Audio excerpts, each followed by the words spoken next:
be there.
Hello, ये Nadda sir वाला जो फ्रेम है उससे एक बार हेलो, उससे कोई है?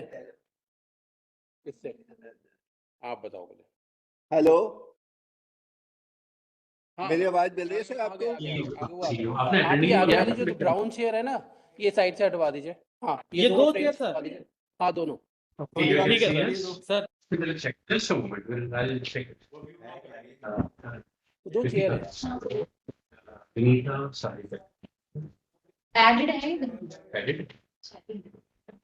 हाँ, अब ठीक है। ठीक है। नाउ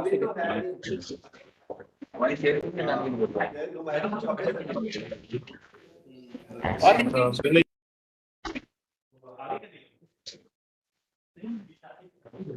ठीक है सर, ये फ्रेम ठीक है ना? फ्रेम या फ्रेम ठीक है। Okay, now okay.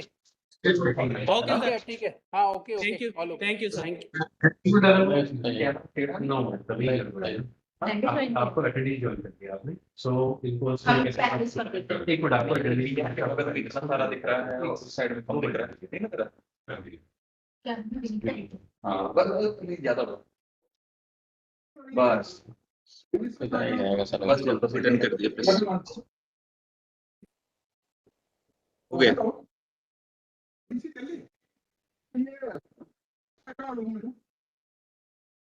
आवाज ठीक है?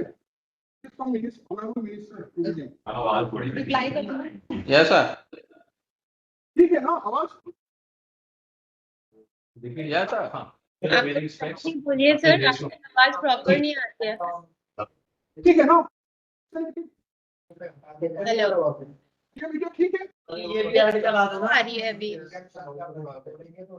ठीक है ना?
Am I being heard?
All please kindly open your video. Hello.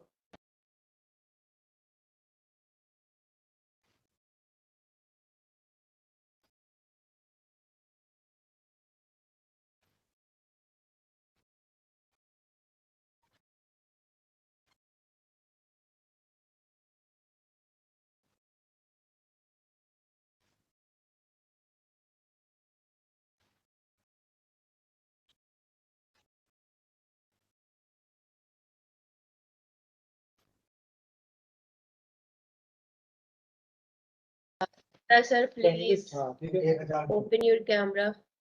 Okay. 1000 दो.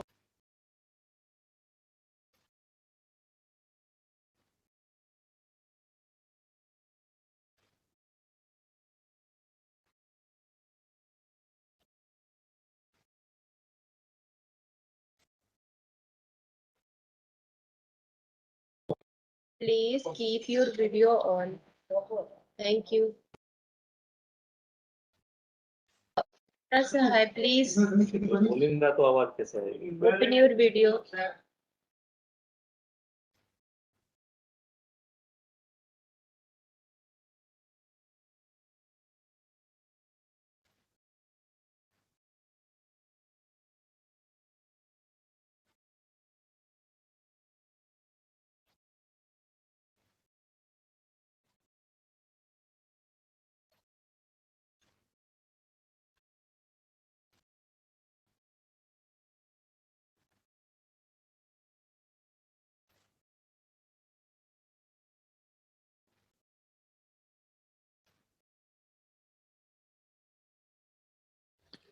हेलो शुभेंदु, शुभेंदु मेरी आवाज मिल रही है? माइक दबाओ, माइक ऑन करना पड़ेगा भाई. हाँ, मिल रही है आवाज?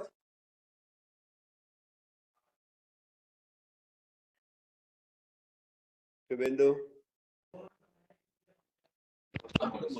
जी माइक ऑन कर रहा या माइक अभी ऑन है. You want me to do the audio test? Audio आपकी आवाज आ रही है साहब. अच्छा, अब तुम्हारी भी आ रही है. यहाँ से ऑडियो सर टेस्ट कितनी देर में आ रही है? एक बार दिखा, आ गया तो एक बार टेक्स्ट प्लेट और वो दिखा देंगे. ऐसा आते ही होंगे. हाँ ठीक है, 9:45 ठीक है, okay.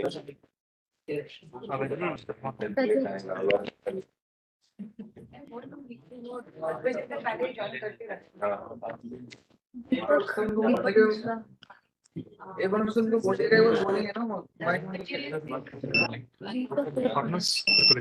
breakout session. There will be 5 sessions and 4 sessions on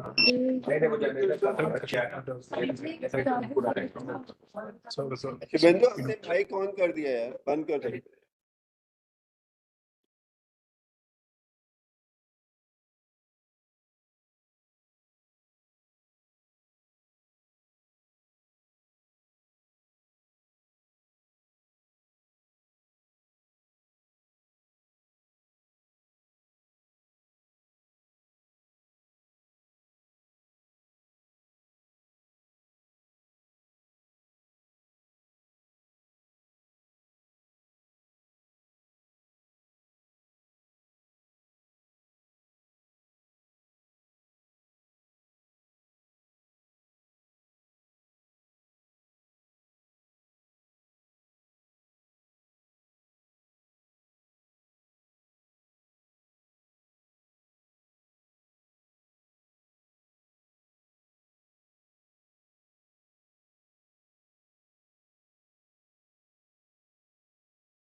Hello, Ministry of Education.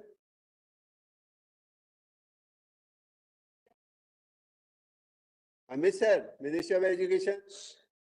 हाँ देखिए NIC हाँ मिल गई ऑडियो मिली NIC ऑडियो मिलेगा ठीक जी सर अमित सर, मेरी आवाज मिल रही है? ऑडियो वीडियो प्रॉपर मिल रहा है? जी सर जी सर है सर ठीक है। शुभेंदु, आपने जी कुछ सर। अनाउंस करने हैं क्या इधर से? 10 o'clock sir sir 10 o'clock PM के फ्रेम के आने से 10 मिनट पहले सर थोड़ा वेबिनार का इंट्रोडक्शन। वो बोले कि अच्छा, जब वेबिनार शुरू होगी तब तो सेक्रेटरी साहब ने ही अनाउंस करना है ना? हाँ सर, मैं हट जाऊंगा, फ्रेम PM का फ्रेम आते ही I'll okay get out. I'll be okay out. Okay, ठीक है, thank you. How sir has logged in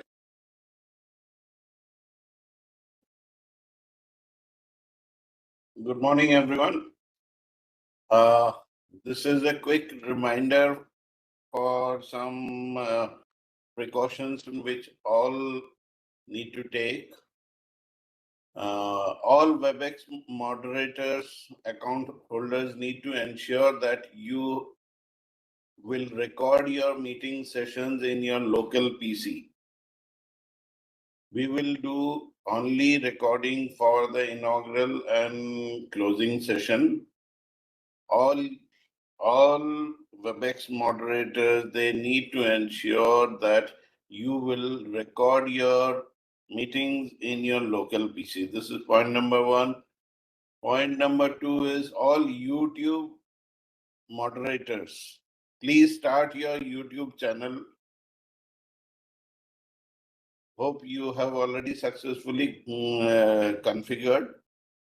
Get it tested. Please start the YouTube channel so that the YouTube link viewers can see the program. Number three is all those who are using laptop to get connected, please ensure the laptop is connected to the raw power. Don't depend on the battery backup. Please do not depend on the battery backup. Please ensure your device is connected to the raw power. And lastly, as already conveyed from Prime Minister's office, all sites need to ensure your cameras are on. This is being seriously taken into account. Moderators are requested to ensure that those sites who do not switch on their camera can be shifted to the passive link. This is particularly for the inaugural session. Thank you.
गाड़ी में mobile में संजय को बोलने के लिए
hello, ministry of education,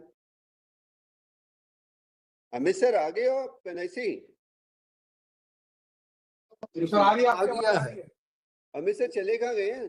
session 6 में तो वही रहो अमित सर कब आ रहे हैं? अभी आ रहे हैं। अभी आ रहे हैं। 9:50 होता है, कई बार है ना सर जल्दी भी आ जाते हैं, पीएम सर कई बार जल्दी भी आ जाते हैं ना। हम एक बार छोटी रिहर्सल कर लेते हैं क्योंकि 10:15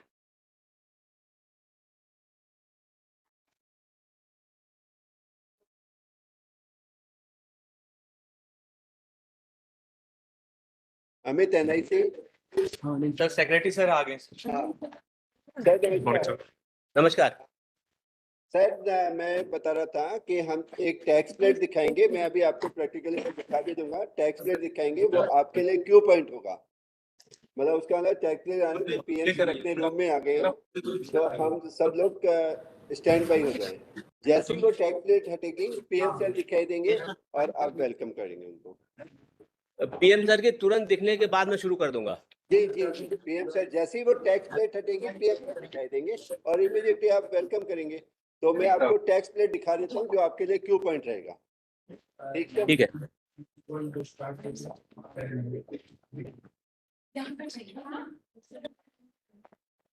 सर ये टैक्स प्लेट होगी आपके लिए क्यू। ठीक है। ये जैसी हटेगी सौरभ हटा लो। हाँ, ये सर दिखाई देंगे, आपको वेलकम करना है। ठीक है। ठीक है सर। सर एक अनाउंसमेंट करना पड़ेगा, जो भी हमारे साथ वेबिनार से जुड़े हैं वो सब लोग पीएम इन और पीएम आउट तक हमारा कैमरा ऑन रखें। ठीक है, वो हम पहले अभी कर देंगे। थोड़ा अनाउंसमेंट हो जाए तो, क्योंकि अभी बहुतों पे देख रहे हैं कि सब में ब्लैक आ रहा है। ठीक है, वो अभी से शुरू करते हैं, अभी से लेकर के करते रहेंगे जिससे कि पीएम सर के आने तक सब लोग आ जाए। क्योंकि सर कई बार जल्दी भी आ सकते हैं, इसीलिए हम चाह रहे थे कि अभी जैसे भी। ठीक है, मैं बोल देता हूँ अभी सभी। ठीक sir, thank you sir. Thank you. Laptop से ज्वाइन करता तो अच्छा।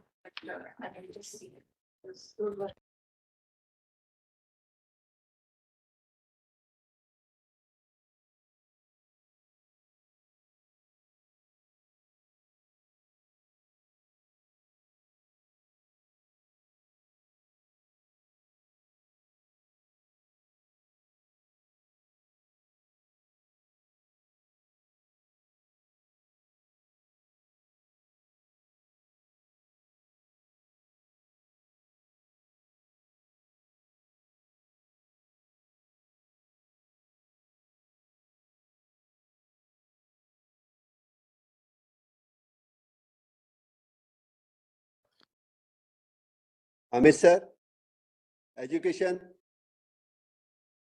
सर, थोड़ा सा कैमरा टेल डाउन करो। आपने दोबारा वापस कर दिया, एक स्टेप टेल डाउन करो। एनएससी कैमरा ठीक करो। ये सर बैक एंड से चेंज हुआ है सर। नहीं, आप देखो फिर अभी करो settle. One step tilt down कर दो। 16 है 193 है। क्या दिख रहा है? क्या करना सर? सर कैमरे को टेल डाउन करो, बस बस बस, ठीक है, इतना रखेंगे। और सर ये लैपटॉप भी नजर आ रहे हैं इसमें, बस ठीक है सर, थैंक यू। और शुभेंदु आ जाओ आप। अच्छा So, ma'am, opening में between before sir will be here. Education ministry sir, आपको माइक इमीडिएटली ऑन करना है सर के बाद ही, और अभी आप ऑफ कर सकते हो।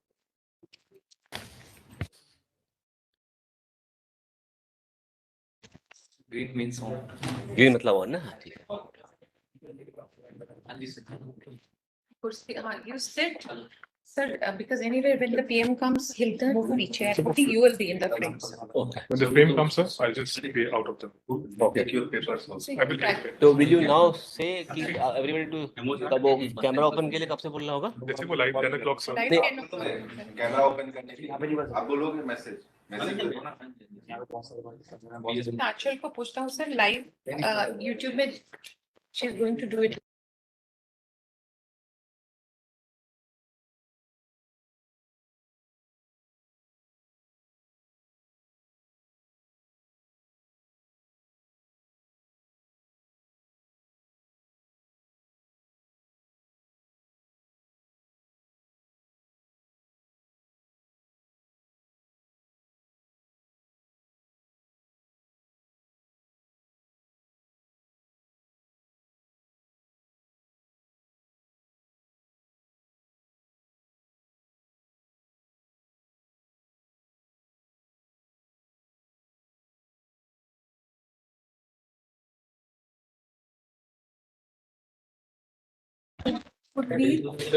सभी पैनलिस्ट से निवेदन है कि वो अपने अपने वीडियो कैमरा ऑन कर लें।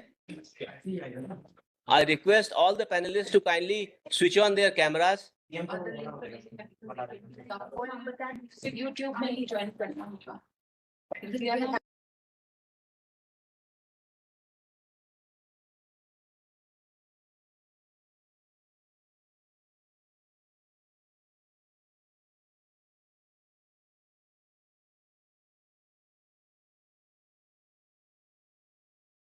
Hi, Vineet. Srivatha. Can you hear? I don't know. I don't think. From their side, they have muted everybody. Acha.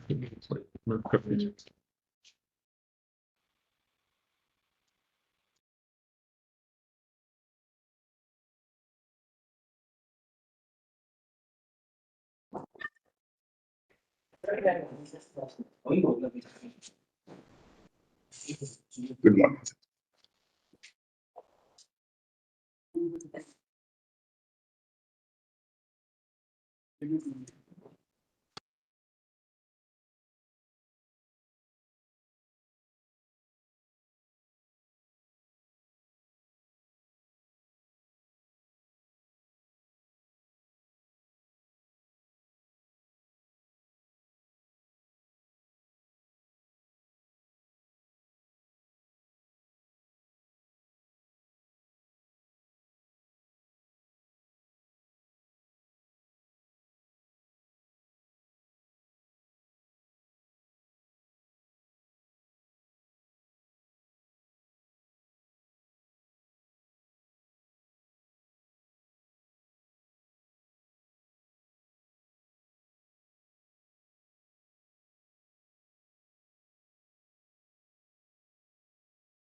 मैं सारे पैनलिस्ट से एक बार पुनः निवेदन करना चाहूंगा कि वे अपने वीडियो कैमरास को ऑन कर दें.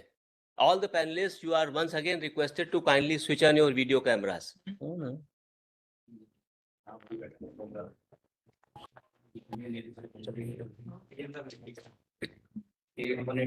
सबको म्यूट कर दिया है ना?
Namaskar and good morning, ladies and gentlemen.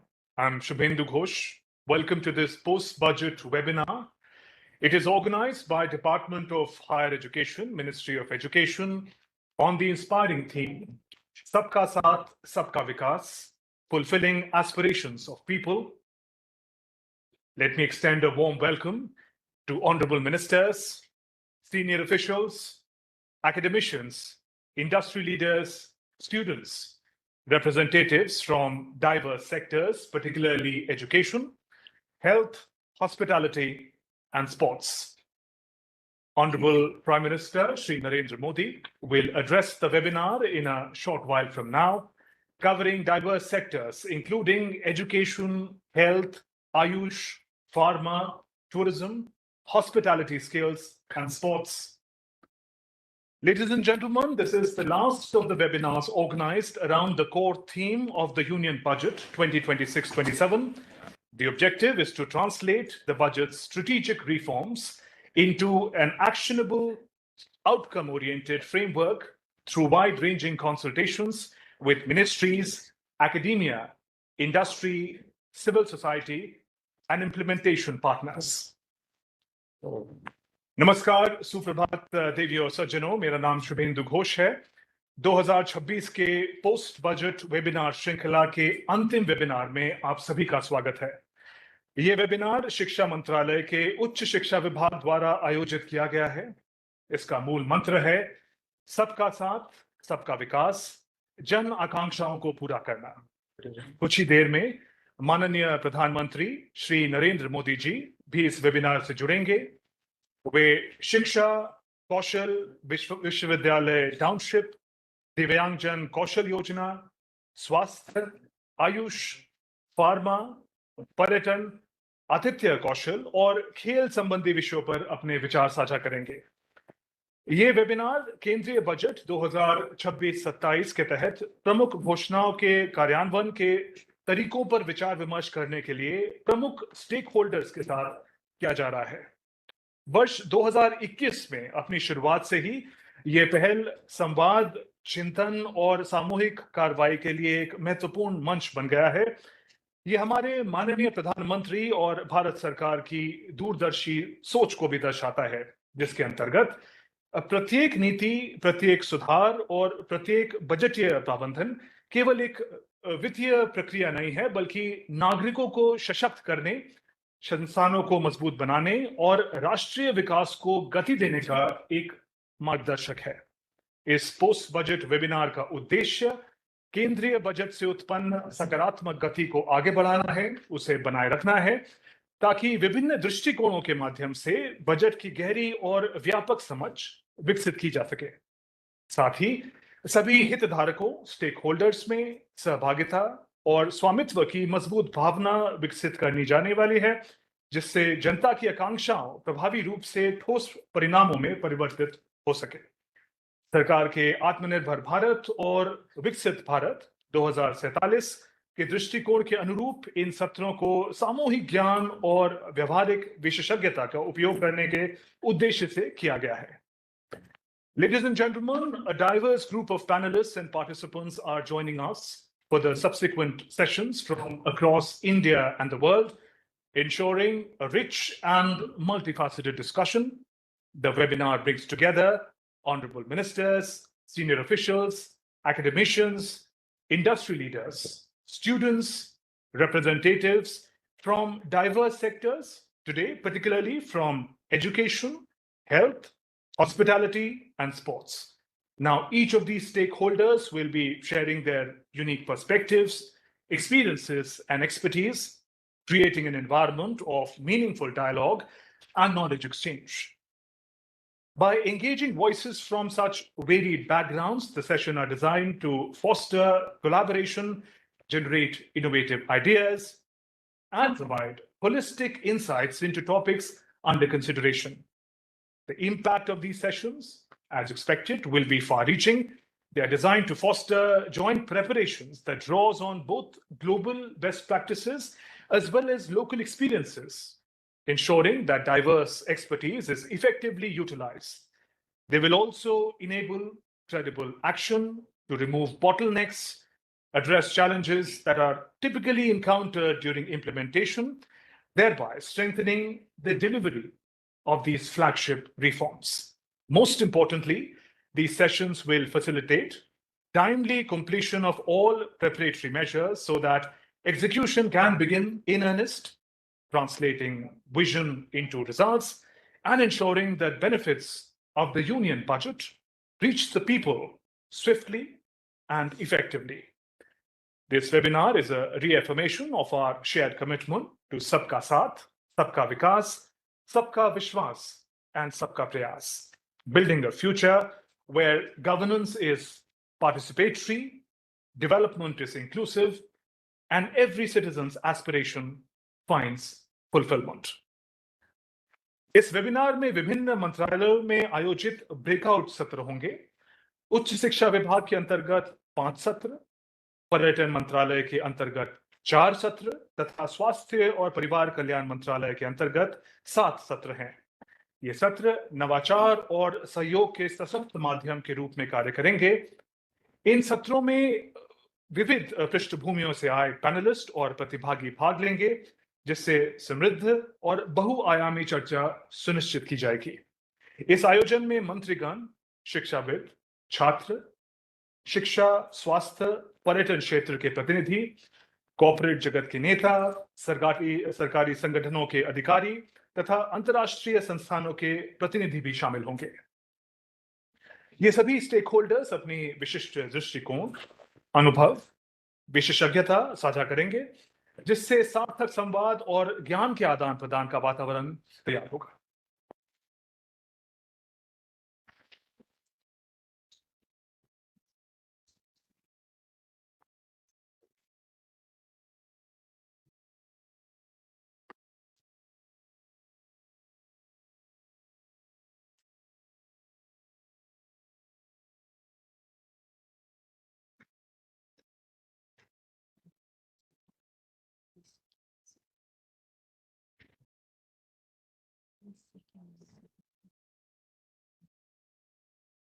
माननीय प्रधानमंत्री जी, मंत्रिपरिषद के माननीय सदस्यगण, विभिन्न मंत्रालयों एवं विभागों के अधिकारीगण, उद्योग जगत के प्रतिनिधि, शिक्षाविद तथा इस वेबिनार से जुड़े सभी प्रतिभागी, आप सभी को मेरा सादर नमस्कार।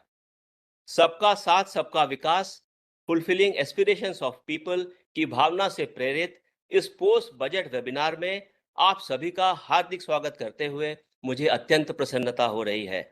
आज आयोजित इस वेबिनार में शिक्षा, स्वास्थ्य, पर्यटन तथा आतिथ्य से संबंधित कुल 22 बजट घोषणाओं पर विस्तार से विचार विमर्श किया जाएगा।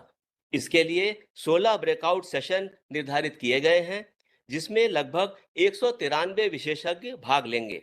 यह बजट वर्ष 2047 के विकसित भारत के हम सभी के संकल्पों को साकार करने की दिशा में एक महत्वपूर्ण कदम है, जो समावेशी विकास और नए अवसरों का मार्ग प्रशस्त करेगा।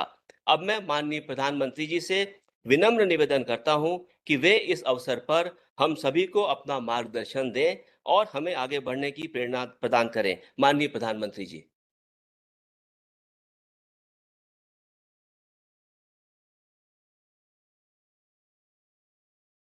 साथियों, बजट के बाद वेबिनार की इस सीरीज में आज चौथा और अहम वेबिनार है। फुलफिलिंग एस्पिरेशंस ऑफ पीपल, यानी जन आकांक्षाओं की पूर्ति। ये केवल एक चर्चा का विषय नहीं है, ये इस बजट का मूल ध्येय और इस सरकार का संकल्प भी है। इन जन आकांक्षाओं की पूर्ति का बहुत बड़ा माध्यम education, skill, health, tourism, sport, culture ऐसे मूलभूत सेक्टर्स हैं। इसलिए इस वेबिनार में हम इन महत्वपूर्ण आयामों पर चर्चा कर रहे हैं।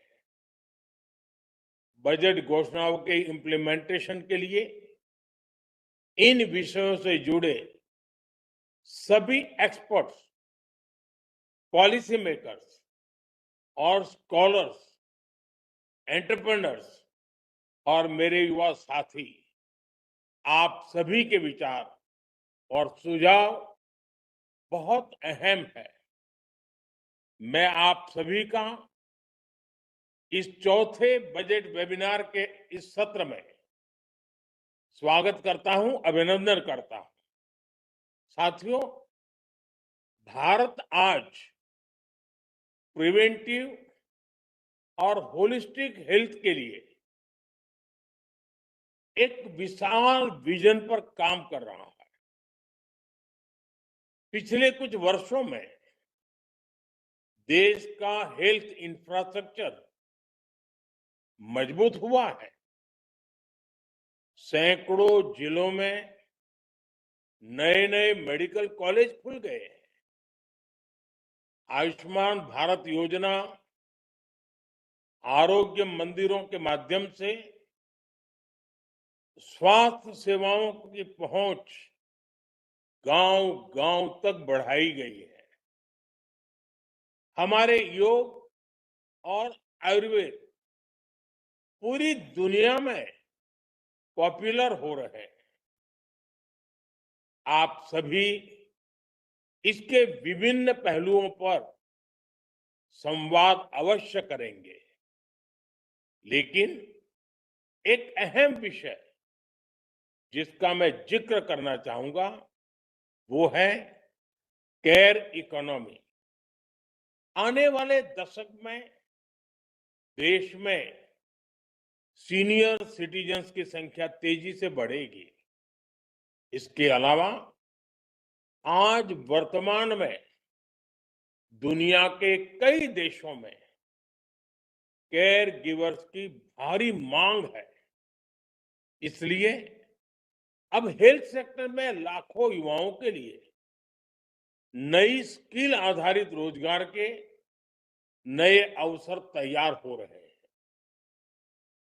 मैं इस वेबिनार में उपस्थित हेल्थ सेक्टर के एक्सपर्ट से आग्रह करूंगा वो नए ट्रेनिंग मॉडल्स और पार्टनरशिप विकसित करने पर सुझाव दें, ताकि देश में ट्रेनिंग इकोसिस्टम और ज्यादा मजबूत हो सके। साथियों, इसी से जुड़ा दूसरा विषय टेलीमेडिसिन का है। आज बड़ी संख्या में दूर दराज के क्षेत्र के लोग भी इसका लाभ उठा रहे हैं और विश्वास बढ़ता चला जा रहा है। लेकिन मैं समझता हूं इसमें अब भी जागरूकता और सहजता बढ़ाए जाने की बहुत जरूरत है। साथियों, पिछले एक दशक में देश के माइंडसेट में एक बड़ा परिवर्तन आया है। आज गांव, कस्बा, शहर की सीमाओं से परे भारत का हर युवा कुछ नया करना चाहता है। उसमें कुछ कर गुजरने का जज्बा है। नई पीढ़ी का ये नया माइंडसेट देश की सबसे बड़ी ताकत है, उज्जवल भविष्य की सबसे बड़ी पूंजी है। इसे कैपिटलाइज करने के लिए हमें अपने एजुकेशन सिस्टम को निरंतर आधुनिक बनाए रखना, अपग्रेड करते ही रहना है। नई एजुकेशन पॉलिसी ने इसके लिए जरूरी बेस तैयार कर दिया है। अब बहुत आवश्यक है कि हमारे करिकुलम मार्केट की जरूरतों के हिसाब से अपडेटेड रहे। हमें हमारे एजुकेशन सिस्टम को रियल वर्ल्ड इकोनॉमी से जोड़ने की प्रक्रिया को और तेज करनी होगी। एआई और ऑटोमेशन, डिजिटल इकोनॉमी और डिजाइन ड्रिवन मैन्युफैक्चरिंग, ऐसे विषयों पर हमें फोकस और बढ़ाना होगा। साथियों, देश में एजुकेशन को एम्प्लॉयमेंट और एंटरप्राइज से जोड़ने की दिशा में लगातार काम हो रहा है। यूनिवर्सिटी टाउनशिप जैसे नए मॉडल्स में हमारे इसी अप्रोच का प्रतिबिंब है। आज भारत एवीजीसी सेक्टर यानी एनिमेशन, विजुअल इफेक्ट्स, गेमिंग और कॉमिक्स को बढ़ावा दे रहा है। भारत इनोवेशन ड्रिवन इकोनॉमी की ओर बढ़ रहा है। आज इस वेबिनार में देश के अनेक शिक्षाविद और एकेडमिक इंस्टीट्यूशंस जुड़े हैं। मैं आपसे आग्रह करूंगा कि इस वेबिनार में अपने कैंपस को इंडस्ट्री कोलैबोरेशन और रिसर्च ड्रिवन लर्निंग उसको केंद्र के रूप में विकसित करने की दिशा में जरूर मंथन हो। इससे स्टूडेंट्स को रियल वर्ल्ड एक्सपोजर मिलेगा और स्किल इकोसिस्टम और मजबूत होगा। साथियों, एक बहुत अहम विषय है स्टेम यानी साइंस, टेक्नोलॉजी, इंजीनियरिंग और मैथमेटिक्स। इस क्षेत्र में ये बहुत गर्व का विषय है कि हमारे देश में स्टेम के विषयों पर रुचि रखने में बेटियों की संख्या लगातार बढ़ रही है। आज जब हम फ्यूचरिस्टिक टेक्नोलॉजीज के लिए तैयार हो रहे हैं तो बहुत जरूरी है कि कोई भी बेटी अवसरों के अभाव में रुक न जाए। वेबिनार में आप इस दिशा में जरूर चर्चा करें। हमें महिलाओं के पार्टिसिपेशन को बढ़ाने पर और जोर देना होगा। हमें ऐसा रिसर्च इकोसिस्टम तैयार करना होगा जहां यंग रिसर्चर्स को एक्सपेरिमेंट करने और नए आइडियाज पर काम करने का पूरा अवसर मिले।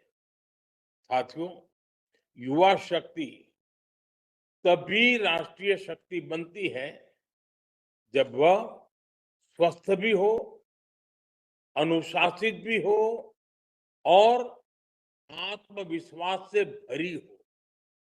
इसलिए पिछले कुछ वर्षों में खेलों को राष्ट्रीय विकास की एक महत्वपूर्ण धारा के रूप में देखा गया है।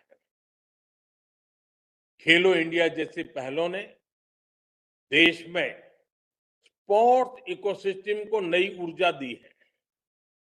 देश भर में स्पोर्ट्स इंफ्रास्ट्रक्चर को मजबूत किया जा रहा है। इस वेबिनार में आप सभी कुछ सवालों पर जरूर मंथन करें, जैसे छोटी छोटी जगहों से भी प्रतिभाओं की पहचान को और सटीक कैसे किया जाए, हजारों खिलाड़ियों को स्ट्रक्चर्ड फाइनेंशियल सपोर्ट में सुधार कैसे हो, और तीसरी अहम बात, हमारी स्पोर्ट्स बॉडीज को और ज्यादा प्रोफेशनल कैसे बनाया जाए। अगले कुछ वर्षों में देश में कॉमनवेल्थ गेम्स होने जा रहे हैं। देश ओलंपिक आयोजन के प्रयास में जुटा है। ऐसे में हमें आज कम आयु के खिलाड़ियों को पहचान कर उन्हें तराशना होगा, तभी अंतर्राष्ट्रीय प्रतियोगिताओं में भारत का परचम लहरा पाएगा। साथियों, टूरिज्म और कल्चर रोजगार के नए अवसर बढ़ाने में बड़ी भूमिका निभाते हैं। जब किसी स्थान पर टूरिज्म बढ़ता है तो उस स्थान या उस शहर की ब्रांडिंग भी बढ़ जाती है। इससे उस शहर का ओवरऑल डेवलपमेंट भी बहुत तेज हो जाता है। भारत में ऐसे ऐतिहासिक स्थलों की कोई कमी नहीं है, लेकिन लंबे समय तक टूरिज्म कुछ चुनिंदा स्थानों तक ही सीमित रह गया। अब हमें देश के कोने कोने में टूरिस्ट डेस्टिनेशन को नए सिरे से डेवलप करने पर फोकस कर रहे हैं।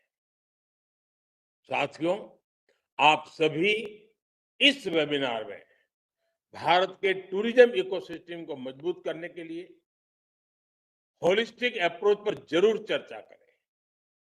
Train guides, hospitality skills, digital connectivity, community participation, स्वच्छता, टूरिज्म और इनसे जुड़े विषयों पर आपके सुझाव बहुत अहम होंगे।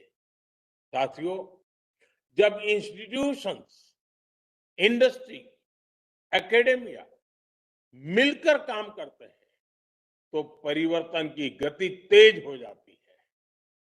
बजट के बाद वेबिनार की जो ये सीरीज हुई है, मुझे विश्वास है उससे आने वाले समय के लिए ठोस दिशा मिलेगी।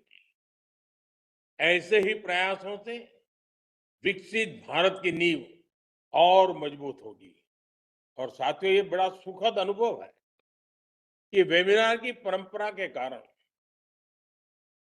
पोस्ट बजट और खास करके इम्प्लीमेंटेशन तक मुझे जो बताया गया कि इस वर्ष लाखों की तादाद में लोग जो इन विषयों से जुड़े हुए हैं, एक्सपर्ट भी हैं, उसके लाभार्थी भी हैं, उसकी व्यवस्था से जुड़े हुए हैं, यानी एक प्रकार से जो लोग ड्राइविंग फोर्स हैं, वे सभी लोग बड़ी सक्रियता के साथ वेबिनार में जुड़े। हमारे अफसर मुझे बता रहे थे कि बहुत उत्तम सुझाव आ रहे हैं, बहुत प्रैक्टिकल सुझाव आ रहे हैं, यानी एक प्रकार से समस्याओं का समाधान ही नहीं, नई ऊर्जा, नई गति के साथ आगे बढ़ने का हौसला भी देखने को मिलता है। मैं कहता हूं कि वेबिनार का बहुत ही सुखद अनुभव है। इसमें हिस्सा लेने वाले सभी वेबिनार में जिन जिन लोगों ने हिस्सा लिया है, सब अभिनंदन के अधिकारी हैं, धन्यवाद के पात्र हैं। एक बार फिर आप सभी को बहुत बहुत शुभकामनाएं, बहुत बहुत धन्यवाद। नमस्कार।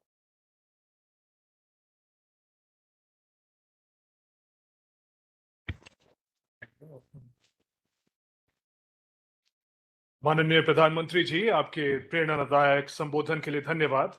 Ladies and gentlemen, distinguished guests, we are now in the breakout sessions of the program led by different ministries. I invite Dr. Vineet Joshi, Secretary, Department of Higher Education, to present the outline of the sessions led by Ministry of Education.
We can't hear anything.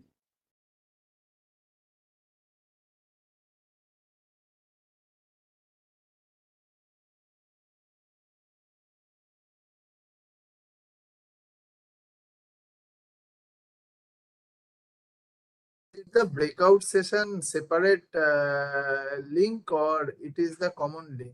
We wait in this.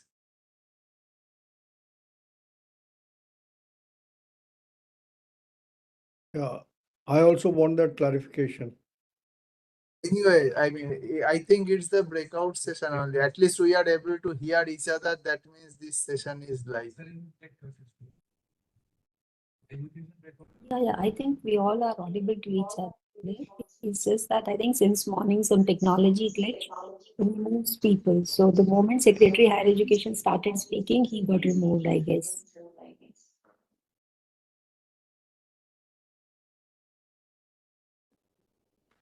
Probably Mr. Datta will be able to explain. Do we need to check out from here and join the breakout session? No. As per the email sent by Mr. Datta and his team for the last several days, we need to remain in this particular webinar link, and then we will be assigned to the individual breakout session. So please do not leave this one. Thank you. Because we can't hear anything, so I thought, let me clarify. Can I start? They will be able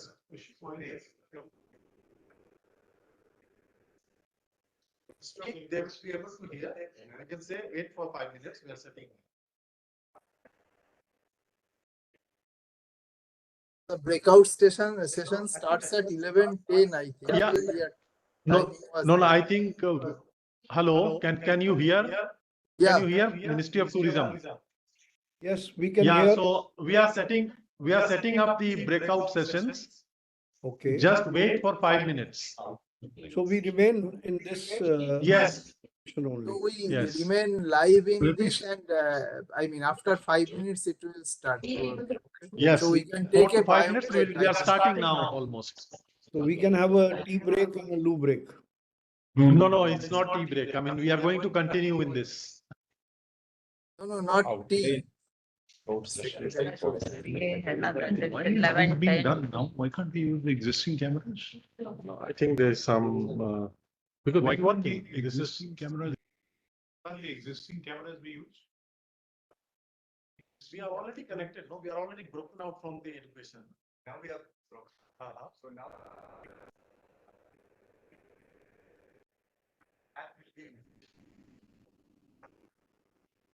Why can't we use the existing cameras? It's already done. We can start. Okay. No, this is working. No, this microphone is working. Okay, I'd like to welcome all the panelists on behalf of the Ministry of Tourism. 34. We're going to go into the breakout sessions. Before that, I want to make some opening comments. First and foremost, I think the vision of the budget was synthetic. It's trying to bring together different ministries on a common vision which has been laid out by the Honorable Prime Minister. So we have tourism, skills, IT, sports, environment, culture, all coming together towards the one vision that was articulated by the Honorable Prime Minister. And I think that is the hallmark of this budget, where everyone is pulling in the same direction. The other thing I want to point out is the use of technology and ease of doing business, where Ministry of Tourism has taken a lead. We have begun working with 2 of these sovereign AI companies, using technology into our work, so that we build an India tourism stack on top of the existing digital public infrastructure of India.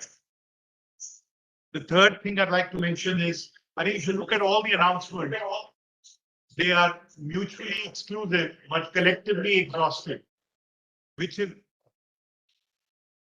now, what is this going on? Now you know I don't like giving things to NIC.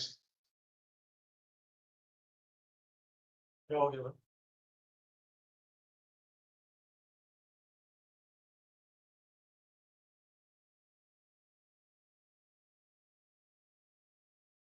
the webinar panel at numeric password, followed by pound.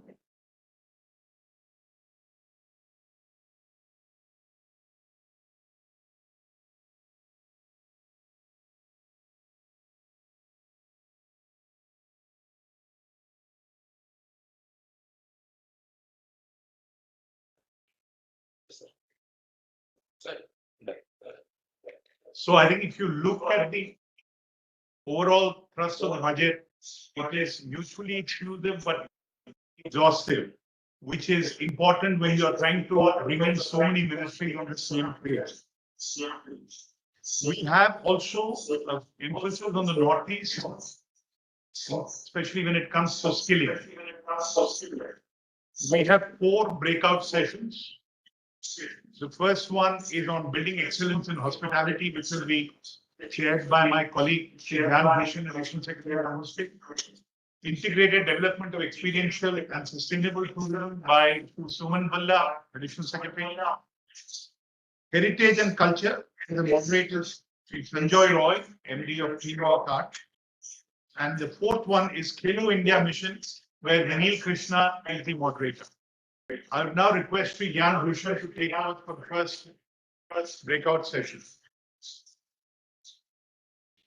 Thank you very much, sir, for guiding us in this very important theme of the entire budget. So we are dealing with 2 budget paras. One is number 66. This is regarding the National Institute of Hospitality by upgrading the existing National Council for Hotel Management.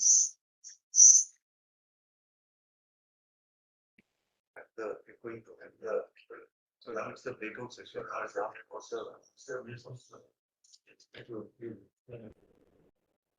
So, as to get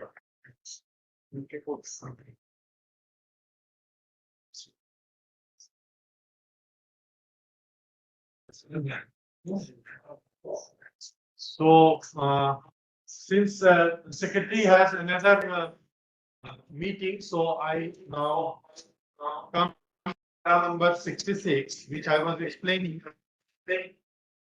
about how the upgradation of the National Council for Hotel Management and Catering Technology into National Institute of Hospitality will help us.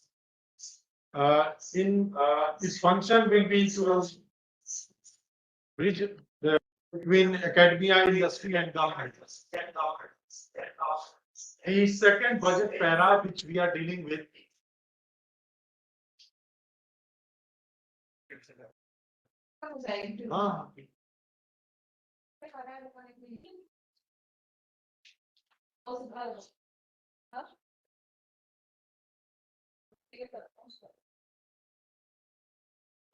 करते रहना रोशन okay.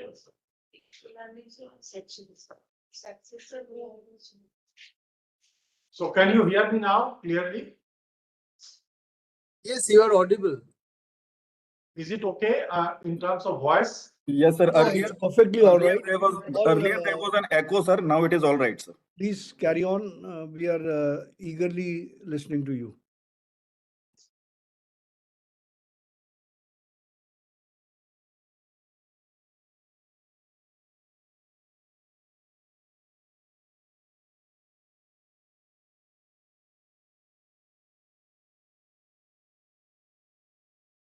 Now the sound has gone. No longer audible.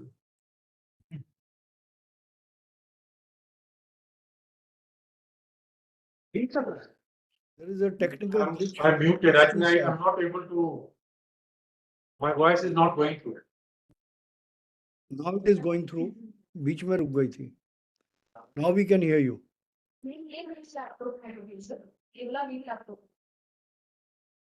Sir, you are very well here. Sir, you are audible, sir. So you can continue, sir. Hello. Hello. Sir, we can hear you very clearly. Hello Priyanka BC Delhi ये ठीक है Yes, sir. आवाज Hear you, sir.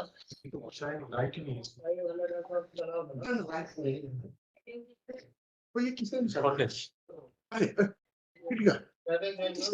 वाली recording किसने लगाई this photo ये किसने निकाला सर पॉली को तो निकालना है, वेबएक्स पे चलेगा नहीं हो सर इको आ रही थी आप कंट्रोल सबने बोला है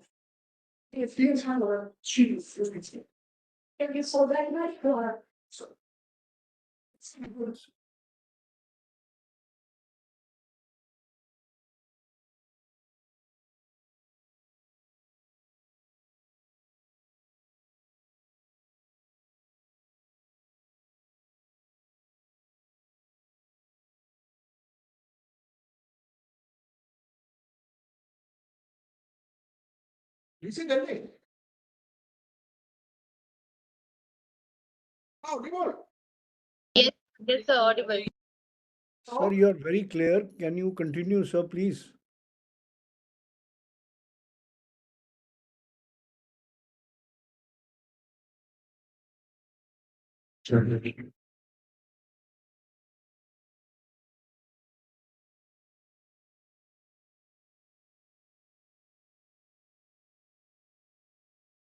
hello BC Delhi Yes, you are audible, sir. It is okay now. It is okay now, sir. Hello, it is okay.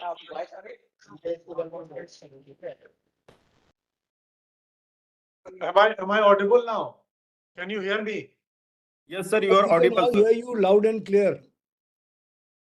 can you hear everyone hear Yes, me sir, we can hear Yes, you. sir. Yes, sir. Yes, sir. Excellent. Yes, sir. So sorry for this brief technical error. I think there was a lot of echo coming in the voice. So now we will continue. So as I was saying that, the budget para number 66 is regarding the National Institute of Hospitality, which is to be upgraded from the National Council for Hotel Management and Catering Technology. And this is essentially to bridge the gap or enhance the cooperation between academia, industry, and the government. The second budget para, which we are dealing with in this particular session, is regarding para number 67, which is about upskilling 10,000 guides in 20 iconic tourist sites through a standardized, high quality 12-week training course in hybrid mode in collaboration with the IIMs. So these are the two paras which we are going to deal with for the next, I think, more than about 2 hours, about 2 hours or so. So how we are going to proceed on this particular session is that we have about 13 speakers on this. And I hope all of you have got some background information about both these budget paras. And based on those background notes and background information, we are going to proceed. Let me first set the rules of these sessions. Each speaker would be given in the first round 6 to 7 minutes time to speak about these two aspects. Our team from the ministry is already here who are going to take down all the notes, all the views, comments, expert advice, which all of you are going to give to us. The second rule is that be practical, as already mentioned by Honorable Prime Minister in his inaugural speech, that let us be practical in terms of implementation, because these budget para needs to be guided at the ground level, and we need to actually implement in the time specified and given to us. So this is number 2 principle. Please put in the sector perspective rather than a very narrow kind of view on this. But at the same time, I would like that you should be as specific as you can. The fourth is that please look at both the demand side and the supply side of the entire issue, that how we are going to fill this gap, because we already have so much of growth in this particular sector, in the hospitality and tourism. And both these budget para are relating to filling those gaps in the hospitality, budget para number 66, and the travel side, tourism in terms of guides in para number 67. So how do we cater to the demand side and the supply side, both taken together? As the headline of the budget announcement is, the excellence is the motto. So we need to do that. And lastly, I would say that there is a question and answer session at the end of the entire session on this. We have got some preliminary questions from the students also, which I have a list of those questions which I will pose to the panelists at the end of the session, provided we have sufficient time. So how many questions we can take depends on how much time we take on these deliberations. So just to give you a background, that there has been an estimate that in the tourism and hospitality sector, there is going to be a new job opportunities of about 30 lakh people in the next 3 years. This has been given by the Sector Skill Council in the tourism and hospitality. And based on those, there are certain assumptions on that numbers. But based on those 30 lakh additional requirement, there is a supply which needs to match those particular demand side of it, because the tourism and travel and hospitality are growing at a very rapid pace. So we need to see how we can provide a quality manpower to address this additional demand emanating from the sector.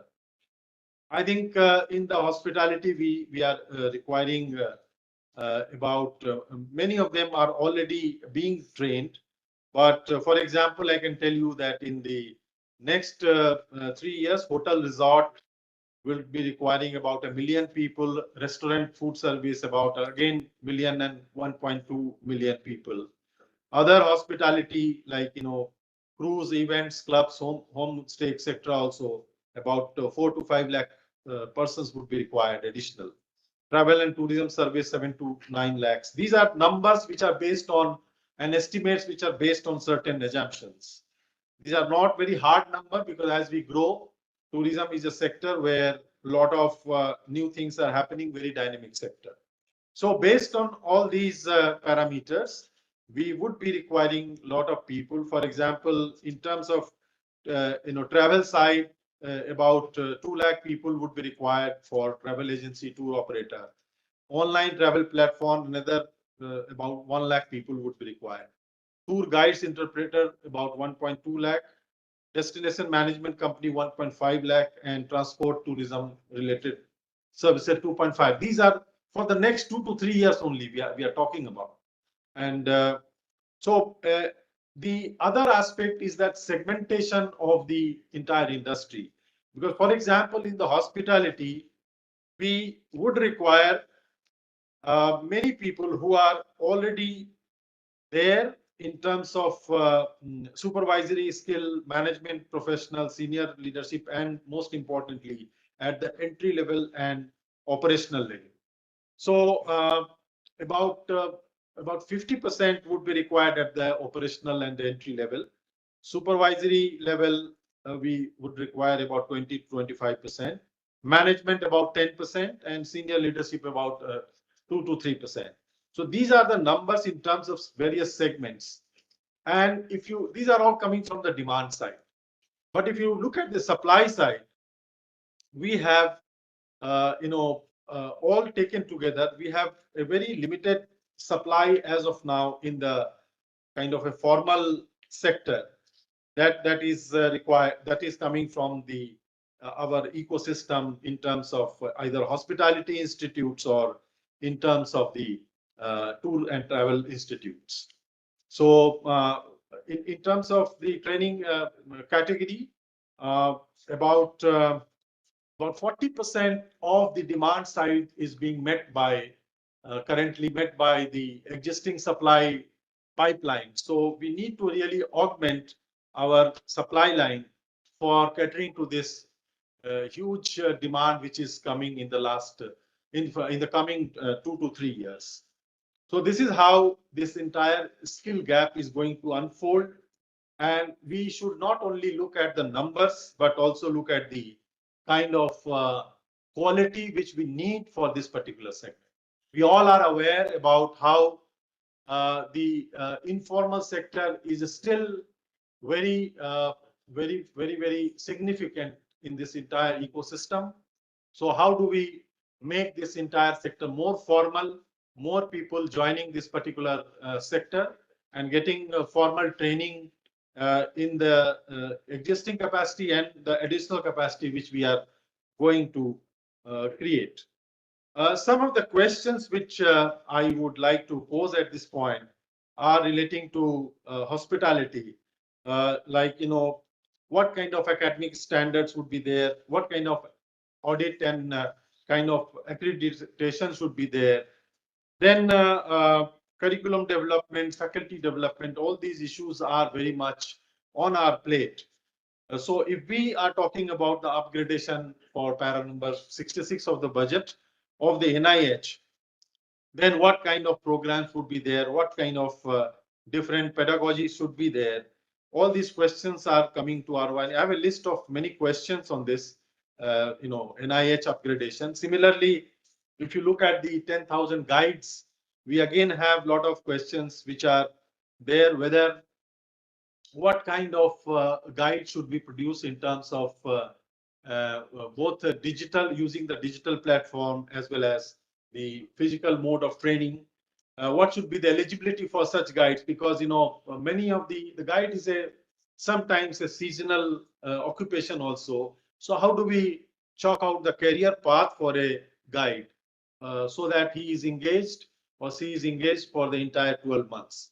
Because still the guide is still not a full-time profession for at many places. Some of the pockets are already there in terms of full-time occupation, but we need to. So should we have a ticketing of all the tourist sites, mandatorily include guiding services as part of it? Is that a good idea, not a good idea? So I would like our panelists to throw some light on this.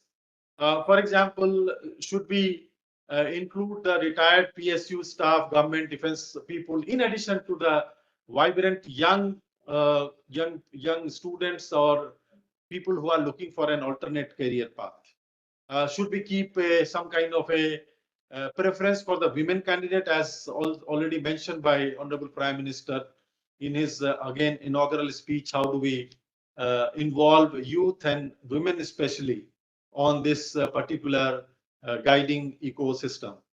What kind of role should be played by the formal sector in terms of the established tour operator, travel agents, whether they should have a permanent panel of such guides who are going to be trained, and how do they be utilized?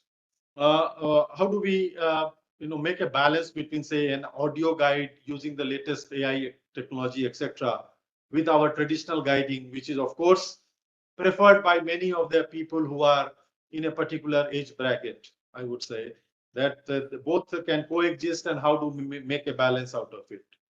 What kind of curriculum again for the guiding for the 12-week upskilling program should be there? Whether it should be an SQF and new curriculum should be there. All these questions are there in our mind in terms of making these two budget para as practical as possible in terms of providing solutions through this particular webinar. So I am just going to stop here because I think we want to really listen to the experts who are there on the panel. I will just read out the panel list which is there with us. So we have Mr. P.K. Banerjee, Joint Secretary, Ministry of Education. Then Dr. Sanjay Kumar Manjul is Additional Director General ASI. Then Professor Alok Sharma, Director IITTM. Then we have Professor Manoj Tiwari, Director IIM Mumbai, and Professor Maheshwar Singha Mahapatra, again from IIM Mumbai. Dr. Vinita Sahai, Director IIM Bodh Gaya. Professor B.S. Sahai, Director IIM Jammu. Professor Deepa Sethi, IIM Kozhikode. Shri Praveen Rai, CII Rahul Bajaj Center of Excellence and On Skills.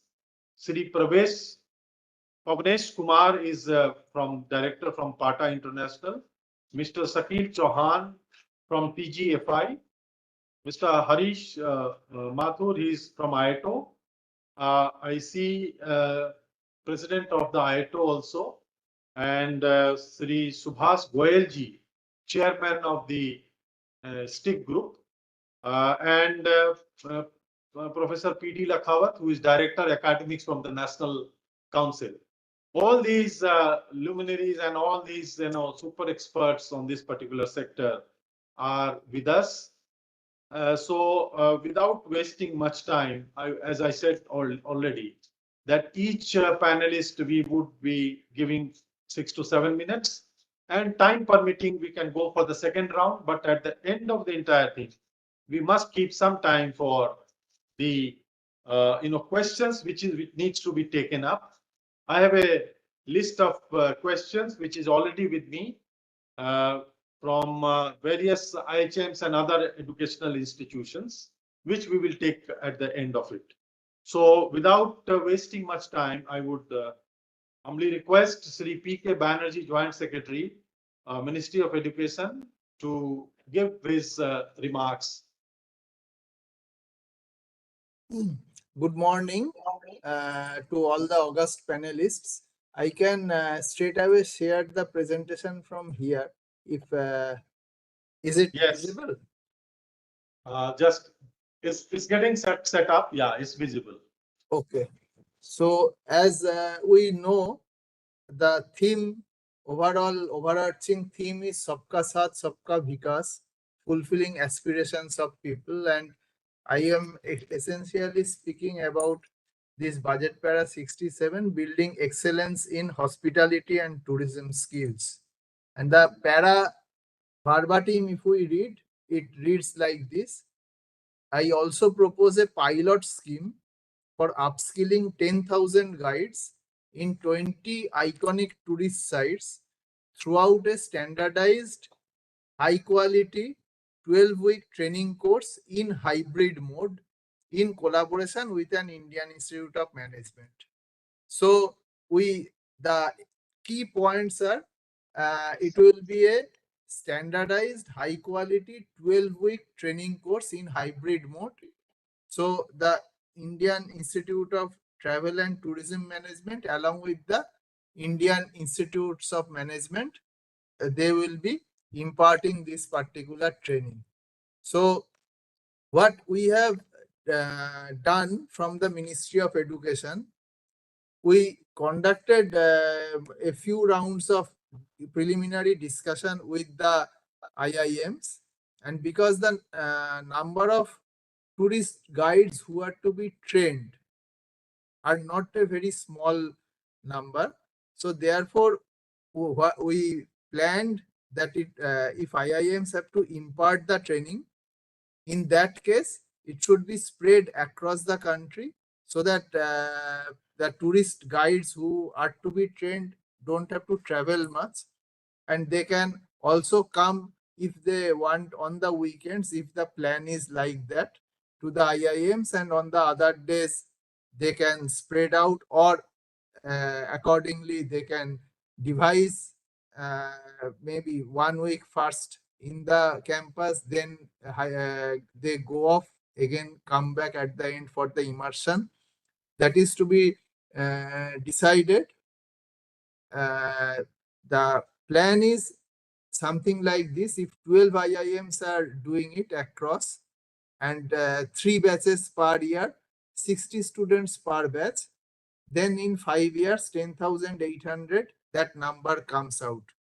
if it is to be reduced, as it was told earlier, that if it is to be done in 2.5 to 3 year time, then naturally the number of batches per year has to go up from 3 to 5 or 6. So that is to be decided depending on the timeline what we are actually planning, within which we have to cover this 10,000 target. One important thing is, because in many places the tourist guides, they will be knowing more the local language. The IIMs would like to know what should be the language for course delivery as well as for content, because the contents are also to be provided to the trainees in a language in which they are most comfortable. And then based on the course design and other things, that means how much will be the online mode, how much will be the immersion period, the subsequent financial proposal, etc., those will be submitted by the IIMs. Now, currently these are the 12 IIMs who have already shown interest to impart the training. So we have from across the country: Lucknow, Mumbai, Raipur, Ranchi, Shillong, Trichy, Amritsar, Bodh Gaya, Jammu, Nagpur, Sirmaur, Visakhapatnam. So you can see that from all parts of country, including Northeast, Central India, Northern India, Western, Southern, Eastern, all the segments have been covered. All are from different states also. I mean, of course, Mumbai and Nagpur come from the same state. Otherwise, they are from different states.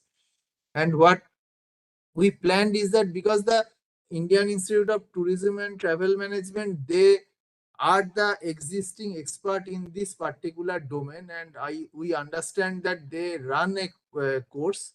So therefore, definitely they are having some blueprint or some pedagogy which is suited for the tourist guides. So therefore, together with the IIMs and the IIT TTM, the final course content, delivery mechanism, as well as the number of credits and NSQF skill level, those are to be finalized. NSQF skill level depends also on the the level at which the person enters the course. So therefore, if most of the persons who are entering this particular certificate course are graduate and above, in that case the skill level has to be a postgraduate certification level. But if the most of the persons who are entering are, say, of higher secondary level, in that case the skill level which is to be set up will be a graduate certification level, because the entire course is on about 3 months. So and for a diploma we need at least 6 months to 1 year course level. So therefore, this skill level will only be a certification level. Whether it will be graduation, post-graduation, that is to be decided based on the existing educational level of the participants. The credit scores, again, on the course content, it is to be finalized how many credits they will be provided. But uploading the next part is uploading these credit scores. So in the APAR ID will be required. So for APAR ID, everybody needs to have Aadhaar, and then based on the Aadhaar, one can first generate the APAR IDs in the DigiLocker, and then the institute which is actually conducting the training course, they should take all these APAR IDs and then upload the credit scores in the APAR ABC portal. So the institutes need to upload so that these credit scores are available online with respect to all the persons who are getting trained.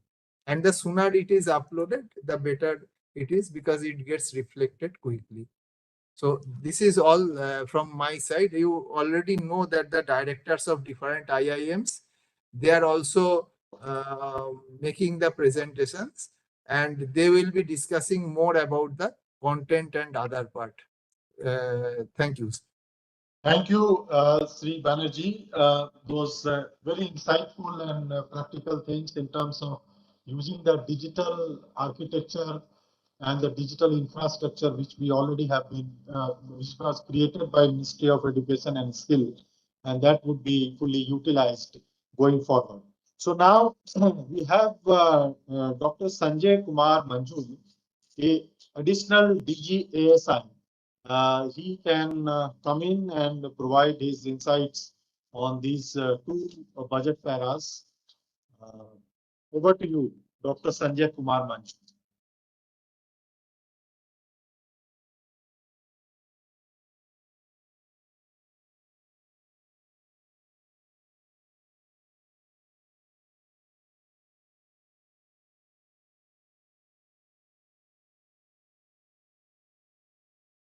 So I think Mr. Manjul is yet to come in, or there is some issue there. So now I would request Professor Manoj Tiwari, Director, IIM Mumbai, to please come in. Sir, I'm audible?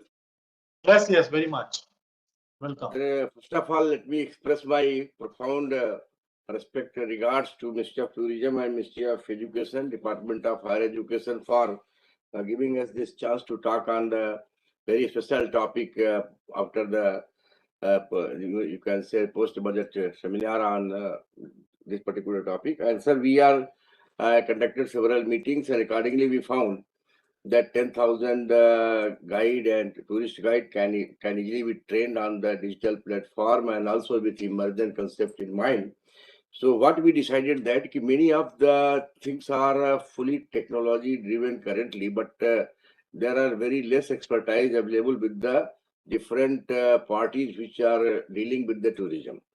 So here my highlight is that how we can monitor the tourist trends in real time, what kind of what you call design and marketing campaigns we can start, and how to optimize the pricing and visitor flows at the different places. And of course, we have to coordinate with the different stakeholders like airlines, train schedules, as well as the local what you call tourist control systems which are there in the cities and places, historical places, and cultural tourism which are very much popular in our country. So here I can found that this triple helix approach, that is how the educational institutions, industry practices, and many of the public policies, they interact together to upgrade the ongoing existing concept of bringing more, informed peoples to support the industry.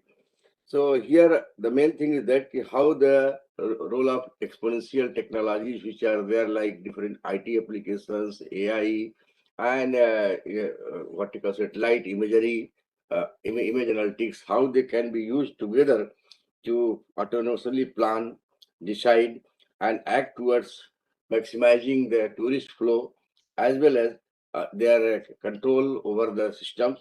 So here we found that some of the applications that we can show, particularly on the religious tourism, that how we can see that the people coming at Varanasi Ghats, what are the different locations where they are going, how many people can visit at a time, and how we can divide the network of the traffic. Not only they can go to Varanasi, they can go to other nearby places like Prayagraj, like Ayodhya.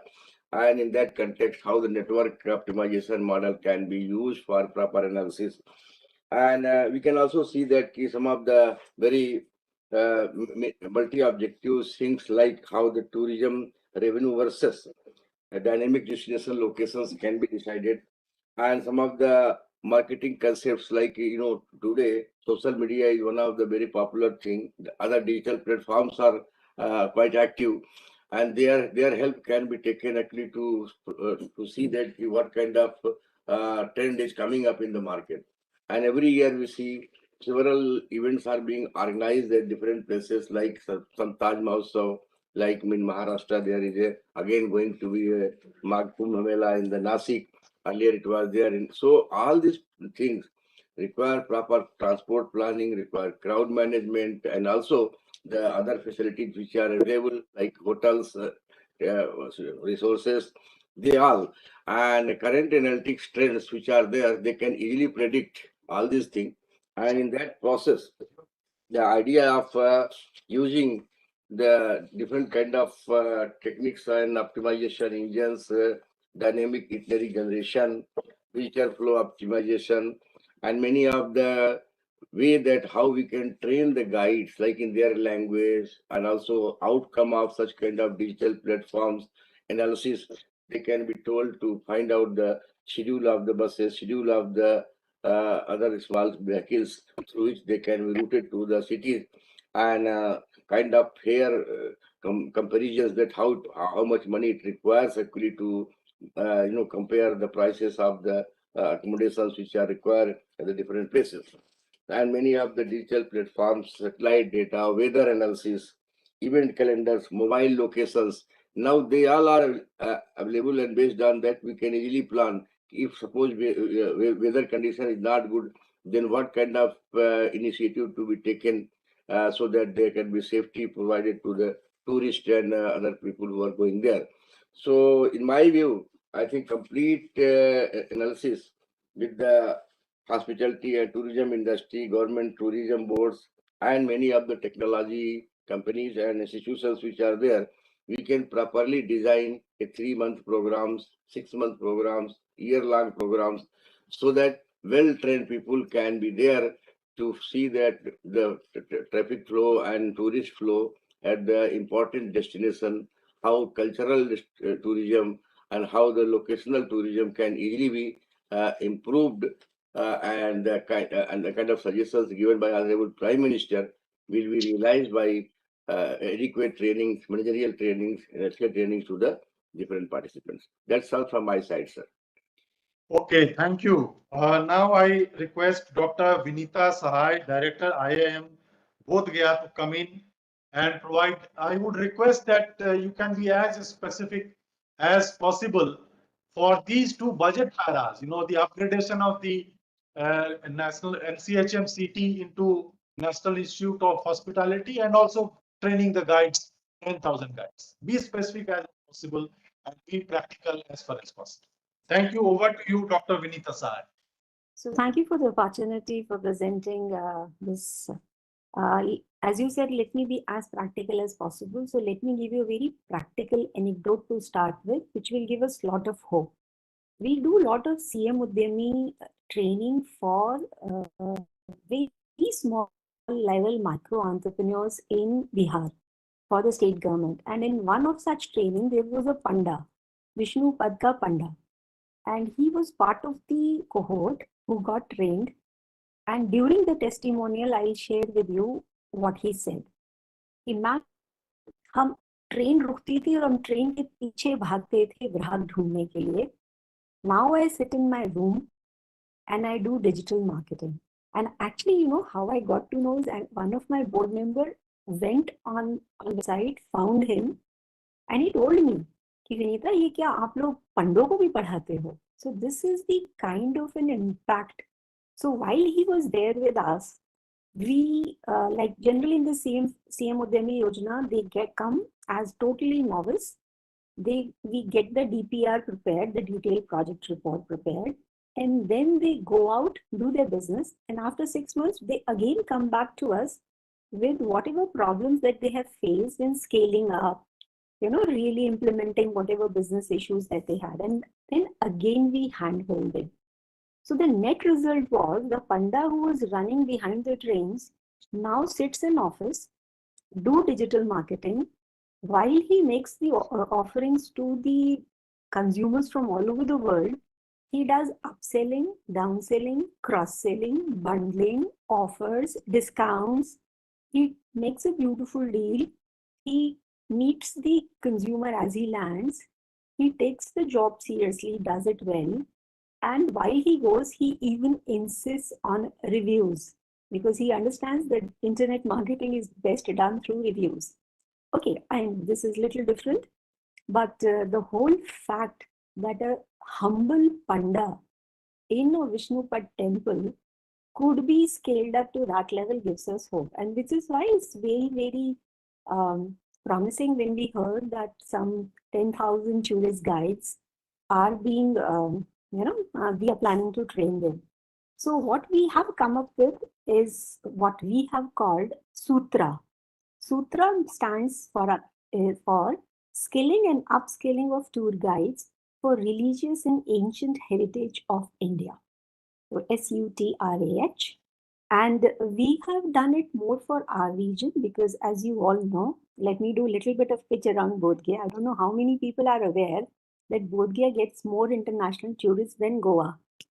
And as per what I heard from DM just few months back, we get about 25 lakh Hindus who come for the Tarpan or the Pindadan, and we get about 50 lakh Buddhists, because for any Buddhist who's born in the country or born in anywhere in the world, Bodh Gaya is a must tick box. So, and I have always heard in this location that only Bodh Gaya can sustain entire Bihar economy.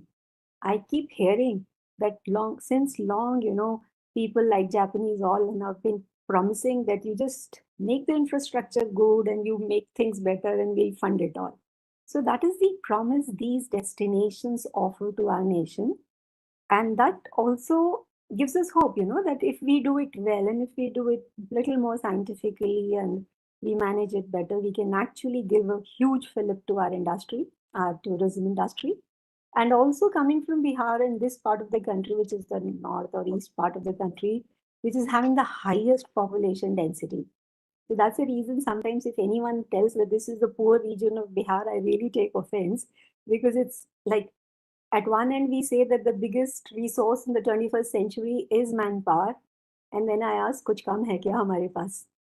Because this part of the region is full of manpower. Yes, only thing is we have not been able to scale them up and scale them up. And I see this opportunity to scale them up and scale them up. So little bit about IIM Bodh Gaya, and we also take a whole lot of pride that IHM is just across the road. We are almost neighbors. At IIM Bodh Gaya, we are a decade old and we are already the largest IIM in the country in terms of number of students that we are touching. So we are already, in terms of critical mass, a large organization. And we've been skilling, and that's the reason, last year alone, we had trained about 6,000, 7,000 micro entrepreneurs. So that kind of capacity we have been able to build within the organization. Decade-year-old institution, but again, very, very true to who we are, with 5 values like mindfulness, sustainability, lifelong learning, leadership. All this is ethos, what Buddhism stands for, what it is talking about mindful leadership by actually integrating the self-awareness and the environmental consciousness, which finally is entering into businesses big time. Now, we also see this connection in between our sutra with Government of India's, especially the Tourism Ministry's initiative, what they have called as Prasad, wherein, as I keep hearing, that Prasad is pilgrimage, regeneration, and spiritual heritage augmentation drive. So Prasad can really, really happen very effectively through sutra that we develop. So when we were going through this whole scheme of Prasad, we realized that especially in this part of the country, which is where we are located, there's already a very huge sanctioned budget of about 1726, so 1,700 odd crores is already being allocated, especially to Vishnupat temple itself, where we are actually located. There is an improvement project which is valued at 3.63 crore. The Buddhist Meditation and Experience Center, which is coming under the center's Swadesh Darshan Scheme 2.0, will be constructed for about 165.4 crores in Bodh Gaya. Some more initiatives which we found out was a heritage hat, which is being planned in Bodh Gaya, which is at 25.3 crores. We also heard about strategic corridor development initiatives and investments which are coming up in this region, which is like Mahabodhi Temple and Vishnu Bodhi Temple corridors, which are already being announced. And all this gives us a hope that, yeah, this is the destination where this initiative should be taken up very seriously. I've already talked about the number of tourists which are coming, and that too a very, very high percentage of foreign tourists coming into this geography, which is highest in the country. So why?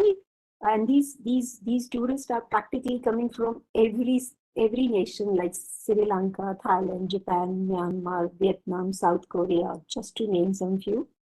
And as we see in this part, we could clearly demarcate. I thought I'll be able to give presentation, but since the presentation is not there, let me just explain how we have created it. We have created two circuits. One, we have called it as Buddhist circuit, wherein we have talked about Nalanda, Rajgir. In fact, people think that it is only Nalanda and Rajgir, but actually it starts with Mahabodhi, goes to Vishnupad, Rajgir, Nalanda, Vaishali, Kesariya Stupa, Lauri and Nandangarh, Pavanpuri, just in the state of Bihar. And in the neighboring Bihar, we also have Sarnath, which is Varanasi, Kushinagar and Lumbini, which is not too far away. So this was what we thought was the Buddhist circuit, which has huge potential. We could also zero down on what we call it as Ramayana circuit, wherein we could see locations like Valmiki Nagar, Sitamari, Mithila, Madhubani, Ahilya Ashram, Vishwamitra Ashram, Manjhar Kund, Sasaram, Bhagalpur and Mohiya, just to name a few. And if we extend it a little bit, not too very far away, we also have Ayodhya and Chitrakoot. So that completes the entire Ayodhya circuit. So if we just go by these, what we can call it as cultural, heritage, religious sites, we can see that there is enough potential in this region. So but currently what we see the problems that are there are, one is for sure unstructured training. Let me share with you, when I landed in Bodh Gaya about 8-9 years ago, I could find a very large percentage of local Bihari people speaking in Japanese. And I could understand, that need is the reason for initiative. They could learn Japanese on their own just because there were so many Japanese coming to this part of the country. And I thought so that if through their own sheer willpower, they could learn it without any Google or any technology assisting them, what can happen if today, through technology assistance, we can do it at a larger mass? So this unstructured training is one for sure problem. Poor storytelling. Like we all know that no matter how much of AR, VR, or how much of technology enabled automated storytelling is available, nothing can beat the magic which goes on between the tour guide and the participant. Only thing what is required is exceptional storytelling skills which are needed for these tour guides. So because currently there is a very weak heritage interpretation and storytelling capabilities which are there with these guides. Then we also see a lot of limited multilingual skills which are there. So weak language proficiency, which completely hinders the communication, especially with international tourists. And last but not the least, there's a huge digital gap. The limited use, and especially now that the smart tourist systems are available, so many mobile applications are available, so much of AI would be made available. Already it has started happening, and in times to come, it's going to just go northwards. So with so much of AI, VR, AR available, our tourist guides must be completely sync with the changing times. So under the Sutra program, what we are talking about is upskilling these tour guides through structured capacity building initiatives. We also wish to integrate emerging technologies such as AI, VR, AR into these guiding practices to enhance their immersive and the future-ready visitor experience. We are also very keen to, teach them about, give them knowledge actually about the tourism concepts. Like you cannot explain many sites around Buddhism unless you know Buddhism per se. So, those I would say tourism concepts per se needs to be told. Indian heritage culture, religious, art, architecture, contemporary practices, all these needs to be told very structured way. Then we have to work towards strengthening their storytelling, their heritage interpretation. There's so much of heritage all around us, but are they able to interpret it for people? Their practical on-site guiding competencies need to be worked out. So based on these program objectives of Sutra, we have come up with some curriculum development. We've already broken them into about 10 to 12 pieces, wherein if I give very specific headings, it will be tourism and destination ecosystem as one, storytelling and interpretation. Then third, we have to talk in terms of service excellence.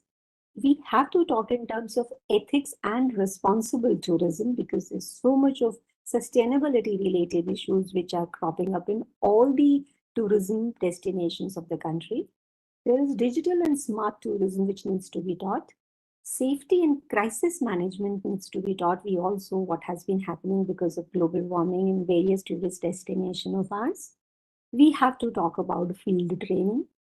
Specific to us, we even thought we will train them inherently big time around Buddhist heritage. Communication skills need to be taught. And when I say communication, language is not just one, it's more than that. Intercultural sensitivity needs to be built in. Then we also, like everybody has been talking about it, that sometimes these professions are very, very seasonal. So we need to teach them some basic skills around entrepreneurship so that they can be entrepreneur year round and capitalizing more on during the season. But though, let me share with you, at least in Bihar, at least in Vishnu Pad, I could see that use of technology has made this Pindadan almost a year-long phenomena. So what used to be just related or limited to 13 or 14 days of Shraddh, now because of technology, I see people coming throughout the year, and people, this I can see on the ground. So I hope that even seasonality can be tackled well if our people are more tech savvy. And as Professor was mentioning, that maybe if they have those climate prediction and all other things which they know, they can definitely handle it much better.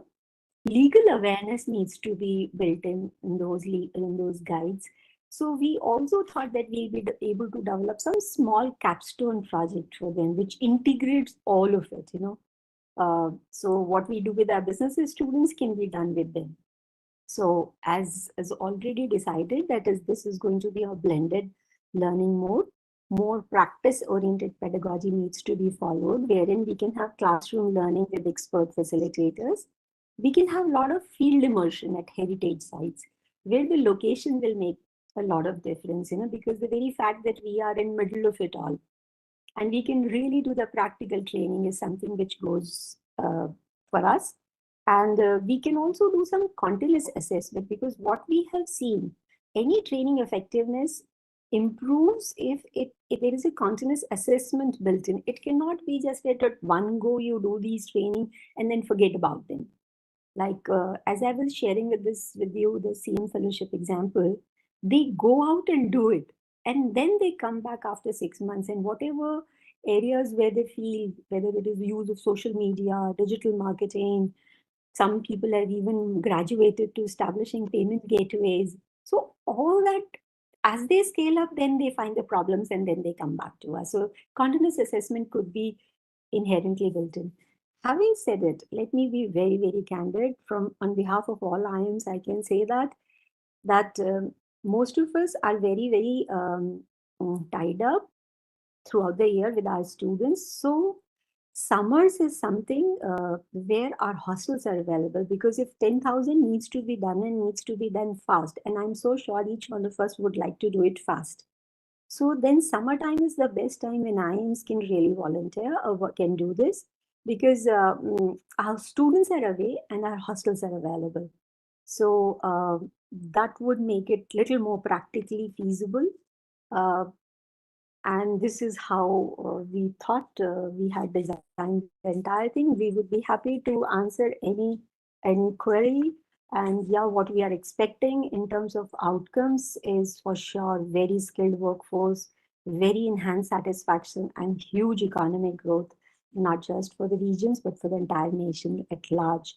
And we are happy to partner with Ministry of Tourism, with Government of Bihar, with Ministry of Education, and all of us can work together to really make it happen. Thank you. Okay, thank you very much, Dr. Vinita Sahai. Very practical and very focused intervention there. Now I will request Sri, let us listen somebody from the industry. So I would invite Ravi Gosai from, he's the chair of the IITO. Just I would like to say this thing. This is B.S. Sahai. I have joined. Earlier I was in panel. Then there was some technical problem. I was removed from the panel. So just see that thing. I would like to. You are there. Your name is there in the panel. I will call you immediately. After one or two speakers. Yes. Okay. Thank you. So Sri Ravi Gosai. Good morning, sir. Thank you very much for this opportunity by Ministry of Tourism for organizing this important discussion. We all know that tourism is one of the largest employment generator in the country, and unlike many other sectors, it is fundamentally people-driven industry. And I think the quality of human interaction, whether it's a guide, driver, hotel staff, or a tour operator, ultimately defines the visitor experience. And I believe if India want to be to position itself among the top global tourism destination, building excellence in tourism skill must become a national priority. And from the perspective of IATO and inbound tour operators, I think these three key areas where the policy focus should be required. First is bridging the industry skill gap. While all our premier institutions like IHM, IITTM, the tourism are there, but the tourism sector still faces a shortage of industry-ready professionals. When I say industry-ready professionals, it means that when they come out of these institutes, they are ready to be occupied or get jobs. So there must be a need what training programs should be, which should focus on practical exposure and also the standardization that we should go with the international level of education, also the language skill and digital competencies. I think there should be a stronger industry and academia partnership where private sector actively participate in curricular design, internship and skill certification. Second is skill development across the entire value chain. So tourism skill cannot be limited to hotels and restaurants. We need structured training programs for tour guides, driver guides. I'm not only saying driver, but driver guides. We have this in many countries in Asia. Transport providers, adventure tourism operators, and local community hosts and homestay owners. So for international tourists, often the driver and guide are the face of India. And therefore, professional training and certification in these areas are extremely important. And third one is empowering local communities through tourism skills. So tourism has become a powerful tool for rural employment and inclusive growth. Our Prime Minister also said this. And skill development initiative should actively involve local youth, women entrepreneurs, artisans, and we should enable them to participate in homestays, rural tourism, handicraft, cultural experiences. I think this will not only provide livelihood to them, but also create authentic tourism products that international travelers are increasingly seek. Nowadays, we know that the way international travelers seeking the tourism product for India has completely changed. They look for more experiences and where this community involvement is very important. Digital and language skills are very essential, like one of the speakers said. Today, tourism professional must be digitally skilled. Whether it's an online booking or social media engagement or using technology to enhance visitor experience. I think foreign language training and also making the understanding of cross-cultural communication will play a critical role. And we need to serve the international tourists. So the quality of services should be improved. On the IATO side, we are the representative body of tour operators, and we are fully committed to support government and skill development initiatives, industry training programs, also providing internship to students. Every year, 100 of students come to our industry for internship, and we do deal with all the institutes like IITTM and other private institutes to accommodate these students for internship and as well as job. And we strongly believe this continuing upskilling and the professional certification will be essential as the tourism industry involved. We think if India wants to be a significantly increase in the share in global tourism, we must recognize the human skilled resources are as important for like equally to infrastructure and marketing. And there must be a investment in tourism skill because we should have this excellence in delivering of the tourism products. And I think with this, these are the few words I wanted to put, and I really appreciate that there should be 10,000 guys. They should be skilled at a premier institution like IIM. And I hope we also need to understand that if this guide has to stay in the industry, they should also have a job to do. And for that, growth of industry is also very important. Mr. Harish Mathur is also there. Maybe he want to put one or two words. Thank you very much. Okay, thank you, Mr. Ravi. Mr. Mathur, you want to add some one or two points from the IITO side? Yes, I would thank the President to have spoken very elaborately in details about the IITO's role and the IITO's stand, and also about the general scenario that has emerged post-AI kind of a revolution that is taking place in our country. The most important thing with my perspective of being in IITO, and also the part that I've worked in the hospitality sector, the hotels for 20 years and with 30 years with this travel trade, I would like to just talk about the practicality of the whole situation.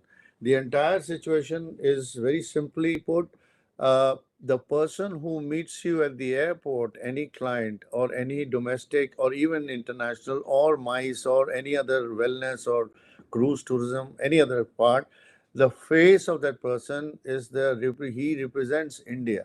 And when he is representing India, the most important first reaction, the first appearance is very, very, very important in my.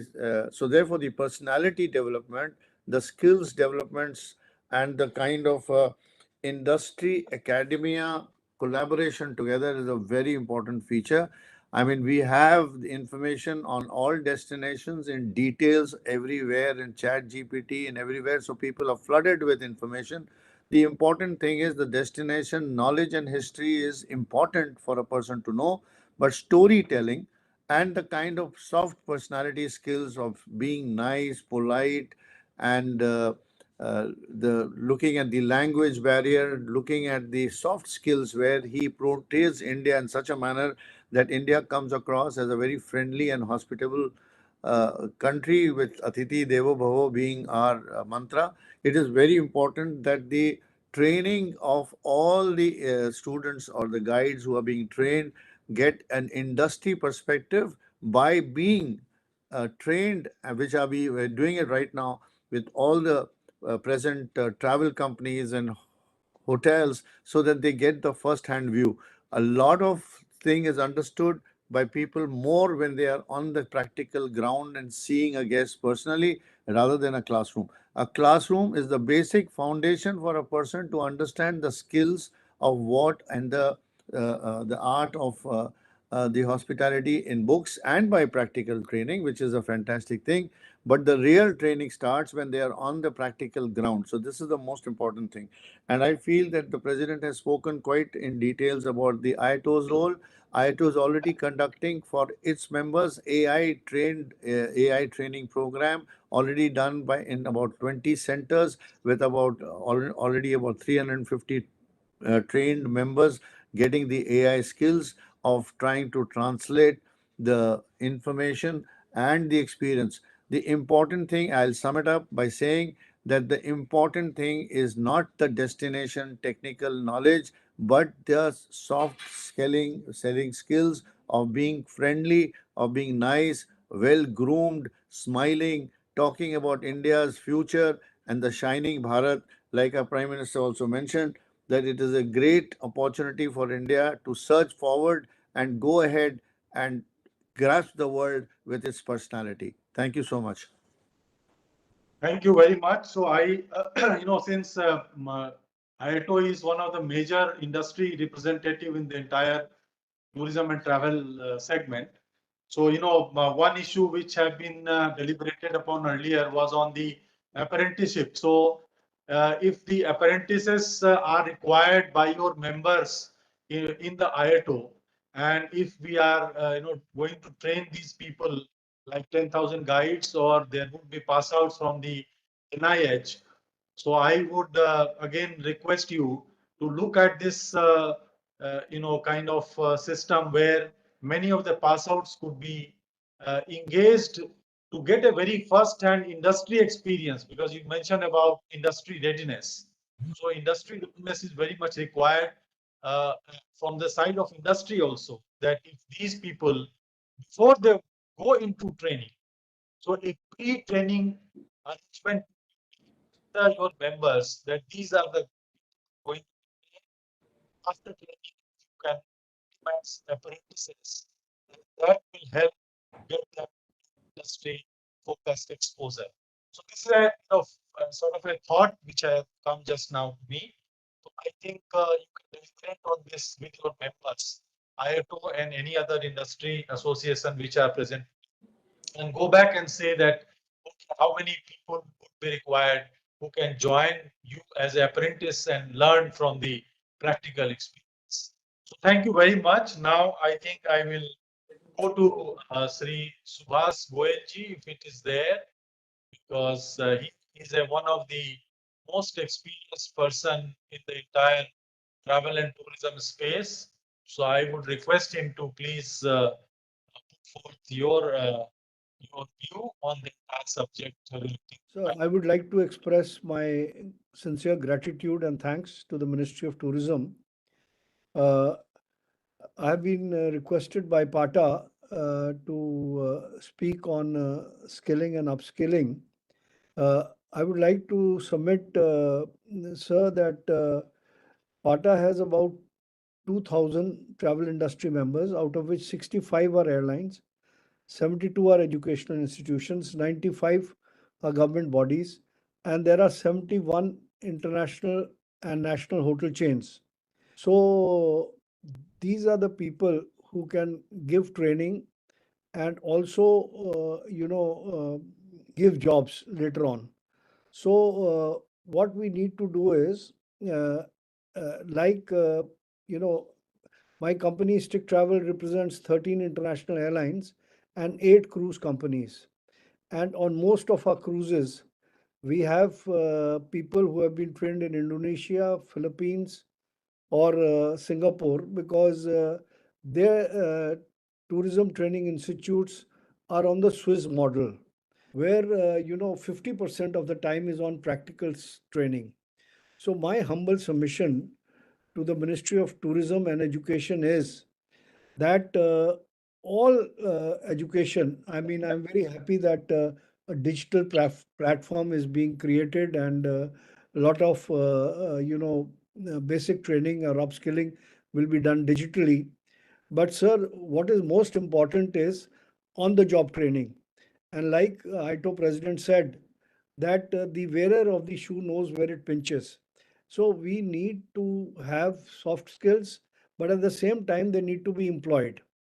Now, tourism has not grown the way it has grown in our neighboring countries like Thailand, Malaysia, Singapore. So, where they have from 1 million Indians, now 2 million Indians are going, because the reason is they have done visa on arrival. So we need to, because we need to employ these 10,000 additional, or the Prime Minister's vision of having 100 of thousands of skilled people. Now they need to be employed. So we need to do visa on arrival, like has been done by neighboring countries. So these people get employed. As far as I could request my airlines, my 13 airlines and 8 cruise companies, to also give practical training. We could write to them if the ministry would like to write to us. Similarly, as PATA, I think we can write to PATA International, and PATA International can write to its members. And I'm sure, whatever best international practices are, can be given to our training institutes, whether they are IIM or the, for example, the PUSA Institute is one of the best hotel management institutes, where people who have been trained are, in top positions all over the world.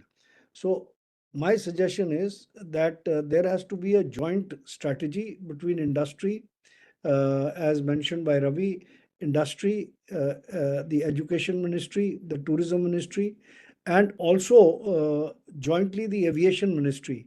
I think let us not forget about the aviation ministry, because with 1,000 airlines, more aircrafts coming into India, I think aviation is going to be one of the biggest employers. So when we are developing these skills, people at the airport counters, people, interact, the immigration officers, as also mentioned by Harish Mathur, the people when they are welcomed at the airport, and the immigration officers are very polite now, but they still don't have the smile. It should come from within, so that person really feels welcome, and it takes 10 to 15 seconds, maximum minute, from cruises people to clear immigration. So we need to have those sort of technology, and then only I think the upskilling that we done. Right now we already have about more than 20 about 40,000 guides, out of which there are 5,000 guides from the Ministry of Tourism. There are 11,000 state guides. There are about archaeological department has their own guides. Museums, some of the museums have their own guides. There are wildlife experts who work as guides. There are adventure tour experts who work as guides. Plus IIT, Incredible India facilitators are there who are also. So all these people are already there. They have basic skills, but their skills need to be upskilled. And for that, I think a partnership between the hotel chains, the tour operators association, the airlines, and so Ministry of Civil Aviation also needs to be, and DGC needs to be involved, so that it is a holistic approach. And the transport department, you see, the Ministry of Surface Transport and the Indian Tourist Transporters Association also needs to be involved, and FHRI and Hotel Association needs to be involved in India. And let there be a joint program, because it is not a question of one institute or one association. It's a question of India, and we have to put India first. And like Indian doctors and nurses have a name for themselves, Indian hospitality managers have the name for themselves. But the other soft skills, like the Prime Minister in his speech was saying, that care industry, where we have to take care of the elderly people, and Indians have the largest youngest population in the world. So we have an opportunity of skilling these people, because with artificial intelligence and technology, jobs are going to die down in other industries, except where personal care and labor intensive industries like tourism and healthcare personnel are going to be needed in a big way. So PATA is there, and ITO and other trade associations are there to support the ministry in this venture, both the Ministry of Education and the Ministry of Tourism. Thank you very much. Okay, thank you very much, Subhasji. I think now I think one person from PATA is also there, Mr. Pavnesh Kumar. He is the Director Project Management from PATA International. If you are there, you can add on what Dr. Subhas Goel has just mentioned. Sure, thank you. Thank you for the opportunity. I would be very quick and short. A lot of good points have already been concluded and added, so I will not waste anyone's time. Starting with very precise pointers as requested at the starting of this meeting. Number one is regarding the upskilling of 10,000 guides. I think we need to revisit whether it's a training of trainers program or we are going and directly upskilling the said guides. Training of trainer programs provides a much better scalability and deployment. And I believe we need to look at the three verticals when we tackle this issue. Number one is the policy side. With policy, the number one question is, are we looking at decentralizing these skilled guides across the 20 aforesaid destinations or tourism hotspots, and would it be proportionate, whether it's looking at the current visitor arrival or looking at the forecasted visitor arrivals? Only then we would have a much better clarity, much needed clarity on this moving forward.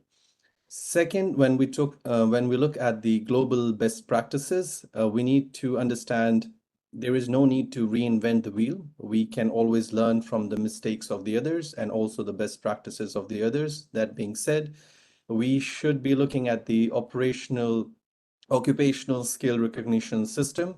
Certain systems exist. There is one in ASEAN. There are regional benchmarks for standardized competency, and of course, looking at the duty of care standards.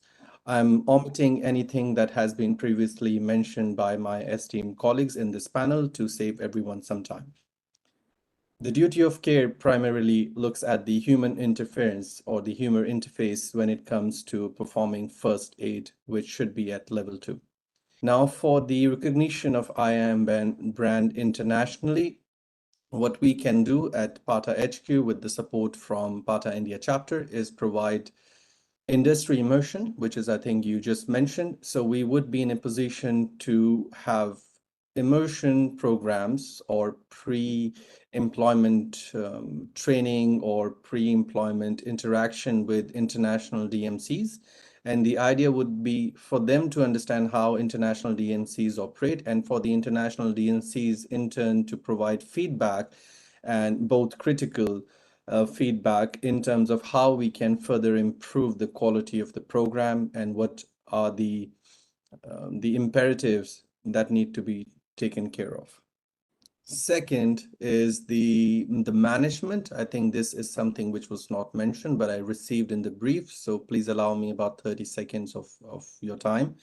In terms of over-tourism or mass tourism management, crowd management, and carrying capacity at the 20 sites that we are going to look in this pilot program, I have dropped some links on the chat. Please feel free to utilize. These are complementary resources from PATA HQ. Most of the stuff that we have spoken about, whether it's about risk assessment, sustainability, having secondary destinations, dispersion of tourists, and making sure that the largest strata of community is able to benefit from tourism. Everything is covered in that one. So please have a look at this. It's called Tourism Destination Resilience. And again, coming back to the 3 verticals, number 1 is the policy making side. So TDR or Tourism Destination Resilience Framework is designed for policymakers. Second is designed for SMEs. So SMEs globally comprise more than 80% of the tourism value chain. And informal workers in India are more than 90%. Sorry, the tourism workforce in India is about 90% in informal sector, which makes it all the more important that we look into it from a very pragmatic way.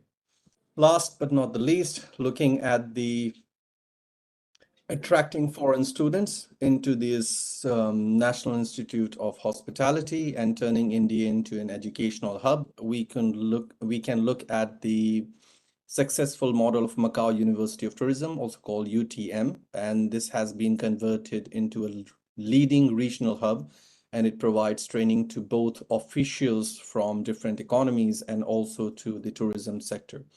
Now, as PATA HQ, we can facilitate any discussion, whether it's about academic exchange or leadership or at the policymaking level, and we would be more than happy to facilitate the youth empowerment initiatives. Last but not least, looking at our neighbors. So I'm currently sitting in Bangkok, Thailand, and Thailand is well known for the hospitality, especially in medical tourism. So India is at the forefront of medical tourism, but that hospitality segment is not at par where Thailand currently is. So we can look into this along with wellness tourism, and through this collaboration, we can definitely improve the scale of hospitality services nationwide. I remain available if you have any questions or anything you would like to debrief upon. Thank you. Thank you very much, Pavnesh Kumar. I think it was very, very practical as well as very insightful for your thoughts and views and offer of help in rolling out these 2 budget paras in terms of improving the overall ecosystem in our space. So thank you very much, Pavnesh. Now I will request Dr. Sanjay Kumar Manjul. I think he was to come early, but now he is connected. There was some issue. So I would request from ASI, Dr. Archaeological Survey. Okay, thank you very much. It's a nice listening all the views of IIM and how training and capacity building is going on for the tourism sector, and also what are the process adopted for the training, particularly sometime in the regional, like Bodh Gaya experience and other that has also included monuments of Buddhist sector. So we all know the Archaeological Survey of India managing more than 5,000 monuments, 3,600 protected, and within that there is a lot of other monuments also. The monuments is one of the destination for the tourist, particularly if you say the all tourist sector, either in the local or the regional or the state level or the national or international tourist also. So day by day, the footfall of the tourist is increasing. But yes, the tourist from the foreign country is not increasing as much as the local tourist.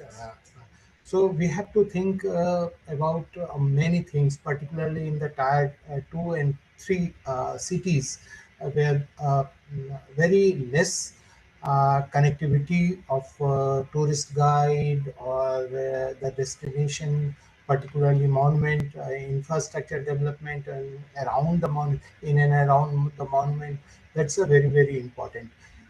Upscaling of the tourist guide is really important, which has already been discussed a lot about the how. But yes, the Archaeological Survey of India may be one of the partner to provide the mentors, particularly for monument-centric tourism. So if because we have the very good chain all around the country, we have the regional office, state level office also, and also the managing the monuments, the practical training, particularly in the monument, and providing authentic data for the guide and storytelling skill is really very important. As such, we all know now the AI technique and the social media and the providing the authentic information at the site itself. Yes, that is in the purview of lot of in our part also. So it's a good to have the collaboration between who is imparting training to the guide, particularly either in the local guide or international guide or with a multilingual skill. So AI will help a lot nowadays for sometime reconstructing the monument, particularly that can be do with the technology and but sometimes it's not possible to do in the monument itself, but guide can do a very well explanation on that.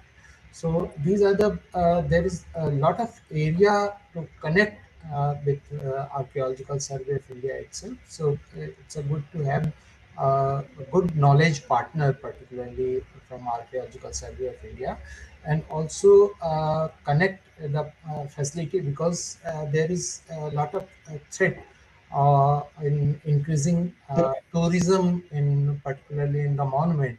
So there is a lot of threat to how to sustain. For example, if you see the Taj Mahal, so there is a large number of tourists going on the Taj Mahal, and particularly they are not enjoying the actual view of Taj Mahal and in surrounding also. So that's a very crucial task to manage and balance the sustainability of the monument, the preservation of the monument, and threat of the monument for increasing tourism. So the role of the tourist guide is really very important to not only connect the monument or the people or the tourist, but connection with the our culture also. So yes, the monument also played a role to connect the different ecosystem or other tourism sector also, even in the environmental sector or in the uh, other cultural sector or the festivals, because a lot of religious monuments also, we have the religious monuments, and so that connect the local festivals sometime. uh, so yes, the total policy of tourism across the country should be done in a very different manner, and also the connect with the culture and the monument and other sector of tourism, because at this many time tourist is not in the sectorial basis, like the tourist from the Buddhist sector, they also want to visit the other area also, because they are visiting suppose in the Bodh Gaya or the Gaya, they are coming for the Buddhist pilgrimage sites, but they want to visit in the other monuments and other things also. So yes, we have to think in the different way. So our Archaeological Survey of India is one of the partner, knowledge partner maybe in the training process. Thank you very much. Thank you very much, Sanjay ji. I think this was very useful, and I have a very specific,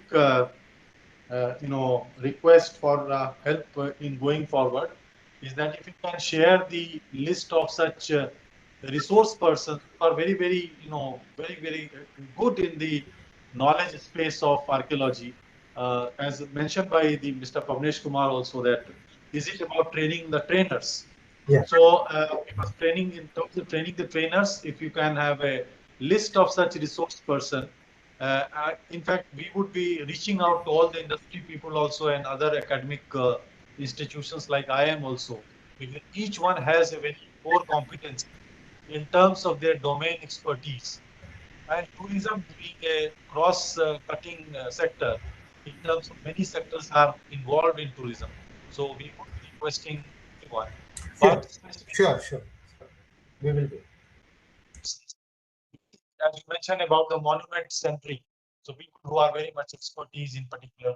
So if we select 20 or more such destination where the rollout has to happen shortly, then we would require it from those actors. Yes, thank you. Thank you very much. Now we have, let us hear from Shri Praveen Rai, CII Rahul Bajaj Center of Excellence on Skill. If you can come in and give your thoughts, opinion, suggestions. Good afternoon, everybody. It's a pleasure to be here, and thank you so much for inviting us to be part of these discussions. I would be talking more on hospitality education and looking at it from the perspective of the National Institute of Hospitality. As a matter of fact, as CII, we run a lot of industry integrated hospitality programs, which are actually certified or in collaboration with world's #1 hospitality university out of Switzerland, as they are probably one of the best in the world. So just to talk about the perspective, I think one of the most important perspective I personally believe is that you need to split very clearly, identify the differentiation between vocational education versus management education. If you look at the way the courses in hospitality were designed many years ago, they were much more like a mix of both. There was a lot of emphasis on skills and at the same time some emphasis on management subjects. I think that is outdated now, because globally either you are a skill-based institute or you are a management institution. You cannot just do the both together, but obviously there are interchangeable tracks, there are interchangeable pathways which are available for the students. And but the vision has to be clear that do we want to be the best in managing hospitality operations, or do we want to be very good in developing skill-based manpower for the country, which we can export all over the world. And that is one perspective. With that perspective in mind, then we have to develop the curriculum and content. Because if the content is more biased towards a skilling, then we got to look at it from that perspective. If it has to be management, there are obviously better institutes like IIMs which are doing that great job. So we need to be very clear what kind of management studies we are looking at. So that is another perspective which needs to be very clearly defined when you're talking about National Institute of Hospitality. Third is, obviously, the industry alignment in our industry plays a very critical role. I will give you in the end an example of how we are doing it. But at the same time, we personally believe that until unless industry doesn't participate in the training of the manpower, they will always find some kind of shortcomings in the people who are trained and certified by the institutions. So we pay a very strong emphasis on ensuring that industry is a partner in delivering any kind of a program. And obviously, along with that, the more important part is that the education has to be global in nature, because our industry is very global.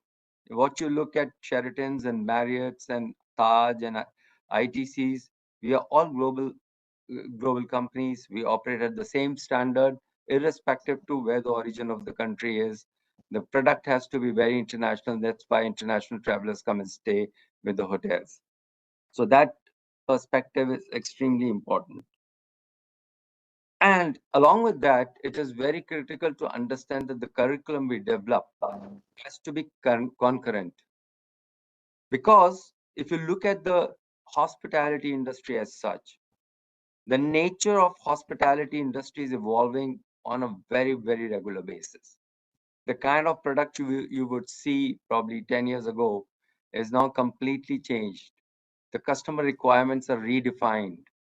I mean, from a very product-oriented customers visits to a very experiential customer visits is what is defining the role of the industry in future. So we got to look at what kind of an experience the customer wants, and our education, our people have to be trained to ensure that they provide in creating that experience for the customers, which is very, very critical as a matter of fact.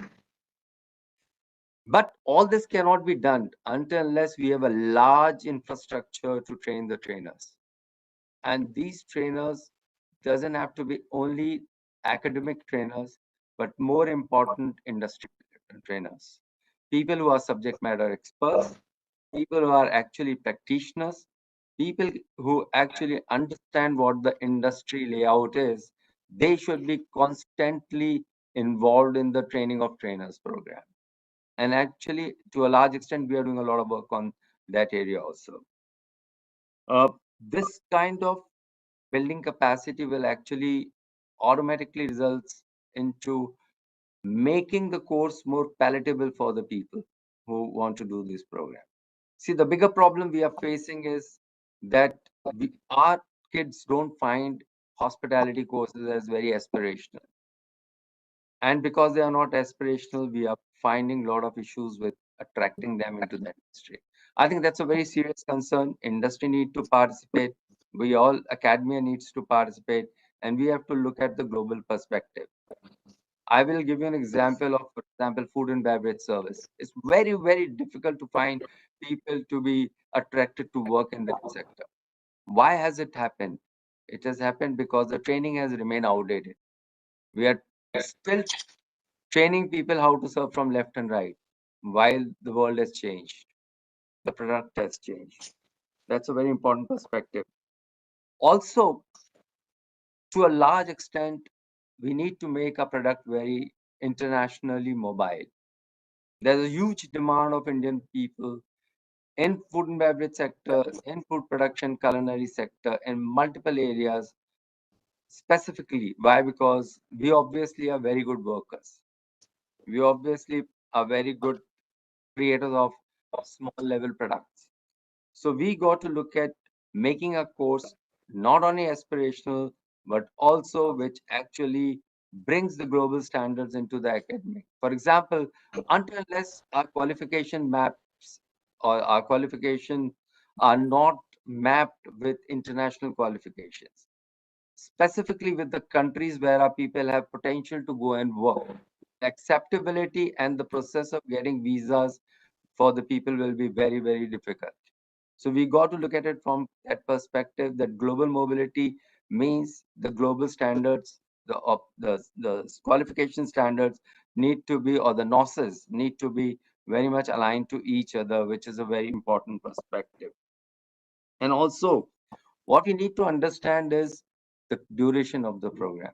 Not every program has to be long term until unless it's a specific education process. If I need good bartenders, then I need to prepare good bartenders. If I need excellent butlers, then I need to prepare excellent butlers. If I need excellent continental chefs, then we got to look at it from that perspective. So that's where the vocational perspective of education will come into picture. But when I need excellent managers, then probably I will look at the model of how École Hôtelière de Lausanne, which is world's #1 hospitality school in Switzerland, works. They have a little bit of exposure to the skills, but ultimately they prepare them as great managers, entrepreneurs, and people who actually develop businesses globally. So that's become a very, very critical perspective in the whole game. I'll give you an example of how we have managed to achieve this in a small scale at the moment, but we are scaling up in a big way.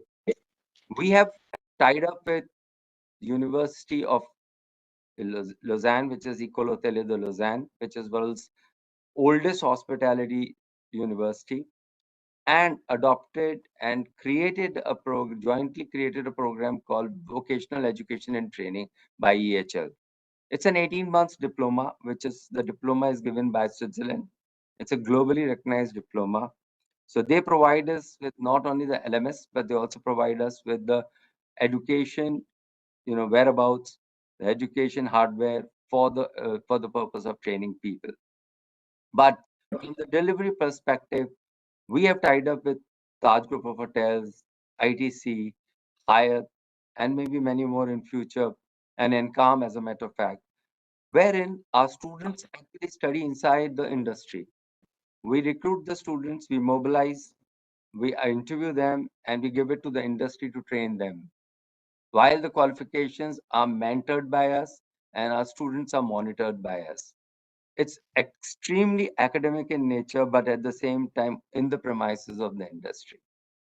The model has worked very well. We on average train 500 to 600 students every year, and this year we would probably be looking at over 1,000 students to be trained. They are all absorbed. We ensure that they get placed, and we ensure that they get placed not only in the industry where they are training, but in any other partner industries across the country, even in global. So the idea is to make sure that the people who actually teach them, the people who actually train them, are actually the managers who run the properties. They may always have limitation of time, but we have managed the perspective in such a manner that we go and train them, we certify them globally by giving them an EHL trainers certification, and then we ensure that they train as per the norms which is developed by the academic partner. So somewhere down the line, we got to look at it from that division very clearly, whether we want a vocational perspective or whether we want a management perspective. Industry doesn't need too many managers, but yes, industry needs a lot of technocrats. Managers can be developed from multiple MBA institutions, but a chef or a bartender or a food and beverage service person cannot be developed from those institutes. So we got to make sure that our focus is very clear. And I think once we are clear in our mind, we would be very happy as CII to participate in that process. We would be very happy to in developing the curriculum which is more aligned to the industry, set up standards which can be reviewed on regular basis and take this process forward. So that's what is something which I wanted to contribute. Would be very happy to answer or take any questions later on whenever the chair would like to decide. But thank you so much. Thank you for being patiently listening to me. Thank you, sir. Thank you very much, Praveen. I think a very good model which you have adopted and shown, though on a limited scale, as you mentioned, but of course, we can look at a very deeper understanding and the insights out of this model, which is going to bring in scale also, because the scale, speed, the scope, all these S needs to be tackled in the Indian context, because we have a very large number of hospitality, demand coming in the next 3-5 years. So how do we scale it up with the quality which we want? So that's a major issue. Only one thing is there, that we need to, because the upgradation of NIH as a major national body, the intention is also to bring in foreign people, foreign students also to be trained in India, because our cost of training would be much more competitive in terms of delivering it here. The brand of NIH as an international brand, just like Equal has or a Cornell school has. So that kind of intention is also there, and in fact, we need sort of further improve whatever different aspects of the hospitality, vocational or management. Both these issues needs to be done. Thank you very much, Praveen, for that. I will be very happy to work with you on this whenever you would like me to. Thank you so much. Getting back on this. At this point, I think I want to bring in Dr. Lakhawat, who is from the National Council for Hotel Management, to share, because this is a issue which is slightly going towards NIH. So I want to bring in at this point, and then shift slightly to the guides again. Back to Professor Lakhawat. Thank you very much, sir. I'm very thankful to Ministry of Tourism for having me as part of this discussion among these very distinguished speakers. Sir, with regard to the discussion which is currently going on about National Institute of Hospitality, just to give a contextual background, NCHMCT exists in this country for nearly 46 years, which is half the century. And as of today, we have about 95 institutes affiliated with NCHMCT. At any given point of time, we have 25 to 30,000 students who are enrolled with us in our various courses. And the alumni base of NCHMCT includes who's who of the industry here in India, and also at the global level, they occupy very senior leadership positions. Now, in this contextual background, it is a bit ironical or paradoxical that almost in all fields, all technical professional fields, there is an institute of national importance that exists in this country. But till now, there was no National Institute of Importance, no INI, no NIH in the field of hospitality or tourism. So it is a very welcome initiative by Government of India and Ministry of Tourism to propose this kind of an institution. And now talking about what this institute will do different from what we are already doing. First of all, NCHMCT as of now is more of a society-based coordinating body set up by Ministry of Tourism without a statutory mandate. We do not have a statutory academic autonomy in terms of giving our own degrees, in terms of also having complete autonomy on the curriculum which we decide or on the courses that we run. So this will give us that autonomy, which is foremost for any academic institution anywhere in the world. As mentioned by Honorable Prime Minister also in his inaugural speech, that it is extremely important to have relevant curriculum, industry relevant curriculum and courses at any point of time for employment and for the right kind of skill set to exist among the youth who are getting trained. Now, in this particular aspect, NCHMCT, once it is an NIH, we can of course have international collaborations. We can have a dual degree mechanism. We can have joint degree mechanism. We can have credit transfers.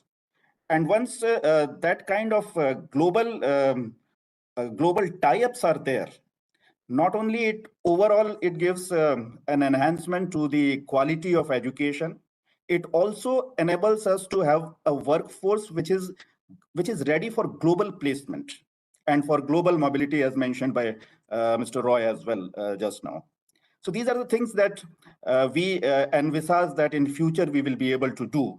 We also look at models where we can have some hybrid learning based models, where we can also give recognition for prior learning. Particularly in our diploma courses, we can give the chefs who are already working for a long time, if we can give credit benefits based on their prior learning, then they can also be a part of the organized structure in terms of their qualification and their subsequent vertical growth. Sir, NEP, the National Education Policy permits international collaborations. It also emphasizes that there should be more cultural diversity in our campuses in terms of people from different parts of the world. And once we are an NIH, we will have that kind of international recognition that we will be able to have students from diverse countries, diverse geographical backgrounds, and that will overall, in terms of the value addition to the existing students and also for the students who are coming from different countries and are studying here, will be a great value addition. My one very important aspect regard to faculty development. In any academic institution, faculty is the key differentiator. Curriculum is, of course, a guiding factor, but it is not a limiting factor. It is the quality of academic delivery that decides or that differentiates a good institute from a great institute. Now, this National Institute of Hospitality status will enable us to develop our faculty better than what we are doing right now. We propose to have a faculty development center, a dedicated faculty development center as part of NIH, and something where we are training not just the faculty members of hospitality sector, but service sector as a whole, because it is a very transferable skill set. We also look at having a research degree of our own, a PhD degree, which because of, again, statutory limitations, we cannot have at this point of time. And once we have a PhD degree, our faculty members who are not already PhD, they can also enroll and they can upgrade their knowledge, their research-based skills, and which eventually will bring in a research-based environment in our institutes, which eventually will bring a culture of innovation in our institutes, and which eventually will help us to attract better talent in terms of the faculty to come and teach at our institutes. We also foresee that once this kind of ecosystem develops, there will be an upgradation in the also for the faculty members, which of course will enable us to have better talent. One more thing, sir, in this particular context, as Mr. Roy also mentioned, that our academic delivery should also be of the global standards. And over there, there's a need to have change in the pedagogical methods. We want to change to a method where we are not into traditional teaching mode, but into facilitation mode. And already we also had a tie-up with a call institute, EHL. Over there, we have done a qualified learning facilitator program for our faculty members. So they are learning facilitation skills, but we want to put more emphasis on the development of modern day facilitation based pedagogical skills for our faculty members with the advent of this NIH National Institute of Hospitality status that we are talking about. And sir, my final point is with regard to this National Institute of Hospitality being an advisory body to Government of India, Ministry of Tourism, as one single recognized institution which provides them which provides them the required expertise in skill development in the country in the field of hospitality. Right now, also NCHMCT is carrying out that role in an informal way, but this will give us the status of being the bridge between academia and the government and the industry, and even more better industry interface we are looking at. Already some MOUs are signed. However, with an NIH status, we will be in a position to have industry requirement-based specific courses, which we can design and roll out at any point of time, which are based on the requirement of that particular time. So these are the things that we are looking at, and we are thankful to Ministry of Tourism for this initiative, sir. Thank you, Dr. Lakhawat, for your insights and the roadmap which we can follow based on the suggestions which are coming in this particular platform of webinar. Now, shifting slightly in terms of going towards the guides ecosystem, I would request Mr. Shakil Chauhan, General Secretary, Tourist Guides Federation of India, to come in and put forward his remarks on the requirement of the guiding ecosystem. What are the requirements from the demand side? What the tourists demand, and how do we deliver it? Come to the IIMs and other people also, that how do we do it from the supply side? So let us listen to Shri Chauhanji, General Secretary. Thank you very much, sir, and namaste, everyone. Thank you for this lovely initiative, sir, and thank you for providing opportunity to TGFI to speak on behalf of the guides. Number one, sir, without any condition, I am extending the whole support of the Tourist Guide Federation of India to the Ministry of Tourism, as we have done in the past as well.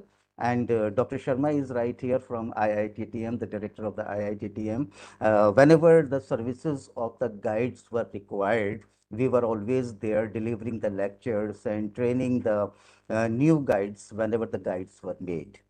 As Subhash sir already expressed his concern that there are already 40,000 guides exist, including we, the guides from the Department of Tourism, Government of India. We are 5,000 more or less. And so the question arises that these 10,000 guides announced by our Honorable Finance Minister, so there will be a new recruitment of these guides, or you are going to select the guides from the existing guides. But as I have observed that, of course, because the government of India, and it is the initiative of our Honorable Prime Minister, SABKA SATH SABKA VIKAS. So, of course, you are going to make new 10,000 guides. So, number one, as I told you, that TGFI always extending their full support to the Ministry of Tourism. But the problem is, sir, that if we see this year, a decrease in the inbound tourism has been observed. Number one, as the gentleman from Archaeological Survey of India also mentioned. And the thing is, sir, if we are talking of the domestic tourism, yes, we have a slight boom in our domestic tourism, but there is another fact is that the Indian tourists, they are not interested in taking the services of the guides. So we have to see that as well. It's a good initiative. We are supporting it. But the thing is, sir, we have to talk on the providing of the job opportunity as well. So we have to see that part as well. As far as the IIMs and IITTMs are concerned, sir, they are offering a very good proposal. So ministry is going to definitely take a decision for that. And the TGFI, we are always offering our expertise. So TGFI is only a call away, because as far as digital platform is concerned, we can train the guides digitally only about the basics. But guides are basically cultural ambassador. As per as in the words of our Honorable Minister Gajendra sir, that the guides are the what word he used. Zuban, Bharat ki zuban hai. They are the voice of India. So, and many speakers, they have talk on the good skills of the storytelling. Yes, storytelling is the part of the guide profession, but along with the factual telling, because guides are the one, they are directly interacting the tourist, and they have to be very precise and very factual. So that is the reason, sir, that digital platform is fine. We can train the guides on all the people digitally, and because it is the demand of the time.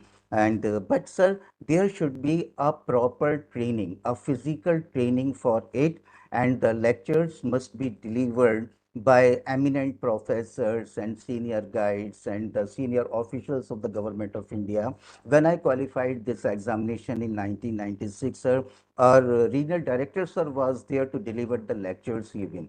So we have to use the expertise of the experienced people to train the guides.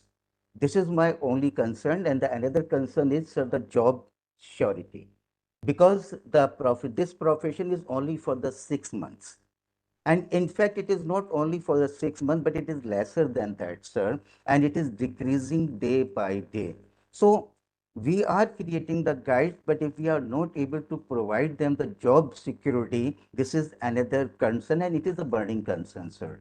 So this is my only two humble submissions. Number one, there should be physical training for the guides, and TGFI is always ready to share our experiences, our expertise with the new coming guides. Always, sir. Another thing is to provide them the job security. Thank you very much, sir. I'm not taking too much time. Thank you so much.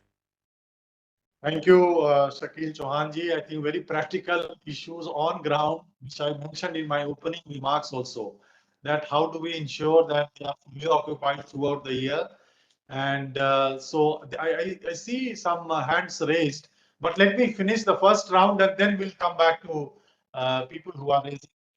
So I think the TGFI is already pinpointed a very practical, focused issue confronting guiding ecosystem. I request Professor P.S. Sahai, Director IIM Jammu, throw some light on these issues and also your general remarks regarding the two budget panels. So Professor P.S. Sahai.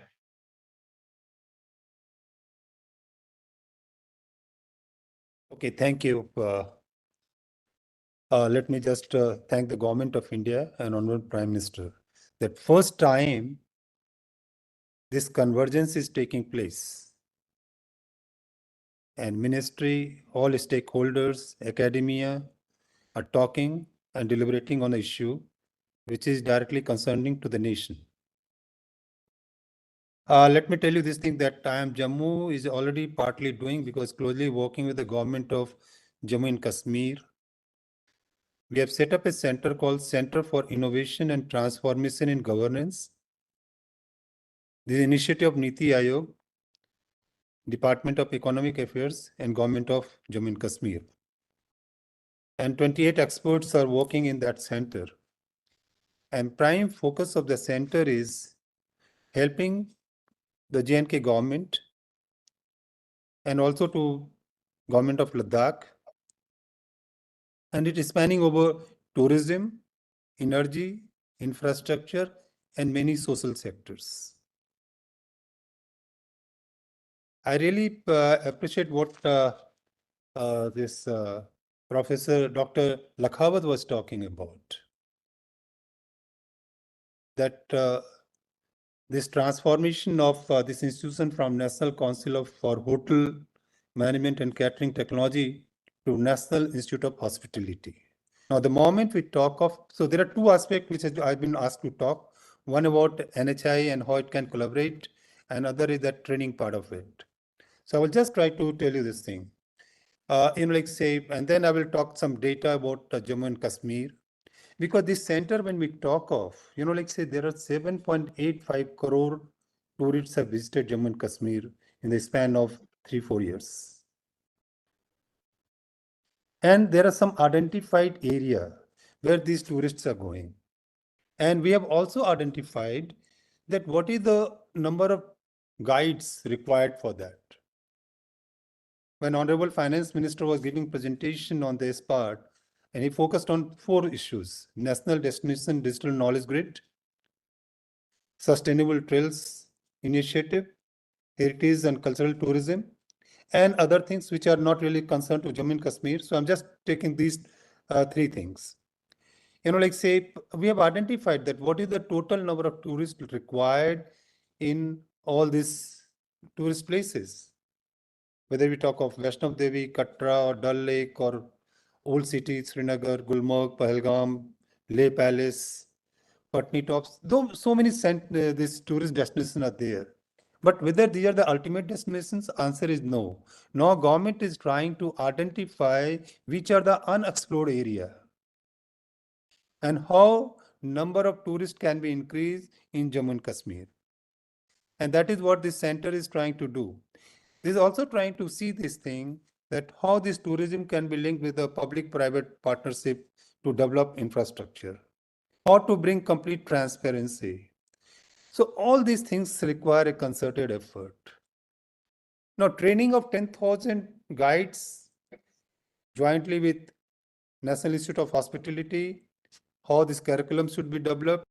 Multiple IIMs have shown interest, because when we received this invitation from Ministry of Education, we were told that as per the budget of this year, we have to train 10,000 guides. And it's very nice to hearing the views of different stakeholders, particularly all associations and NHI, that how it can work together. I think that there are ample of ways where probably this both the institutions can work together. Number of IIMs are there. Let them sit together, and all stakeholders should also be invited while we talk of developing curriculum. Ultimately, whatever graduates which are now diplomas, which are not, we give certificates, or whether we talk of doctoral program, whatever we do, it must be suiting the requirement of the nation, and it must be suiting requirement of all the stakeholders. So first thing is coming is that, okay, what should be the governance structure of, what should be the architecture of NIH? I said that, okay, there is no statutory body right now. So I think that this probably it requires that, okay, there should be NIH should be recognized as Institute of National Importance. What should the board composition? Who should be the member of the board? It must be aligned with the national education policy. How this assessment will be done, accreditation will be done, how this course will be developed, who are going to be there. So all these aspects should be covered, and then identifying that what are the different degree awarding programs we are going to do, and what are the non-degree, that is certificate awarding programs we want to do. Whether offline, online, hybrid, these are the details can be worked easily. But what is important is first to strengthen this NHI. And what type of industry academia integration is required. This is a very good forum that first time probably we are doing, at least I'm attending for the first time, this type of thing where we all stakeholders are there and we are trying to discuss. And then probably, because say IIMs can also learn a lot from NIH, and NIH can also learn a lot from IIMs. IIMs have got excellent infrastructure. Like if I talk of infrastructure, 170 participants can be trained any time across the year, or probably during summer. What my colleague was talking, other director was talking, that summer is the best time, April to June, when students are not around. More than 1,200, 1,300, like say participants can come to any of the campus and they can be trained. So it's important that like say what type of training should be given, what should the mode of this. If you ask me, I feel is that if suppose we talk of 3 weeks program,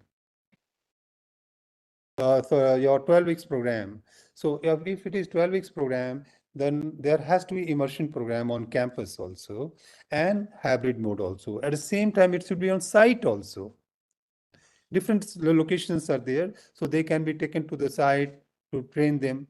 And like say different pedagogy can be used.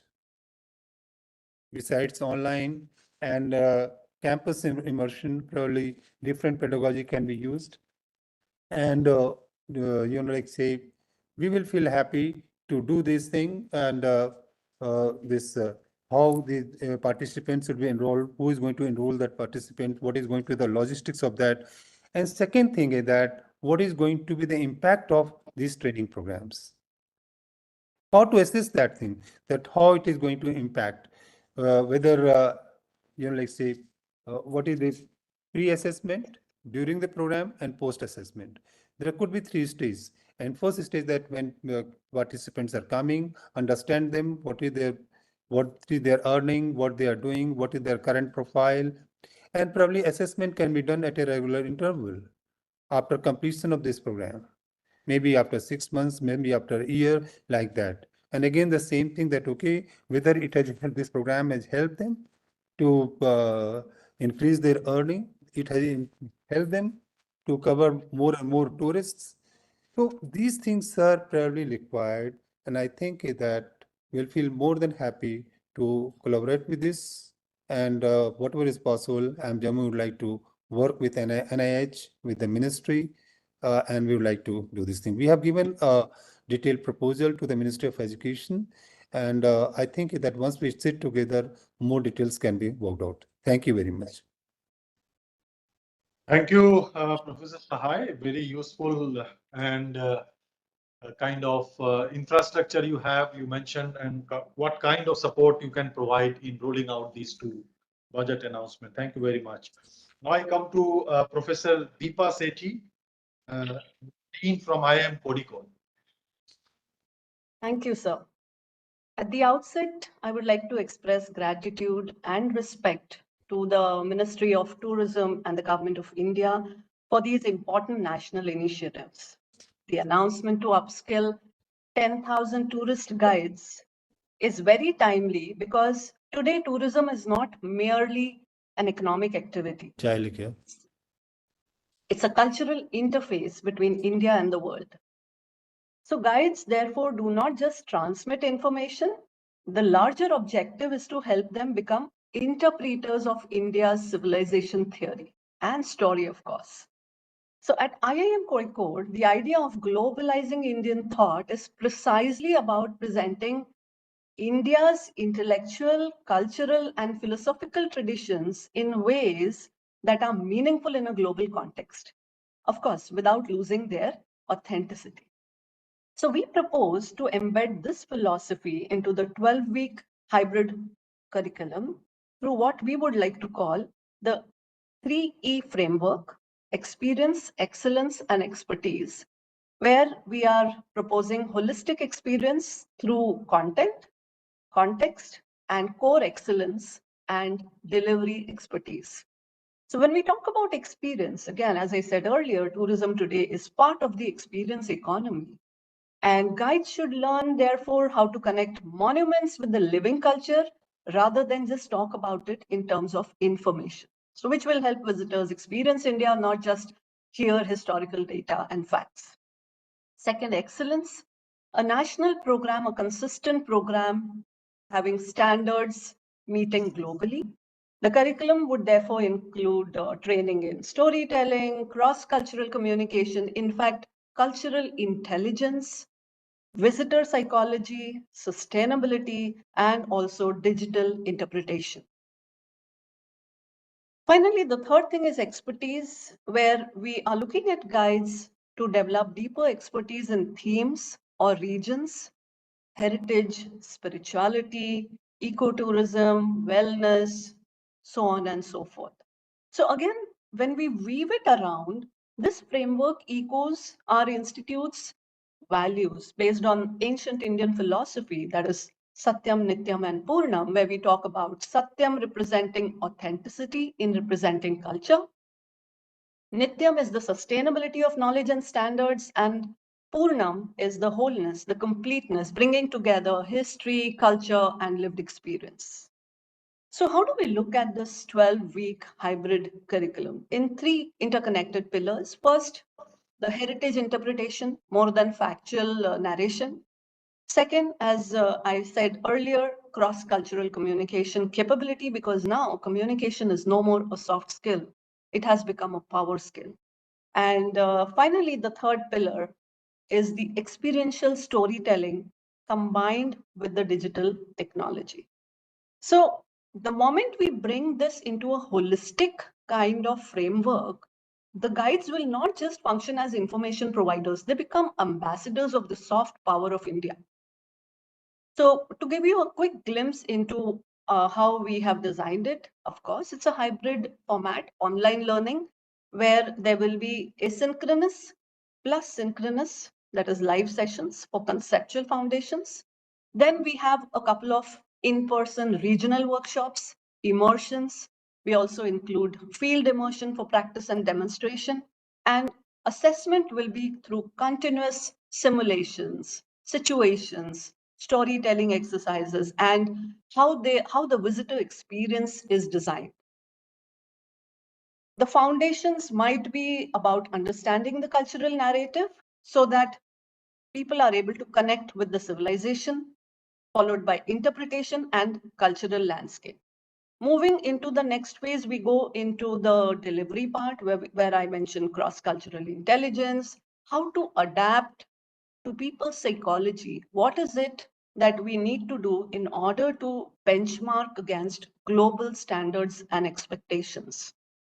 How do we bring in storytelling? How do we narrate rather than share? Visitor psychology, as I mentioned earlier, experience design. My colleague, Professor Vinita, mentioned about VR, AR, VR. How do we include? So now we are going towards AI. We are already AI-tized, right? We recently did the AI summit where we found there are so many apps and tools available where this experience can be given, where simulations can be conducted. And then we move on to sustainable and responsible tourism. We talk about field applications. We talk about professional development, and of course, heritage immersion and field study. We also propose before the certification a capstone project where all the learnings will be applied so that a complete tourism experience is given. Now, with regard to the question on standardization versus local flavor, it's very important that holistic education in India must balance two goals. One is academic consistency and the other one is cultural diversity. So there we are proposing a core and context model where we are saying at the core context, at the core level, NIH can maintain the uniform academic standards across all its chapters through a national curriculum shared along with IIMs. And this would include competencies like service management, hospitality operations, digital systems, sustainability, etc. And faculty development, assessment frameworks, and accreditation standards can also remain nationally aligned so that there is consistency and quality.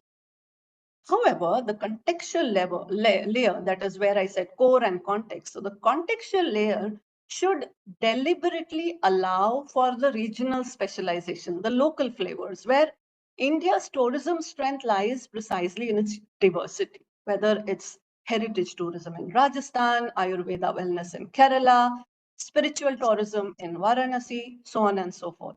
So each regional institute should therefore integrate local culture, cuisine, crafts, ecosystems, community practices, and that will help us involve the community in general. So the goal should not be uniformity of experience, but uniformity of excellence. So that is where we propose the core and context. So we can achieve the national academic rigor along with the regional authenticity. Now, there was another question which talked about how do we bridge the industry, academia. So yes, when we look at bridging, it's not just academia and industry, it's government, it's policymakers, and these partnerships will enhance not just the curriculum, but also research and knowledge creation. So at IMK with different centers of excellence, including the incubator Live, we are already doing a lot of projects and consulting with tourism sector. Our faculty colleagues are doing research in tourism. This experience can be leveraged in terms of developing case studies, because The purpose should not be only training. What next? How does it impact? And how do we evaluate that? What is it that we leave as a legacy? What is it that we create as knowledge, which will remain even after batches graduate? So that's where cases can be developed. Industry labs could be done. Venture labs could be done. Policy research happens. White papers are submitted to the government of India. And of course, we can look at how India can pioneer the global tourism scene.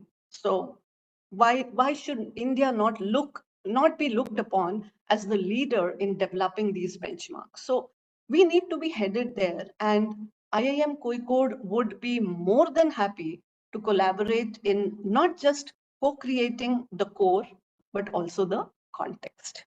I rest my case. Thank you for the patient listening.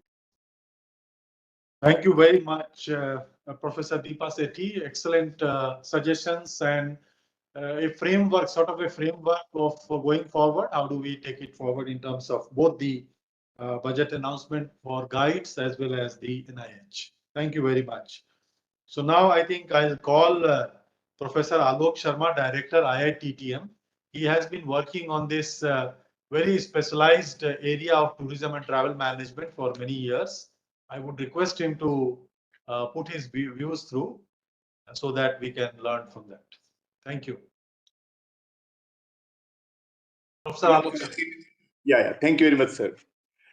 Sir, respected senior officials of ministry, distinguished participants and stakeholders and colleagues. The Union Budget 2026 announcement to upskill 10,000 tourist guides across iconic destinations represents more than a training initiative. It is a structural reform in India's tourism human capital ecosystem. ये budget पर्यटन क्षेत्र के मानव संसाधन तंत्र में एक बुनियादी structural reform लाने वाला है और इसके जो चैलेंजेस हैं उनको अभी रवि गोसाई जी ने कुछ मेंशन किया, अभी मैम दीपा सेठी मैम ने भी बहुत इंपॉर्टेंट पार्ट्स को टच किया है और उसके डिटेल में जाना ही पड़ेगा हम सबको मिलकर। एंड हरीश जी एंड सुभाष गोयल जी भी हमारे साथ यहाँ मौजूद हैं, ये बहुत एक इम्पॉर्टेंट इनपुट उनके मिले। Tourism guides are not merely facilitator of travel. They are the interpreters of India's civilizational narrative. Some things we have already discussed about it in various lectures, which we were just listening. And at our monuments and heritage sites, tourist guides shape visitor experience and contribute directly to India's global tourism image. Like in these conditions, guides has to be very diplomatic, soft, polite, time manager, creative, innovator, wide visionary, and situation handler. With more than 3,600 ASI protected monuments and 44 UNESCO World Heritage Sites in India, the quality of interpretation and visitor engagement, tourist engagement, must meet global expectations. Professor Deepa has already mentioned it. Accordingly, the 10K Tourist Guide Training Program, 10K TGT program mainly focuses on strengthening professional standards, modernization, and service excellence. The 10K TGT program has been designed as a 12-week hybrid competency-based training framework, combining classroom learning, on-site practical experiential learning, and digital governance. And more inputs are coming, and we will like to add everything. These trainings, three elements makes this initiative significant. First is national competency framework, ensuring uniform professional standards across tourism destination. And second is digital integration through hybrid learning platform, digital registries, QR-based verification, and monitoring systems. And the third is academic and industry convergence. We were talking about the curriculum is being structured by IITTM, and the other inputs which are coming will be taken into it. IITTM is the Indian Institute of Tourism and Travel Management. under Ministry of Tourism. We are working under Ministry of Tourism, and we based on our long-standing domain expertise in tourism education, heritage interpretation, and destination management and research. For nearly 4 decades, IITTM has been contributing to the training and capacity building of regional level guides, Incredible India Tourism Guides, IITGs, state level tourist guides, and other tourism professionals. At the same time, the 10K TGT Tourist Guide Training Program reflects a strong convergence between academia and the tourism industry associations. IITM work closely with leading tourism industry associations such as IATO, TGFI, TAI, and ATOI, whose practical input helps in the training with industry need, ground level tourism operations, and professional standards. In addition, IIMs are expected to contribute managerial and analytical perspectives that will strengthen the overall quality and effectiveness of the training framework. And many more ideas will be included in this. Collaboration with institutions such as JNU, the Jawaharlal Nehru University, and IIITMs will further reinforce the program by providing academic depth, digital innovation, and technological support. And a specialized component related to heritage storytelling, voice modulation, and dramatic expressions and presentation skills may be delivered in collaboration with institutions like drama schools. And together, this multi-institutional and industry-linked collaboration will create a balanced and practice-oriented training ecosystem that combines tourism domain knowledge, management insights, academic scholarships, and industry experience. The union budget announcement for 10K TGT program represents a forward-looking step towards strengthening interpretation standards, enhancing visitor or tourist experience, and improving India's tourism competitiveness at global level. These 10K guides will decide the India's next era of tourism excellence. Thank you. Thank you. Thank you, sir. This is all from my side.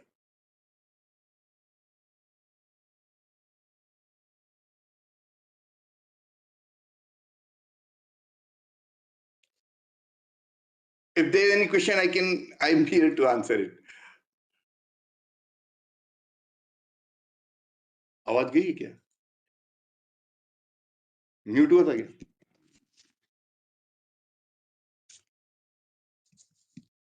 Hello?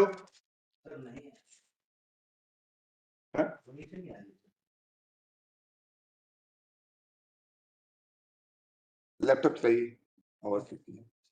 Professor Alok, you're perfectly audible. There is no issue from your audio. Okay, thank you, sir. Thank you.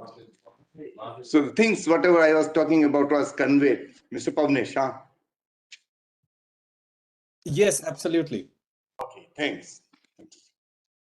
Your input was great, sir, and we have noted it. Noted.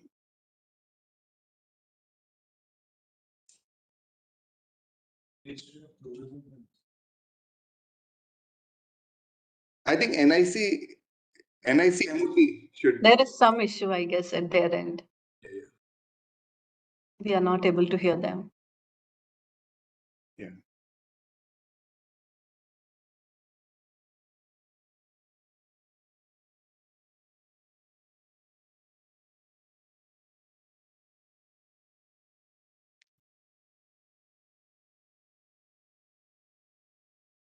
Am I audible now?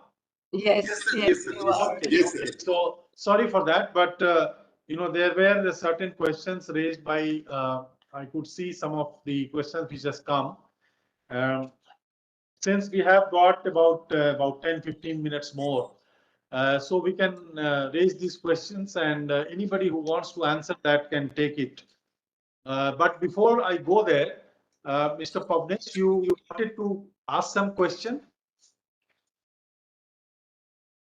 No, not really. I was just. Okay. Okay. So I will move to the questions which are there in front of me. These are the questions raised by the students, actually the beneficiary of the entire system.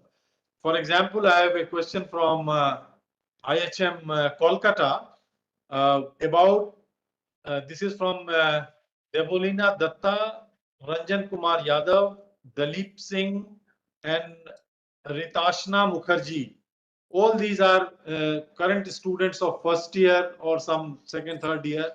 They have raised a question about, with the NIH, will we will see a new pedagogical system, greater international recognition, and certain exposure to the hospitality chains. So anybody who wants to take this question can take this. From IHM Kolkata, we have these questions which has come.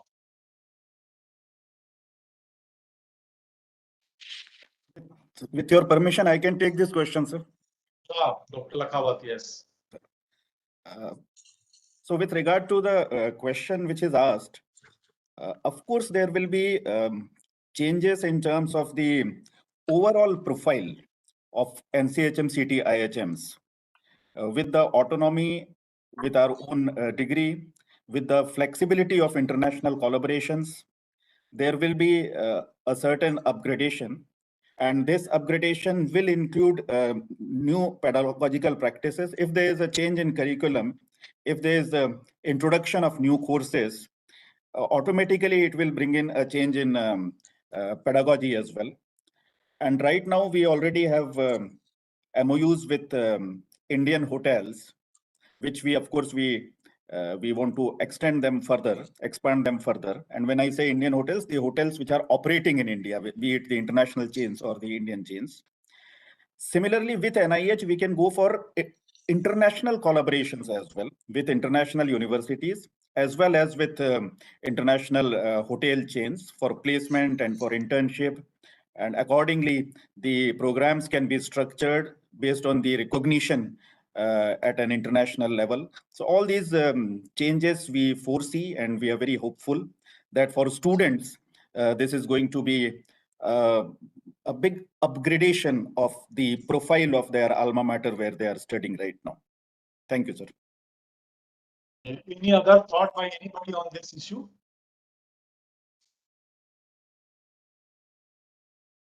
Sir, I have one idea, sir. Yeah. Can I speak, sir? Yeah, sure. Actually, sir, going by the current trends in the market, particularly the nomenclature of the institutions. So you propose that the NCHMCT will be given a name like National Institute of Hospitality, sir, correct? National Institute of Hospitality. So my point is that, sir, if you can think of in the line like, say, there are series of the things like some institutions are called IIT, IIM, ISER, ISC, like this. So they have been in a very respected bracket, particularly the society terms them like this. Then second category comes like national NIT, NITER, NISER, and other kind of training institutions like this. So if you feel that some broader, more image brand can be given, then better to call it just a Indian Institute of Hospitality Management type of things. I think that will match much with the things that you want to build up and image as brand both. So that can be much more appealing and also derive much more, attention from the people. That is what I want. Okay, thank you.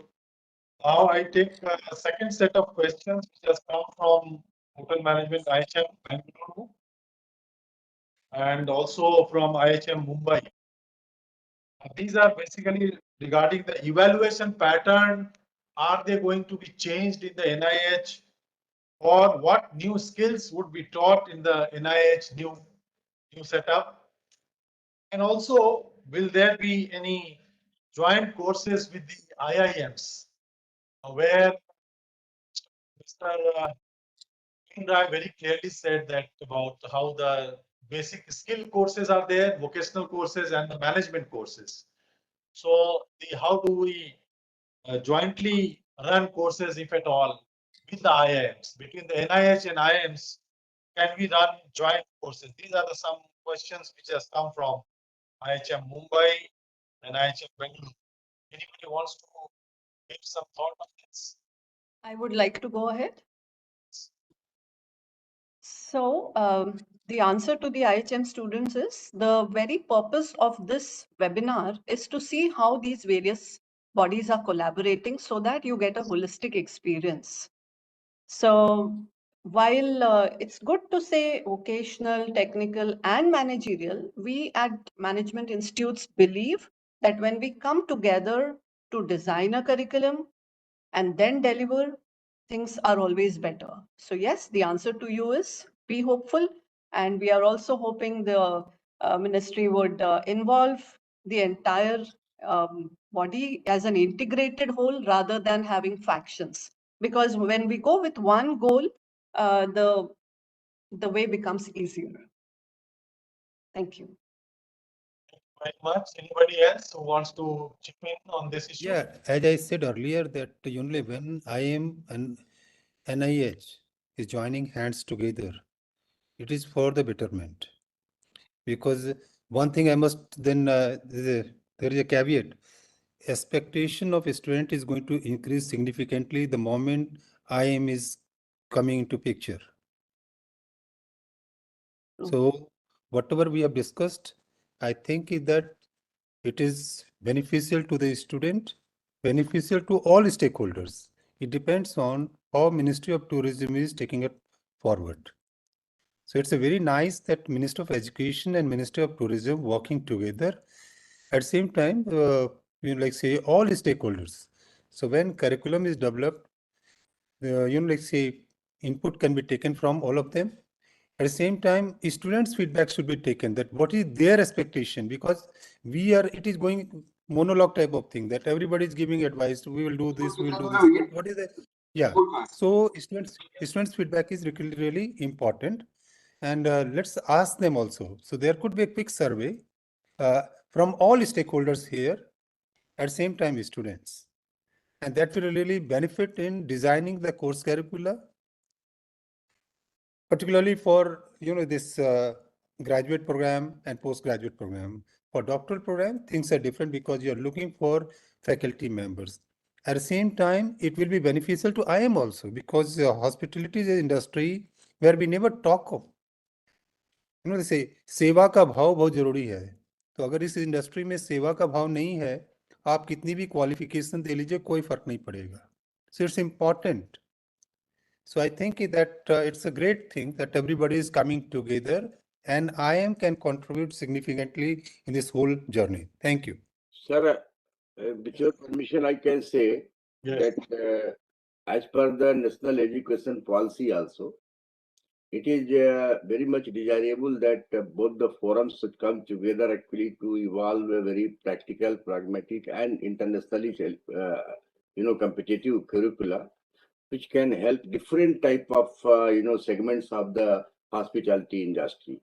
One among maybe that how the analytics can help actually in planning, coordinating, and executing the different kind of tasks and assignments, which are and also resource mobilization, resource optimization. Both the case of whether it's the airlines or it's rail or it's road or it's buses or even the crowd maintenance at the religious centers like Magmela, temple, and other places. So I think joining hands with the NIH as well as proposed NIH, I think it is one of the wonderful thing, and both the curriculum, short-term courses, long-term courses can be jointly designed and executed by joint degree type of programs also. I think this need to be promoted in a very big way actually, sir, in order to help the industry and also to attract best of the talents from in this industry. That is what is my suggestion and views. Thank you very much. I give Mr. P.K. Banerjee wanted to come in, the Joint Secretary in the Ministry of Education. Please. Right. Thank you. Thank you for in between. Actually, I was going through the website of National Council of Hotel Management and Catering Technology. And what I saw in the website, if that information is up to date, then there are a total of 95 different institutions under this umbrella.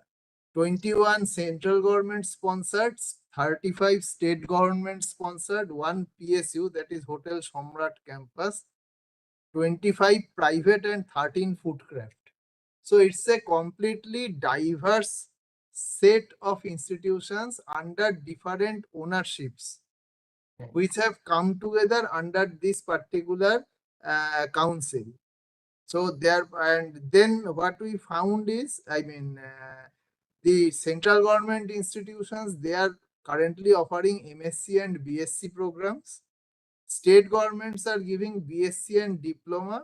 The remaining all are giving BSc diploma. The Foodcraft is giving only diploma. So this is the, if that is the status, and if we are actually thinking that NIH will be a single institutions who will cover all of them, bring them under a common, a single institutional framework, then probably a lot of legal issues are also to be sorted out, that whether it will simply be a sort of degree granting or institute, body, like, and these institutes will actually work as independent colleges under the university umbrella, following a common pedagogy, because this type of model probably does not exist, where one university at a all India level is providing maybe a common curriculum, and colleges across India are actually delivering that, and there will probably be some common exam under that university. So that is a, this concept itself is something novel, and probably on that we have to work out. That is if that is the proposal. So that is a very important and new thing what you are practically thinking at this moment. So probably some more deliberations as along with the existing regulatory framework of degree granting and other things which comes under the UGC Act needs to be looked into if we want to do this. So that is the short point which I was trying to make. But this is really very interesting and novel idea. That I must say. Oh, I think that's a very, very valid observation which you have made.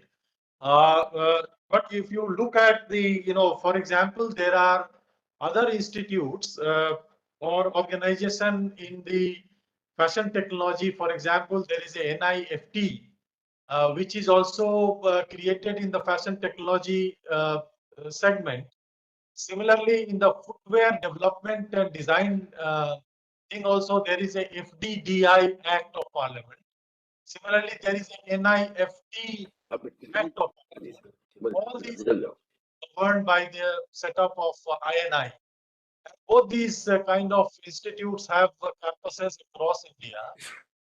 They are providing degree and also getting the status of a INI character. So we can always, it's good you have, we can always discuss it.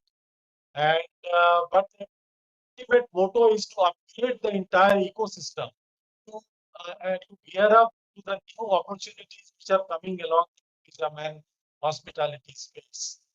So this is what the thinking is, and I think we can always, all the stakeholders are here itself. And what we plan to do is make a group or something of that sort, exchange ideas, and going forward, how do we take it forward in terms of upgrading the entire ecosystem to international levels. I'd like to add, if I have the permission to say so. Yes. Sir, there are two things. One is, I'm sure our director international, who's here with me from Bangkok, he will agree that PATA, if you can get involved, in some of the certifications and some of the arranging collaborations with the various international hotel chains. And secondly, my request should be taken up very seriously to involve the Ministry of Civil Aviation, because you cannot have tourism without civil aviation. And the frontliners in civil aviation, and civil aviation is going to become a larger employment generator than even tourism. And so that is very, very important, involving them. And third request is to the Ministry of Education. You see, we all talk about cleanliness, but we need to make, I have said this in my book on poverty eradication through tourism also, that we need to make public health and hygiene compulsory subjects at the primary and secondary level in all our educational institutions, so that right from childhood, they develop, the spirit of, cleanliness. And as the Prime Minister mentioned, health and discipline is very important for the youth, the upcoming youth. I think, like earlier days, NCC was very active, but like in Singapore and all, I think for discipline, some sort of, before joining the university, maybe 6 months or some sort of uh, either national service or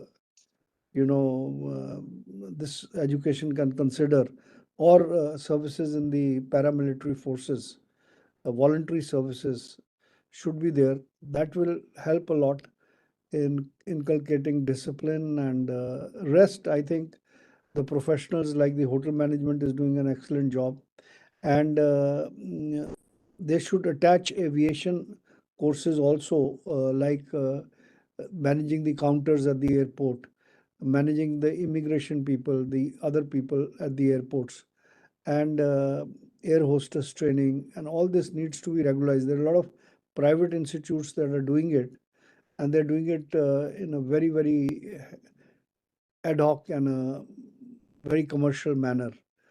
Professional training as per ITA rules and regulations is not taking place.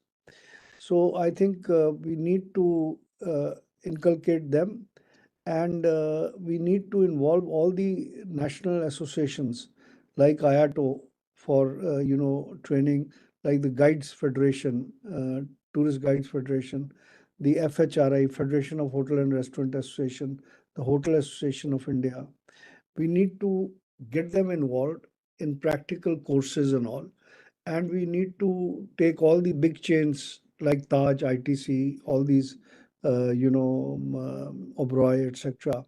And also our two major airlines like Indigo and Air India to also get involved, and a few foreign airlines. Goelji, I think I have noted the points of on the civil aviation and also the hotel and other industry. I think we need to close this meeting now, because it's already, the time is allotted to us is already up. So thank you very much, everyone. Before I conclude, and for your contribution, and there are some questions which are still there for me, but we will answer it once through our emails also. So that is how it is going to be. The time is already up, and I'm getting signals from my colleagues that you can circulate the questions to all the speakers, and we so can write back the answers will or our responses. Sorry. for responses and also making. So thank you very much, everyone, for participating very actively on this important agenda. Going forward, tourism and hospitality and skilling the people is going to win the entire game in terms of both tourists, both domestic and international, and giving them a world-class experience at our sites. Thank you, sir. Thank you for Thank you. the opportunity. Thanks a lot for invitations. Thank you so much. Thanks. Thank you, everybody. Thank you. Thank you. Thank you.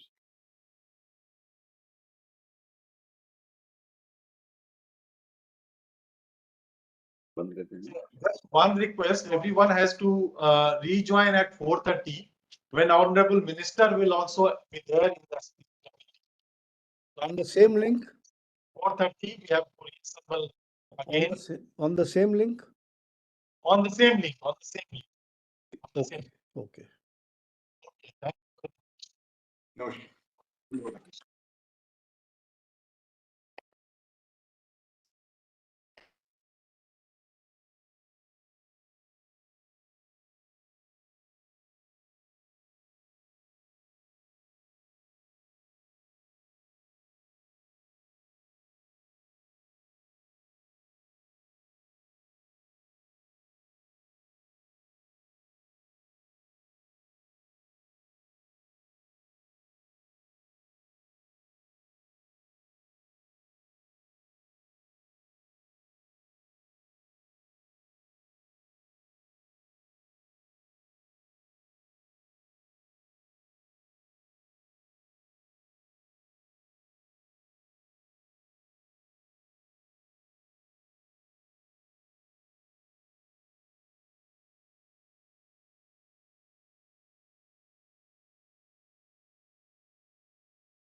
Hi, Deepak. Can you hear me? Mr. Deepak, can you hear me?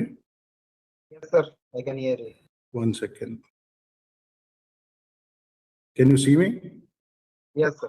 Okay, fine. Sure. Thank you. Datta sir tourism नहीं डाला Dutta sir बोलिए बोलिए हाँ बोलिए sir मैं PPT share कर रहा हूँ चेक कर लेना यही वाली पीपीटी है क्या मैंने दिया ना ये जो मैं शेयर करके दिखा रहा हूँ आप चेक कर लो एक बार हाँ दिखाइए ये है स्पोर्ट्स का है मैं जसबिंदर सिंह को बोल लेता हूँ एक बार देखने के लिए ये चेक करो सर एक बार हाँ एक बार मैं स्पोर्ट्स को बोल आपने भी जो भेजा यही है ना केवल यही पीपीटी चल रही है ना तो इसके अलावा भी कुछ और है ना एक ही हेलो ये आपका पीपीटी वो दिखा रहा है आप एक बार कंफर्म करो प्लीज ठीक है ना ना यहाँ लिखना आप ऑपरेट तो करेंगे वो लोग इसीलिए लेकिन उन्होंने बताया था जब ये आ गया ना आपका secretary ministry of youth affairs and sports तब वो ऑन कर देंगे ये वाला और यहाँ से नेक्स्ट बोलना है सर ये जो पीपीटी है हेलो सर बताइए आप बताइए ये प्रेजेंटेशन के लिए क्या सिस्टम है एक्चुअली प्रेजेंटेशन सपोज ये कैसे सर आवाज ब्रेक हो रही है आप दोबारा बताइए ये presentation ministry of youth affairs का है अभी ये कैसे कौन रन करेंगे कौन बोलेंगे कि आपका क्या सिस्टम है प्रोसीड्यूर बताइए वो आप बताओ ना वही तो पूछ रहा हूँ सर मैं ये पीपीटी हमें मिल गई है तो अब ये जब प्ले होगी तो कब करनी है ये जब कल्चर वाले सेक्रेटरी सर बोलेंगे कि टूरिस्ट वाले बोलेंगे ना ये मैं आपको बता देता हूँ जॉब ये 456 और 5.1 है ना remarks bye secretary ministry of youth affairs and sports का है तब आपको जब ये बोल देंगे ना अभी ये तब आपको ये ऑन करना है हम तो ये बोलेंगे वहां से पीपीटी शेयर करोगे हम अपने आप शेयर करते हैं यहाँ से तो आप शेयर करिए लेकिन यहाँ से आपको बोल देंगे ना वो नेक्स्ट ऐसे करके पहले ये आ गया उसके बाद बोल लेते सर नेक्स्ट तो समझ में आती है मेरे को पर वो जो स्टार्ट करनी है उसको वहां से बोलेंगे कि अब पीपीटी स्टार्ट करें तो हम स्टार्ट करें कि अपने आप स्टार्ट करें जब कल्चर सेक्रेटरी से बोलने लगे ना हम यहाँ से बोल लेता हूँ स्टार्ट काइंडली आप बताइए कि काइंडली स्टार्ट द पीपीटी ठीक है then we will start from here ठीक है ये बोल लेता हूँ okay kindly start the PPT बोल लेता हूँ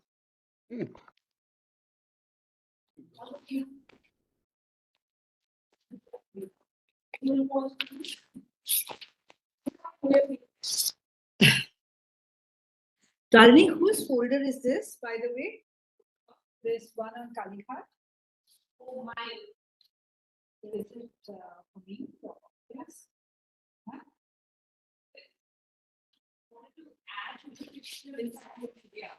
The tangible.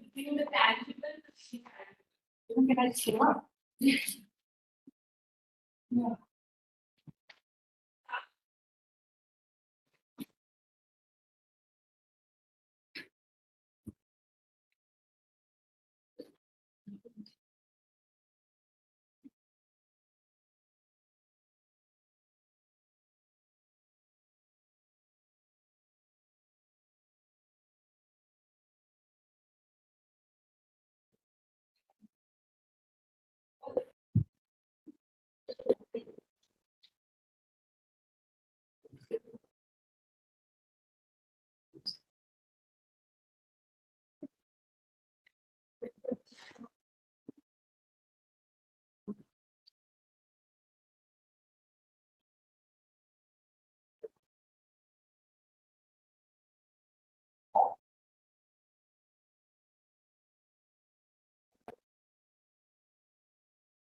Yes, sir, audible.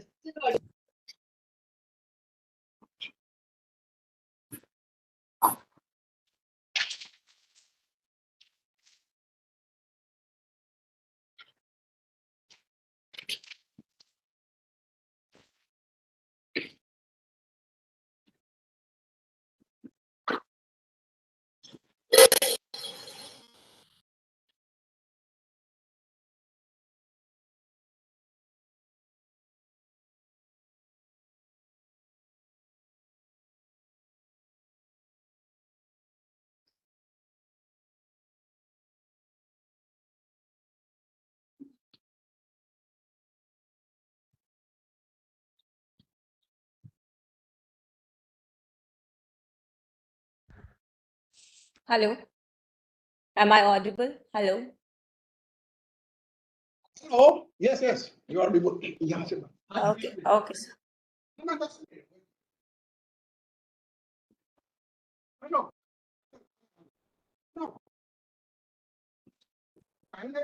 Ministry of Honorable Minister of Honorable Minister. मेरा अकाउंट से यहाँ वो वेबिनार वन में ऑनरेबल मिनिस्टर को को-होस्ट बनाना को-होस्ट तुम्हारा वहाँ लॉगिन से आधा को-होस्ट बनाना वेबएक्स में आवाज नहीं आ रही वो ये बंद के हमारा नहीं चल रहा तो क्या हेलो और ये आ रहा है आवाज सर आपका वॉइस थोड़ा कम है। अभी ठीक है अभी नहीं सर, वॉइस ना डिस्कनेक्ट हो रहा है बीच बीच में। माइक चेक कराइए सर आप उसका ना। चेक कर रहे हैं पीएम वाला तो पीएम वाला चेक कर रहे हैं ना वेबिनार का लिंक आ गया ना पूरे को पेज में ओके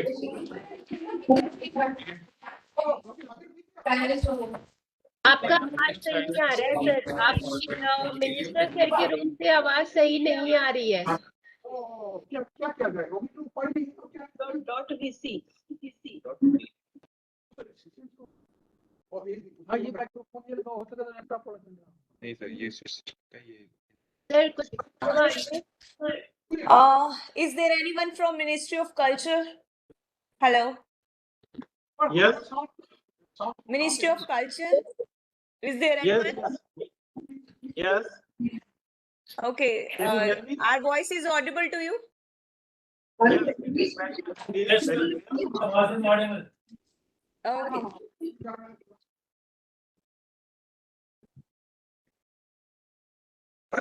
मेरा आवाज अनम्यूट हो गया। हाँ जी सर, हाँ जी अभी आ रहा है सर, आ रहा है सर, बट आपका कनेक्शन लॉस्ट हो रहा है बीच बीच में ना, डिस्कनेक्ट हो रहा है। हेलो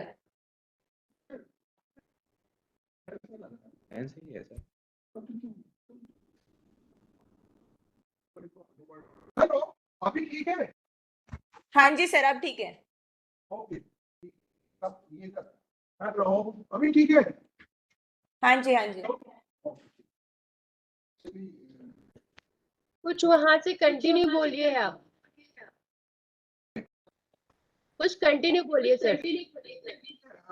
मैं ये बोल देता हूँ जी। और honorable minister will join it around 5:50 और सार के लिए 5 मिनट का नहीं माइक के दूर है आप। माइक से हाँ ठीक है सार का honorable minister का सार का स्पीच है 5:50 में और 5 मिनट के लिए एक्चुअली ये मैम वॉइस क्लियर नहीं है। नहीं सर वॉइस बिल्कुल भी क्लियर नहीं है। वॉइस नहीं है नहीं sir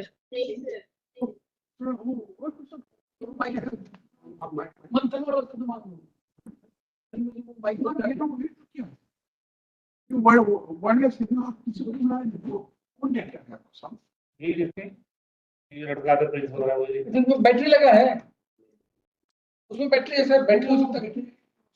hello am I audible Yes sir, yes you are audible.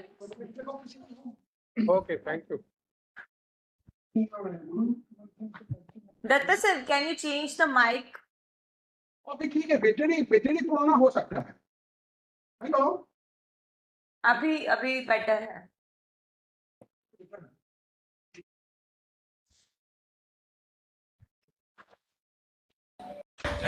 Okay आपको तो आपके पास क्योंकि ऑफिस में आप ये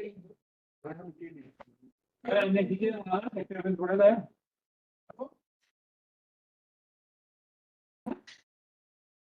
आपका बहुत है बड़ा देखिए ये का कितना पुराना यूपीएस नहीं है ये लंबा हैंड खराब हो गया कब तक एकदम से ठीक है ना इधर आईटी टीम को देख लीजिए ना यहाँ आती है दत्ता सर एक में 2 लिंक नहीं है। अभी ठीक है। सर इसी रूम में 2 लिंक से ज्वाइन तो नहीं किया किसी ने? सर आपका ऑडियो भी प्रॉपर नहीं आ रहा है सर।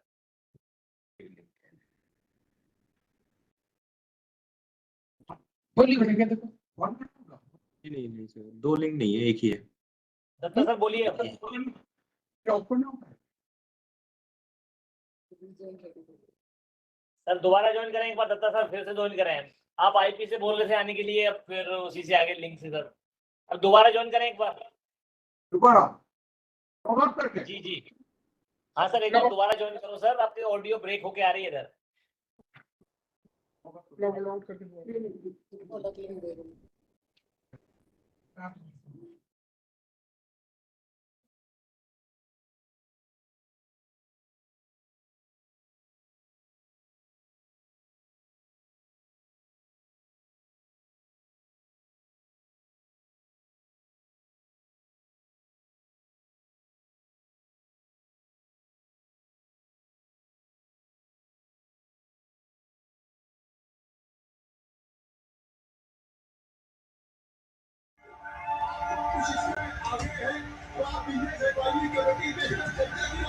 मैं चाहूँ अगर चिरंदर सर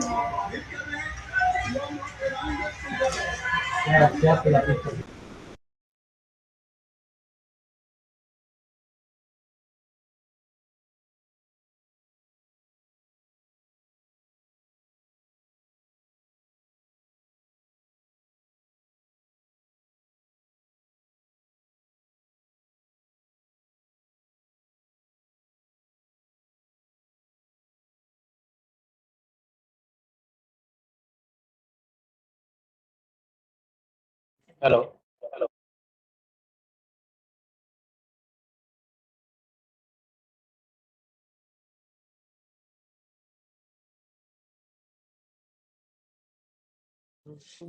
प्रेजेंटेशन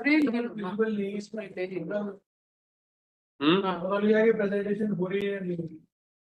प्रेजेंटेशन तो हो प्रेजेंटेशन नहीं है।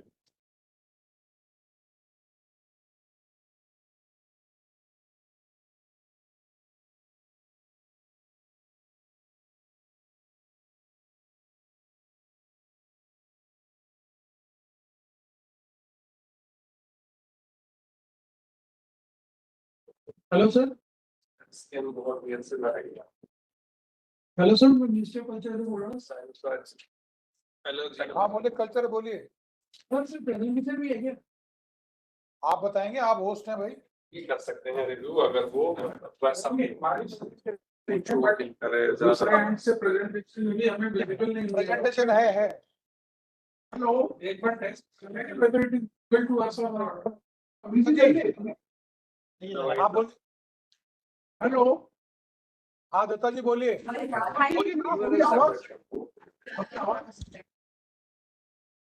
आवाज की क्वालिटी ठीक नहीं है आपके यहाँ। अभी बोलिए आप कुछ। बोलिए मैं। हाँ जी। दरअसल आज 5:30 बजे मीटिंग है और ये हमारा मिनिस्टर साहब कितने दिन से नॉन स्टॉप। अच्छा दत्ता जी, मैं आपका लिंक भेज रहा हूँ, आप उसको ज्वाइन कर सकते हैं। नया लिंक भेजूं? भेज रहा हूँ। टोटल पहले दिन से स्टार्ट से, जब से पहले दिन से हो रहा है। दूसरा माइक ले। आपके यहाँ कोई वी सिस्टम तो नहीं है दत्ता जी? सिस्टम है लेकिन वी सिस्टम ठीक से काम नहीं कर रहा है। ये जो सुनो, वायरलेस है, वायरलेस माइक्रोफोन, ये इसका बैटरी थोड़ा ठीक नहीं है, इसलिए हमने वेब एक्सेस बंद किया। यहाँ डालो, यहाँ पे ऐसा है, ये वाला है ना। वायर्ड माइक तो नहीं है आपके पास? और माइक के लिए हमने बोला है, नीचे से आ रहा है।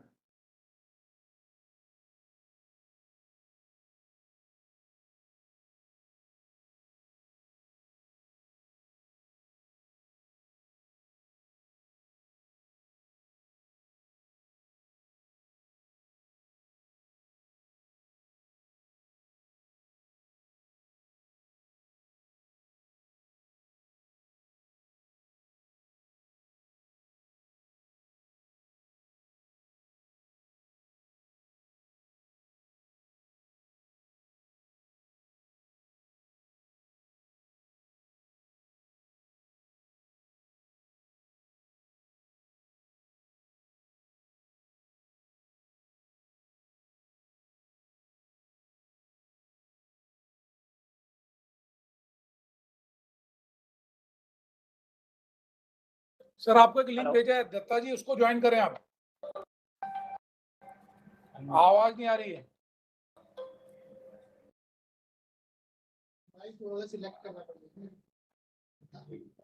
इसमें ऑनरेबल मिनिस्टर क्यों लिखा है?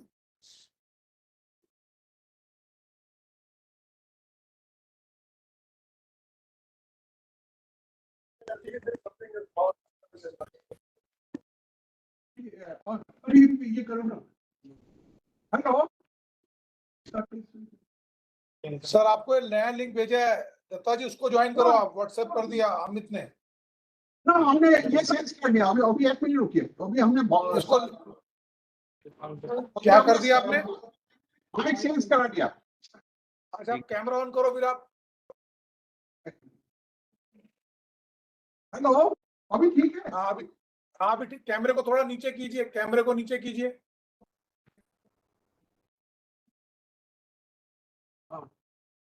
हाँ अभी ठीक है।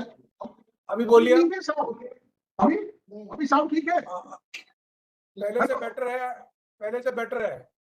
ठीक है, अभी ज्यादा समय नहीं है अभी। ठीक है ठीक है ठीक है। और अभी यहाँ से चला देता हूँ। Okay.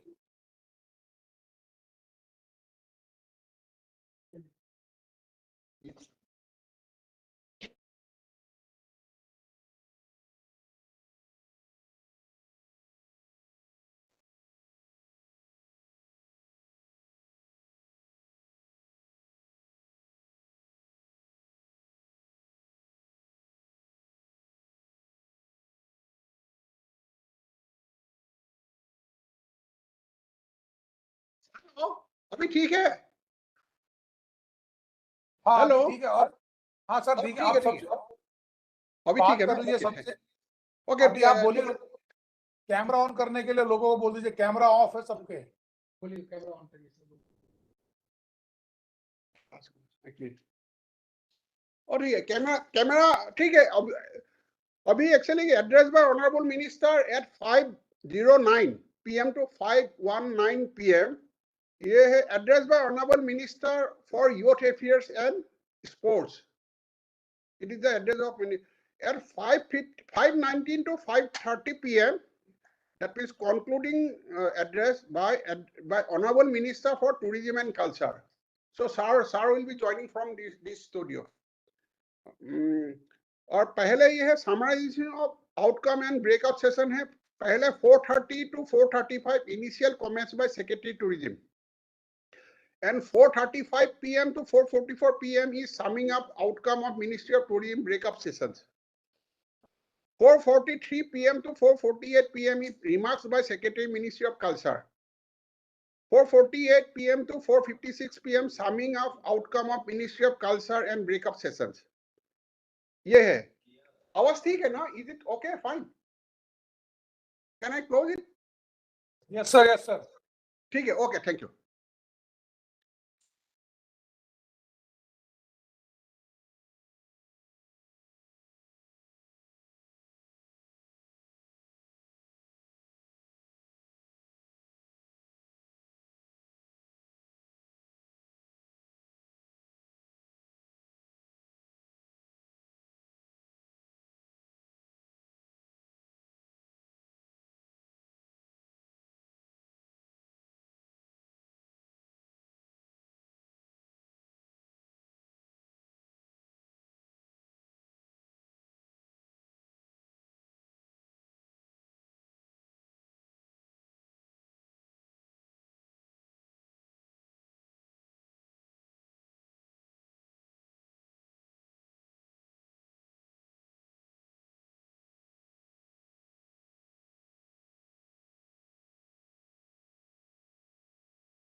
Everyone, please switch on the video.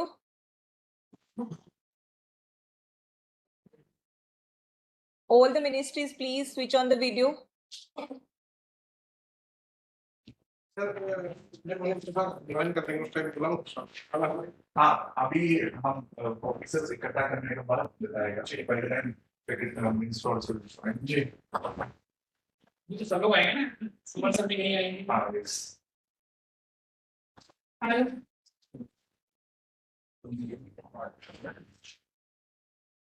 Officer देखो मैं लेता हूँ Yes, to us, everybody.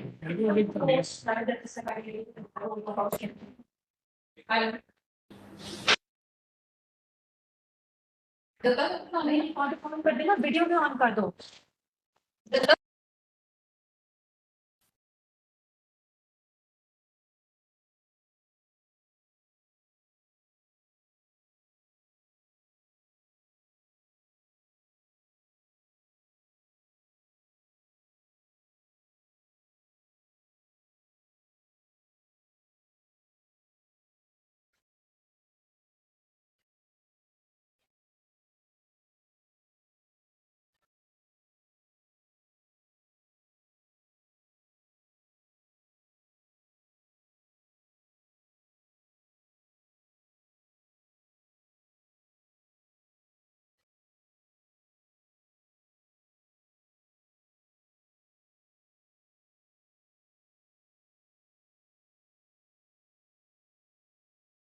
This webinar is being recorded.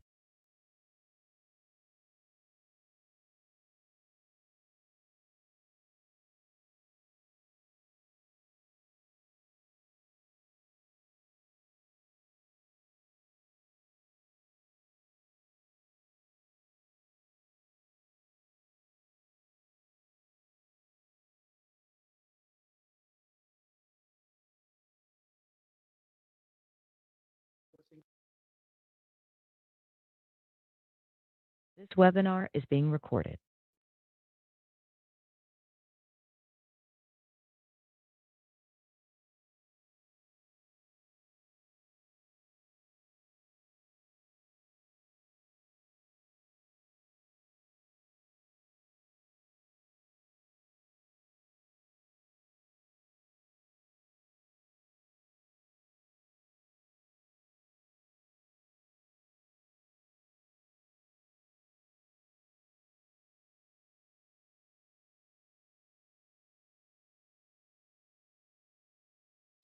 Respected all the dignitaries.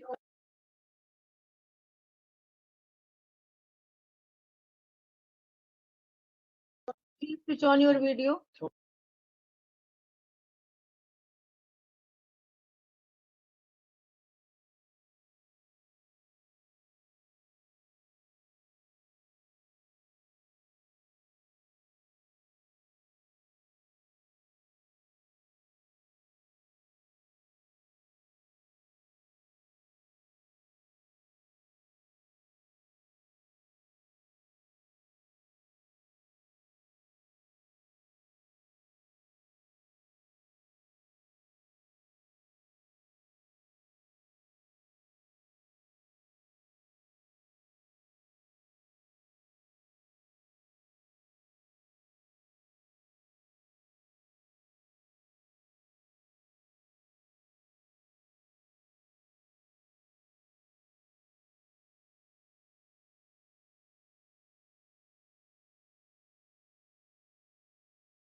इसको ले जा फोन पे, यहीं बैठ के कर ले थोड़ा से।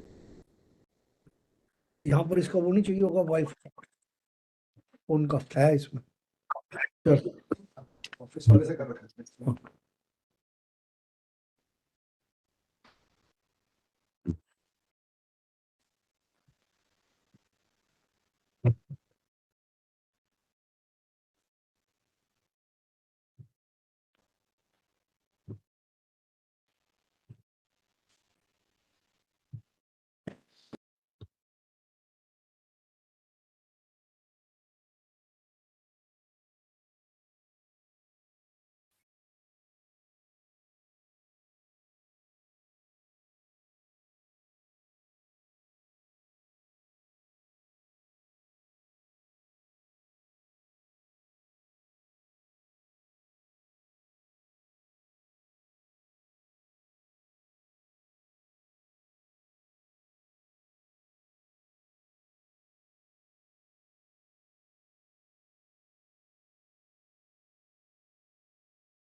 Good afternoon, everyone.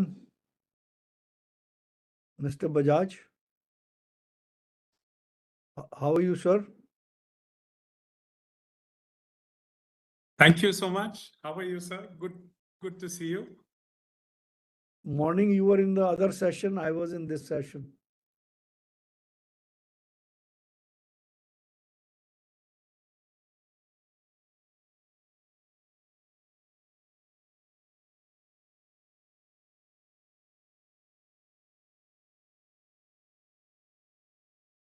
हरीश जी, रवि आ रहे हैं कि नहीं?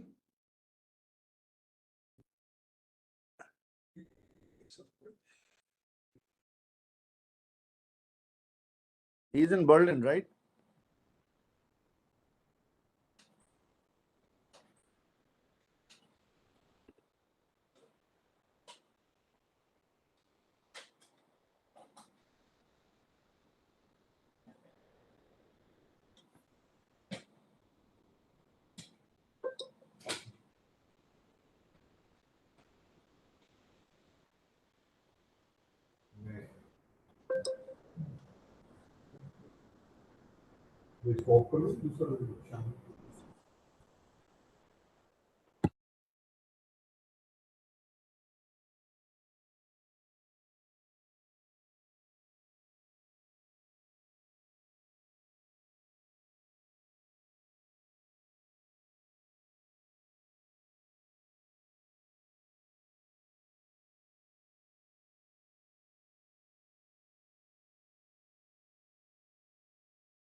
Good morning.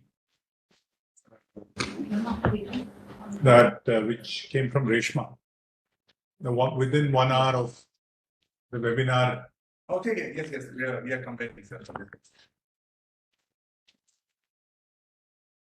I'll send you.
Hi, greetings. I'd like to welcome everyone for this concluding session of the post-budget webinar.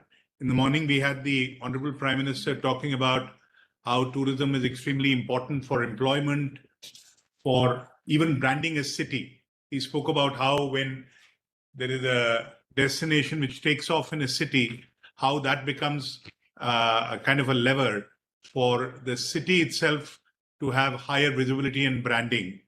And of course, also creation of a lot of employment and jobs through tourism. So we've had 4 breakout sessions today.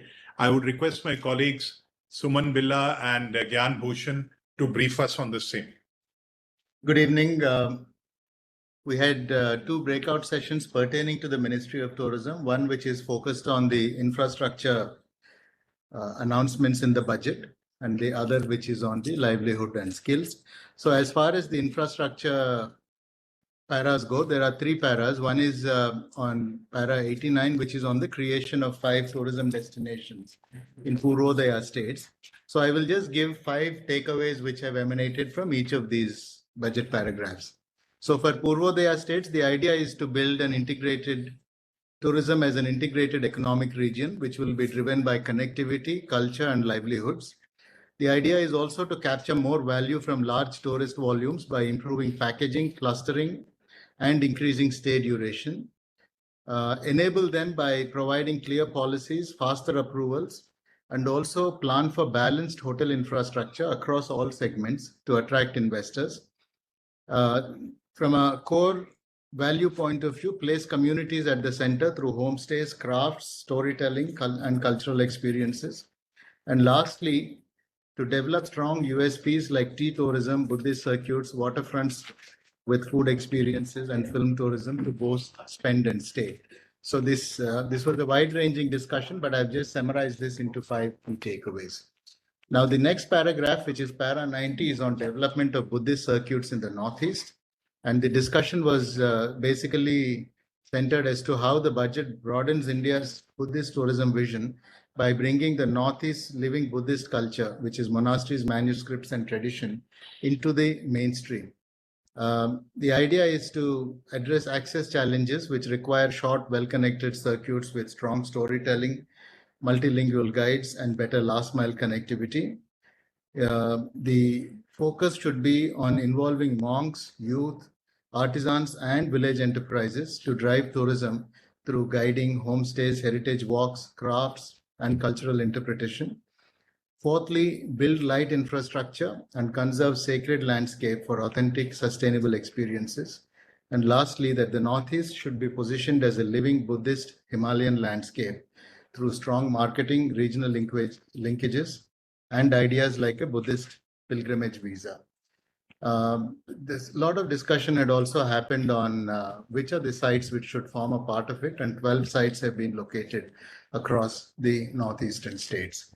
The 5 takeaways which pertain to the last para for discussion, which is para 69, which is on development of ecologically sustainable trails, are That the first is that trail development should match global standards while advancing India's own flagship trails like the Western Himalayan Mega Trail and the new Greenfield Trails. Two, that planning must be scientific, safe, and community integrated with strong environmental safeguards, rescue systems, capacity management, and good storytelling.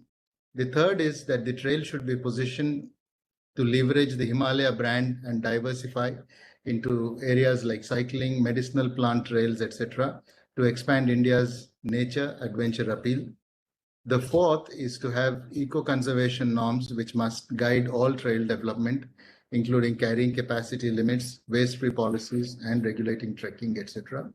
And lastly, that all these interventions must prioritize community-led low-impact tourism with trained guides, homestays, planned campsites, and guided only sensitive activities like turtle and bird watching. So that in a brief nutshell is what was discussed this morning extensively. Okay.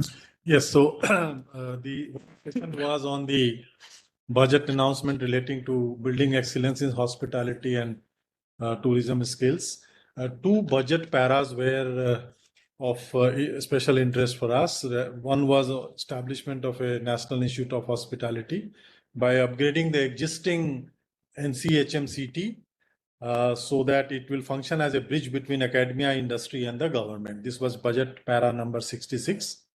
And the other budget para number 67 was relating to upskilling 10,000 guides in 20 iconic tourist sites through a standardized high-quality 12-week training course in hybrid mode. This was to be done in collaboration with the Indian Institute of Management. So we had about 15 speakers from a very diverse field, including academia, from the industry associations, and also the practitioners who are, and of course, from our own IITTM and NCHMCT also. So broad outcomes and suggestions which were noted on budget para number 66 was establishment of National Institute of Hospitality to benchmark Indian hospitality training with best of the world. Like we have a benchmark at the Swiss and the French standards. Nevertheless, we should not lose sight of our own ecosystem, which are very much indigenous and which is growing at a very rapid pace. The second outcome suggestion on NIH was relating to having a formalized MOU between NIH and the luxury hotels for guarantee apprenticeship program. So the apprenticeship program was highlighted by many of the speakers. The third was relating to the development of relevant curriculum of global standard with integration of AR, VR models. We all know about it. Then the other was building Institute of National and International Standards, offering courses on hybrid modes and courses like recognition of prior learning. So certification and bringing this entire informal sector into a formal sector in the hospitality is one of the main objectives of the entire exercise. Building a global institute accommodating students of diverse culture and background. This was another important outcome and suggestion. A dedicated campus for regular faculty development, enhancing their skills and degrees, was a very, very critical component of the entire thing, because we all know how the faculty is so important in enhancing the quality of the entire exercise. As relating to the guides, which is para number 67, the recognition of the need for guides proficient in high demand foreign language was very important. In fact, IIM Bodh Gaya director mentioned about how a native Bihari speaking person speaks fluent Japanese just because there is a high demand of Japanese for Japanese tourists coming to Bodh Gaya. So that emphasizes or reinforces the point that foreign language proficiency is very, very important in guiding. Then the other outcome was proposal for a unified national certification for guide mobility and service quality, so that we have an international benchmark of the entire thing. The next outcome was mandatory modules on conservation for ASI protected monuments, and the ADG present in the webinar from ASI promised that they will give a list of very good resource who are super experts in the ASI protected monuments, which we can use for our training purposes. The next was on the emphasis on emotional intelligence, crisis management, and Atithi Deve Bhava ethics, which should be imparted to all the guide trainings. The specialized batches for niche areas like adventure guide, wellness guide, and culinary tourism guide was also recognized, and many speakers spoke about it. The next was integration of AR, which I already mentioned, but in this, the storytelling about the monuments, historical monuments, and storytelling about it in an immersive manner was also a highlight of the suggestion which came in the webinar. The other was, of course, the development of the MICE skills for expanding summit sector. That was important. Integration of the first aid and disaster management training as a licensing prerequisite was also mentioned by many of these speakers. Implementation of a digital rating system for guides to ensure accountability was also an important pillar of this entire exercise. All these points which I'm mentioning should go into the framework which we are going to make for the guiding ecosystem. Now I come to the action points, because these were the observations and some of the outcomes of the webinar. In terms of the action points, we need to have immediate commencement of digital and physical infrastructure for the NI, the proposed NIH headquarters. Initiation of annual National Hospitality Skill Competition. Integration of the National Credit Framework for Flexible Credit-Based Learning. And the Joint Secretary MHRD also mentioned about how the use of APAR ID or ABC portal can be used, and how the digital locker can be utilized for putting all the credits taken together at different level of training programs. So that National Credit Framework will come handy into entire exercise, in this exercise. Curriculum overall by NCHM to include AI in hotel operation and guest relation was mentioned as action point. Some activity has already happened on this front, but I think more needs to be done. On the action points relating to the guides, creation of a dedicated ministry cell for quarterly monitoring of training impact, because many people also mentioned about the impact of the training, but this should be done before the start of the training, during the training, and post-training, up to at least 6 months after the training is completed. So all the impact assessment should be done. Launch of a mobile application for guide booking, digital ID, and real-time updates. These are some of the action points which are going to be in hand. Development of specialized modules for the specialized tourist products like medical wellness, airport, river, and sea cruise sector was also mentioned.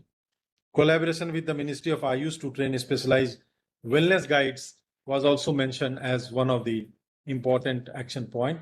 And establishment of a language labs in major tourism hotspots was also an important action point on this account.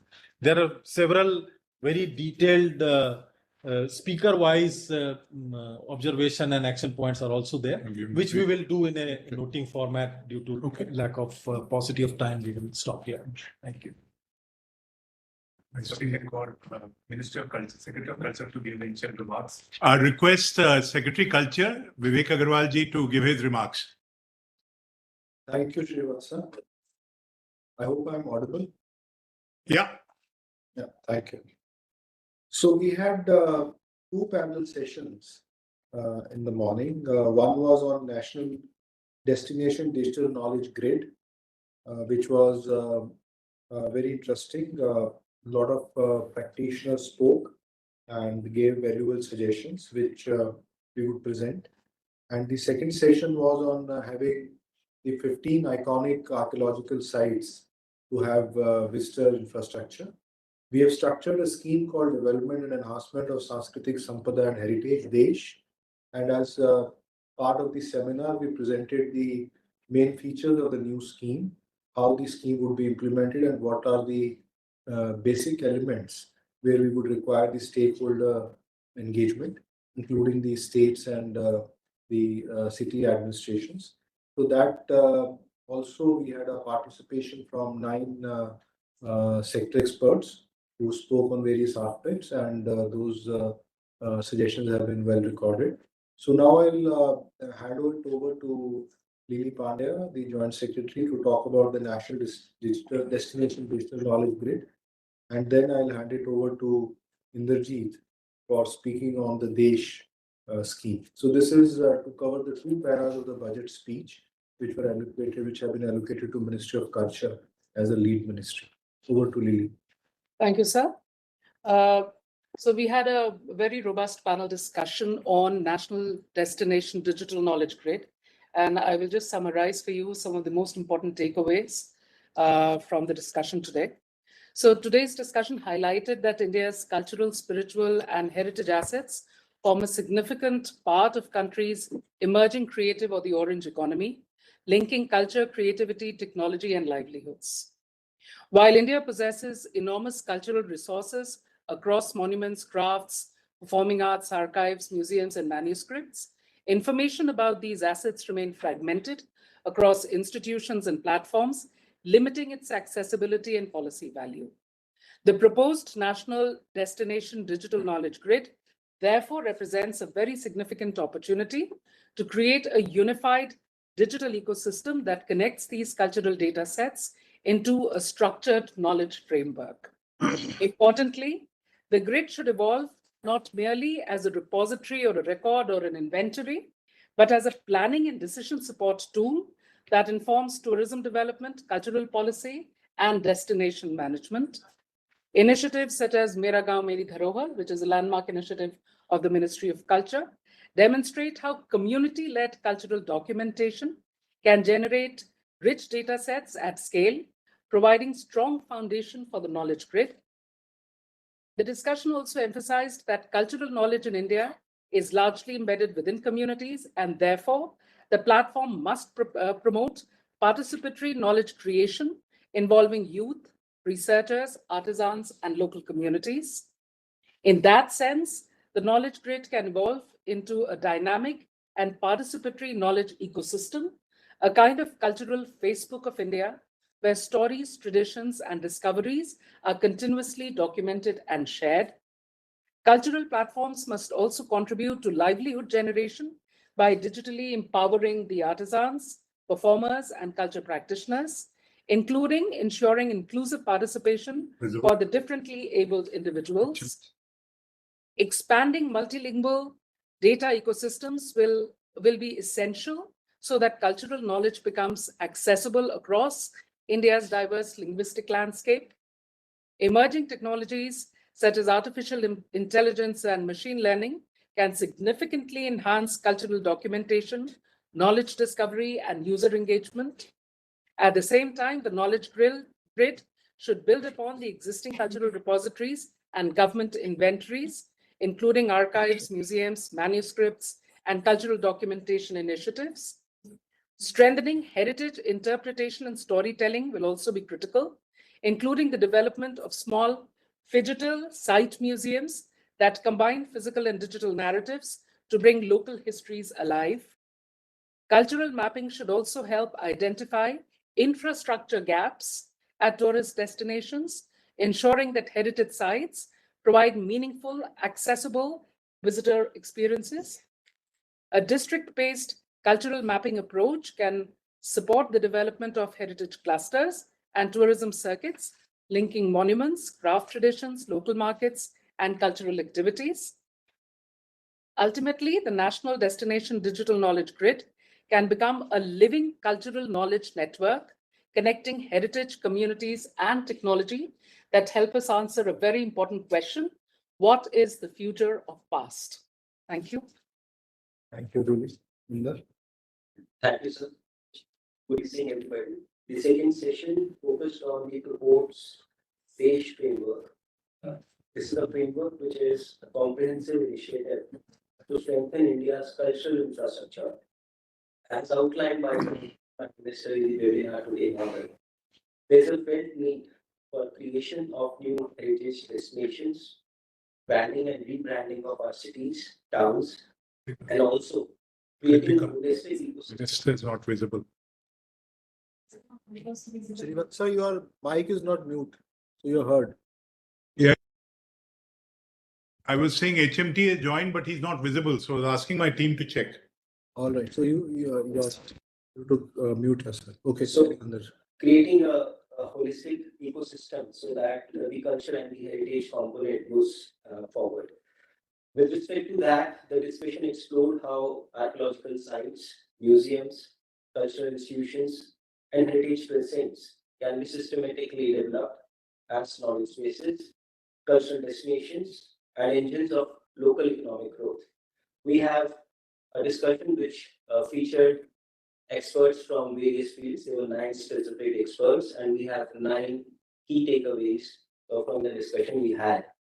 The first one is development of archaeological sites under DESH as an integrated heritage destination, which will combine conservation, interpretation, tourism infra, and obviously community engagement.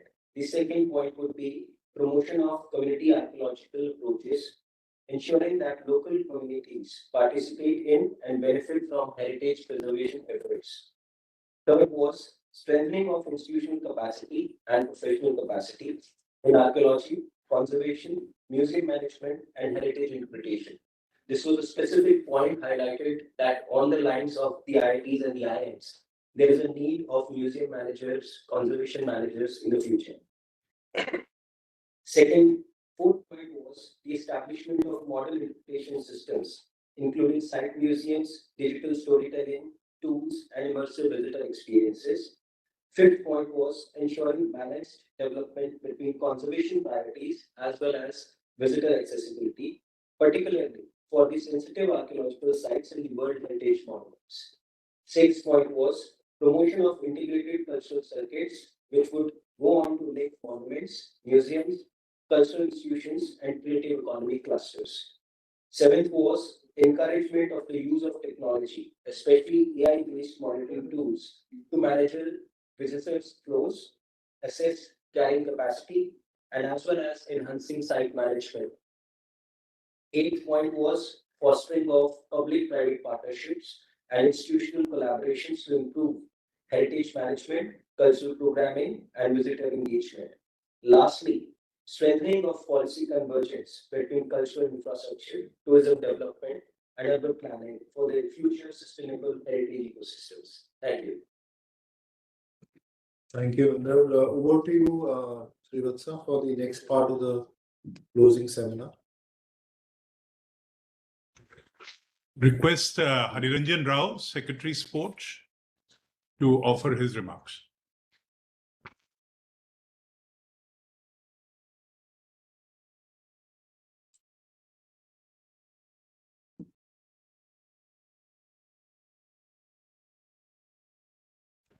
I think Sports Ministry is on mute. We can't hear you. Sir, we have unmuted, sir. Are we audible, sir? Yeah, now you are. Sir, I am Joint Secretary, sir, Vinil Krishna. Actually, sir, Secretary, sir, is busy with India, New Zealand, Honorable Minister, and both the ministers are meeting, sir. Bilateral meeting is going on. Sir, we had a very successful panel discussion, sir. We had very eminent panelists who had joined, and we had streamed it on YouTube also. More than 8,000 views are there, sir. So we had a detailed discussion on the budget announcement regarding KHELO India mission. Sir, I would request our eminent coach, Pulel Gopichan, who was in our panel, sir, to kindly tell about the discussion, the key takeaways and recommendations. Yeah, thank you, sir. Can I go ahead? Yeah, please kindly go ahead. Yeah, good evening, everyone. We had very prominent and eminent sports persons, administrators, people of the level of Manu Bakar, and also people from the various organizations who are part of the sporting ecosystem be part of it. We had robust panel discussions where it was primarily felt that sports as a culture in our country is something which has been missing. And to have this, we need to ensure that everybody in the ecosystem has to come together. This was one of the primary takeaways. One of the most important things we have found is it doesn't start after we get the athlete to the playgrounds. In fact, prior to that, what happens also has a significantly important role. Basing and knowing the fact that schools are an important starting point for all of us. It was deliberated and it was discussed to bring back what was there in the past. In the 1960s, we had reports of physical activity being tracked, and hopefully we are wanting to start that process again, so that every kid in the country who goes to a school is also marked for his not only for his academic pursuits, but also for his physical activity and sport. That is something which has come out as important. The other important aspect was at a primary stage, it was important that we have, as a nation, have grown alphabetically and numerically. But in the last 30 odd years, we've gone down physically. So much so that our parents and grandparents are have more physical and better motor qualities than this generation. So it is very important that we start to take a big note of this, and schools are the starting point for this.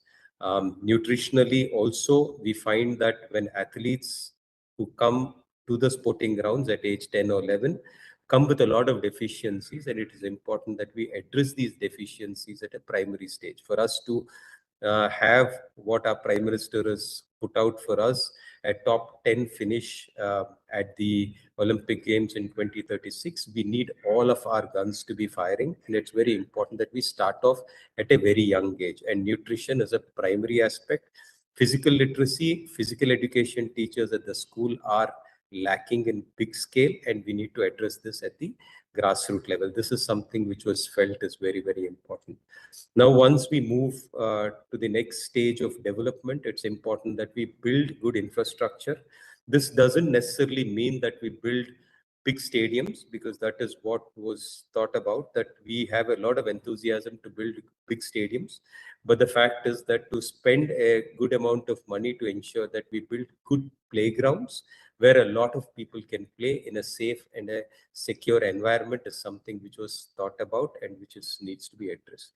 The other aspect is also something which is important, which is the fact that stadiums and accessibility to athletes, and also whether it's disabled athletes or senior citizens who are unable to walk up the stairs, we need to provide them with the right kind of infrastructure so that we are accessible infrastructure for everybody. This is something which is thought is important. In the last few years, we have done a lot. In the last 12 odd years, I think the government is, and thanks to the Prime Minister's vision and push, we have a lot of interest in sport and KHELO India, Fit India, Yoga Day, and a lot of things have happened.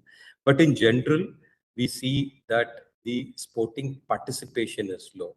So how do we bring this up is an important thing. It was discussed about bringing the KHELO India scheme, which caters to about 3,000 people today, to steps which actually cater furthermore, so that we have more and more athletes benefiting from the scheme. This was something which was deliberated upon. This was something which was presented by the ministry.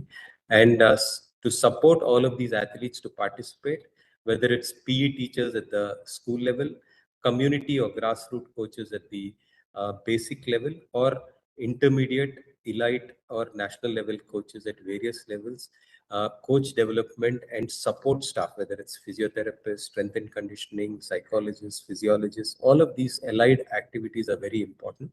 So it was deliberated and discussed how we can actually grow the number of people, and the two committees which have given their recommendations about administration and the coaching were also discussed, and certain aspects were spoken on these aspects. Talent identification, once people start playing, play for all was something which was spoken about. And talent identification at various levels, especially at the rural level and for girls, was something which was spoken about. And activities and leagues like the Ashmita League, which was started, and various other competitions at various levels. Today, we have the KHELO India program, but to actually further deepen the structure, there were deliberations about how we can actually bring it down to a zonal level, thereby ensuring that we have more and more athletes who are participating right from the grassroots level, get an opportunity to participate in bigger events. So this was something related to competition, and also the starting of leagues, which was spoken about, because leagues have a lot of community bonding, and how we can popularize the sport at various levels. This was another aspect which was spoken about and deliberated on. Overall, it was felt that everybody needs to be part of this ecosystem, and we need to kind of get together and align our calendars so that we have national, state, whether it's school games, university games, national games, or the KHELO India games are aligned, and a correct calendar comes in for our athletes to move from the district to the state to the national and the international levels. These were some of the points which were discussed upon, and we are very inspired by the Prime Minister's speech and the policy. And last but not the least, I think sports accountability and the passing of the National Sports Code and Fit India movements were also spoken, so that every kid becomes the best version of what they can be. And this can only happen when all of us come together, is the general viewpoint of the panel discussion which we've had. Thank you. Thank you, Gopichan Garu. Yesterday, I believe the World Cup final saw half the country online watching it. We had about 700 million people watching it, and we hope from a tourism point of view, we'll be able to leverage that audience and do something large scale in the experience economy of tourism as well. I now request the Honorable Minister of State for Youth Affairs and Sports, Srimati Raksha Khatse, for her concluding remarks. आज के इस हमारी webinar meeting में हमारे आदरणीय मंत्री महोदय और हमारे सेक्रेटरी, सभी हमारे ऑफिसर, सबको मेरा नमस्कार। आदरणीय प्रधानमंत्री जी के विजन से इस बार हमने इस बजट में खेलो इंडिया मिशन की एक शुरुआत करने जा रहे हैं, जो कि आदरणीय प्रधानमंत्री जी ने खेलो इंडिया से की थी और काफी अच्छा रिस्पांस हमें पूरे देश में दिखाई दिया कि जिसके माध्यम से हम खेल नीति को आगे बढ़ा सकते हैं। और जिस तरह से आज मैं बोल सकती हूँ कि स्पोर्ट्स मिनिस्ट्री में जिस तरह से हम डेवलपमेंट करने की कोशिश कर रहे हैं, क्योंकि आदरणीय प्रधानमंत्री जी का सपना है कि स्पोर्ट्स कल्चर को हम ज्यादा से ज्यादा बढ़ाएं, क्योंकि विकसित भारत का सपना अगर हमें पूरा करना है तो स्पोर्ट्स के बिना वो पूरा नहीं हो सकता, क्योंकि फिटनेस हमारे लिए काफी मायने रखता है और हमारे देश का हर युवा, हर व्यक्ति फिजिकली मेंटली फिट रहना चाहिए। इसलिए सबको स्पोर्ट्स के साथ जुड़ना काफी जरूरी है। मेडल लाना भी उतना ही जरूरी है, लेकिन उसके साथ फिटनेस भी हमारे लिए जरूरी है। इसलिए पिछले सेशन में खेलो भारत नीति भी बनाई गई कि जिसके माध्यम से प्रयास यही है कि स्पोर्ट्स का इंफ्रास्ट्रक्चर हम पूरे देश में अच्छी तरह से सभी राज्य सरकार के साथ मिलके हम अच्छी तरह से उसे डेवलप कर पाए। और उसके साथ ही स्पोर्ट्स मिनिस्ट्री के माध्यम से हम ये भी कोशिश कर रहे हैं कि पूरे देश में जितने भी हमारे स्पोर्ट्स के इंफ्रास्ट्रक्चर है वो उसका मैपिंग हम कर पाए, कि जिसके माध्यम से हम पब्लिकली ये पूरी फैसिलिटी प्रोवाइड कर सकते हैं कि कौन से स्टेट में, कौन से डिस्ट्रिक्ट में, किस जगह पे स्पोर्ट्स फैसिलिटी है कि जहाँ पे आम पब्लिक जाके वहाँ पे प्रैक्टिस कर सकती या खेल सकती। इसलिए भी हम प्रयास कर रहे हैं। और जो अभी यहाँ पे गोपीचंद जी ने बताया कि लीग्स भी हमें करवानी जरूरी है, क्योंकि जब तक आप कंपटीशन नहीं करोगे तब तक आपको पता नहीं चलेगा कि किस तरह का एक एनवायरनमेंट हम हमारे एथलीट्स को दे सकते हैं। इसलिए हम कोशिश कर रहे हैं कि ज्यादा से ज्यादा हम, क्रिकेट तो एक अच्छा गेम है ही और काफी बड़े प्लेटफॉर्म पे पहुंच चुका है, लेकिन उसके साथ जो हमारे दूसरे गेम्स है उसको लीग्स के माध्यम से हम ज्यादा से ज्यादा कैसे प्रमोट कर सकते हैं।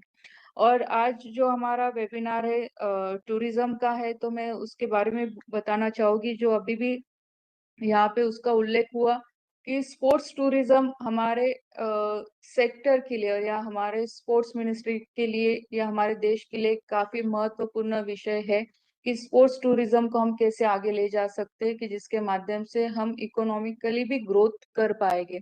जस्ट उदाहरण के तौर पे मैं बोलना चाहूंगी कि जस्ट अभी पिछले महीने में ही जनवरी मतलब जस्ट एक महीने पहले ही पुणे में हमने साइकिलिंग का कंपटीशन करवाया, जो काफी बड़े पैमाने पे हुआ। लगभग वहाँ 25 कंट्रीज ने पार्टिसिपेट किया और एक अच्छा ग्लोबली हम मैसेज इस साइकिलिंग इवेंट के माध्यम से दे पाए कि जहाँ लोगों को एक विश्वास आने लगा है कि हम भारत में भी स्पोर्ट्स टूरिज्म को बढ़ा सकते हैं और उसके साथ ही स्पोर्ट्स कल्चर को भी बढ़ा सकते हैं।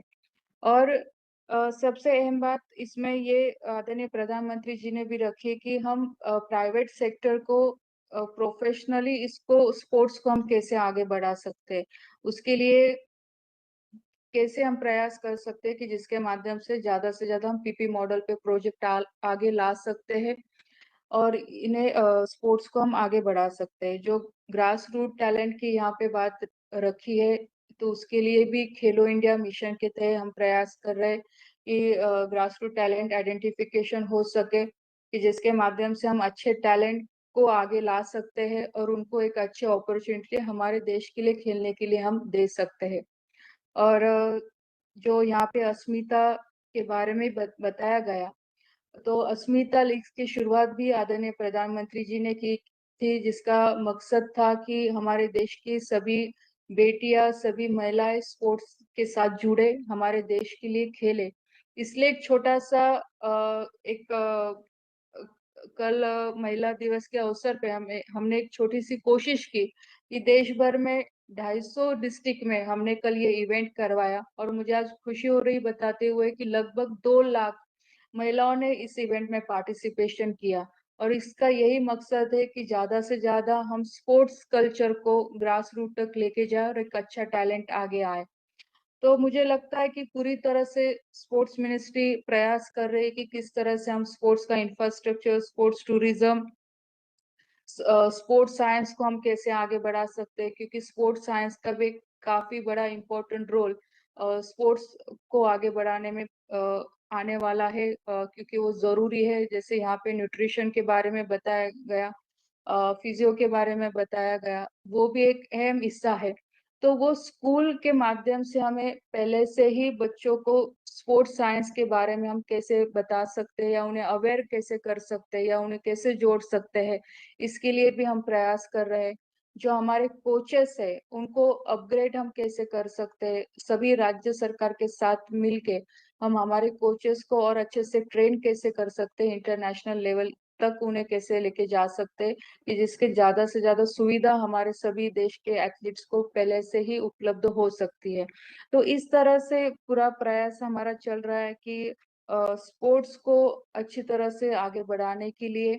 और मुझे खुशी है कि आज कॉर्पोरेट सेक्टर भी हमारे साथ जुड़ रहा है, वो भी अपनी तरफ से पूरी कोशिश कर रहा है। जो हमारे अच्छे एथलीट्स है वो भी कोशिश कर रहे हैं कि सरकार के साथ मिलके हम स्पोर्ट्स को आगे बढ़ाएं।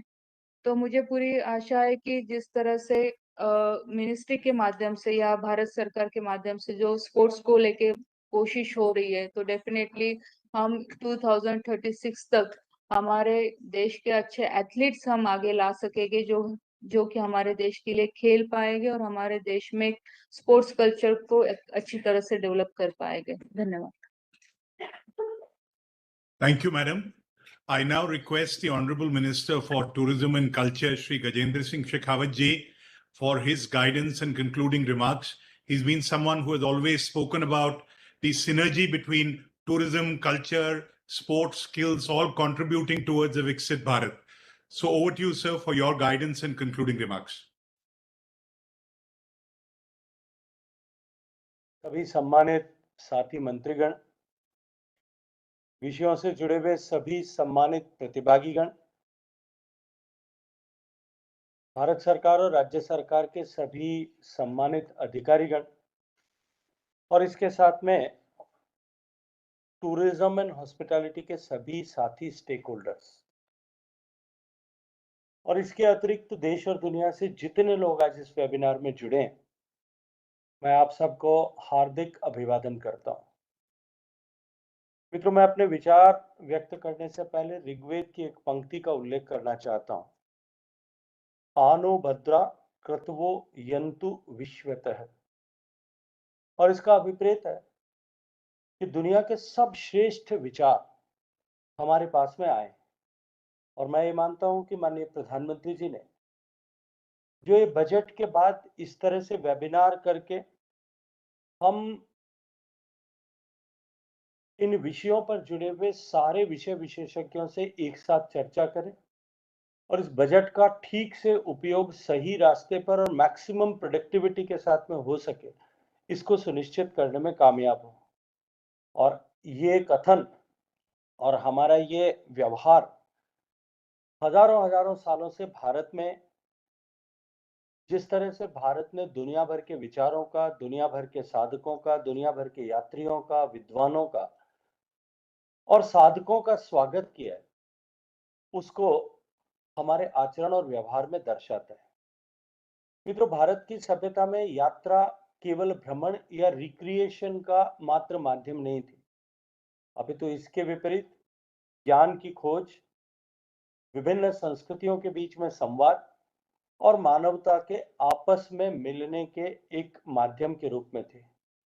आप हजारों साल का भारत का इतिहास उठा करके देखिए, प्राचीन तीर्थ स्थानों से लेकर के धार्मिक उद्देश्य से की जाने वाली यात्राओं से लेकर के नालंदा, तक्षशिला जैसे ज्ञान के केंद्रों और उसके साथ साथ में समुद्री व्यापार जो हमारा हजारों सालों पहले तक दुनिया के विभिन्न देशों के साथ में एस्टैब्लिश था, जिसके स्पष्ट प्रमाण आज हम सब लोग देख सकते हैं, खोज सकते हैं और निरंतर उसमें अभिवृद्धि हो रही है, उससे स्पष्ट रूप से अभिव्यक्त होता है।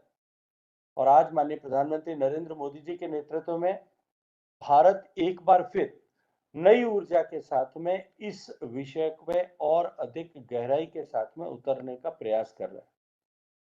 इसलिए भारत की इस विकास यात्रा में पर्यटन निश्चित रूप से अत्यंत महत्वपूर्ण है, न केवल रोजगार के स्रोत के रूप में, अपितु उसके साथ साथ में स्थानीय अर्थव्यवस्था के ग्रोथ इंजन के रूप में और भारत की सांस्कृतिक पहचान को पूरे विश्व भर में पहुंचाने के दृष्टिकोण से। और इन सब के साथ साथ में, क्योंकि हमारा देश अत्यंत विविधताओं से भरा हुआ है, उन सभी विविधताओं का दर्शन भारत के निवासी भी कर सकें, इस दृष्टिकोण से भी निश्चित रूप से महत्वपूर्ण है। मित्रों, आज के इस पोस्ट बजट वेबिनार की शुरुआत माननीय प्रधानमंत्री जी के मार्गदर्शन से, उनके प्रेरणादायी संबोधन से हुई थी और उन्होंने स्पष्ट रूप से कहा था कि यूनियन बजट 2026 केवल संसाधनों का आवंटन मात्र या उसका लेखा जोखा मात्र नहीं है, अपितु ये 140 करोड़ भारतीयों की एस्पिरेशंस को फुलफिलमेंट करने का एक रोड मैप है और विकसित भारत 2047 के लक्ष्य को प्राप्त करने में ये एक विशिष्ट भूमिका का निर्वहन करने वाला है। आज की चर्चा से मित्रों एक बात सुबह से लेकर के अब तक ये निश्चित रूप से स्पष्ट हुई, माननीय प्रधानमंत्री जी ने जिस विषय से शुरुआत की कि टूरिज्म, हॉस्पिटैलिटी, स्किल, कल्चर और स्पोर्ट्स, अभी रक्षा जी भी यही बात कर रही थी, ये सब क्षेत्र केवल एक सेक्टर या स्टैंडअलोन सेक्टर मात्र नहीं, अपितु ये सारे सेक्टर्स जो हैं रोजगार और उसके साथ साथ में इंडस्ट्रियसनेस और एक होलिस्टिक डेवलपमेंट के ग्रोथ इंजन बन सकते हैं। और इस यात्रा में निश्चित रूप से अल्टीमेट आउटकम जो है वो पर्यटन के दृष्टिकोण, पर्यटन के क्षेत्र को मिलता है।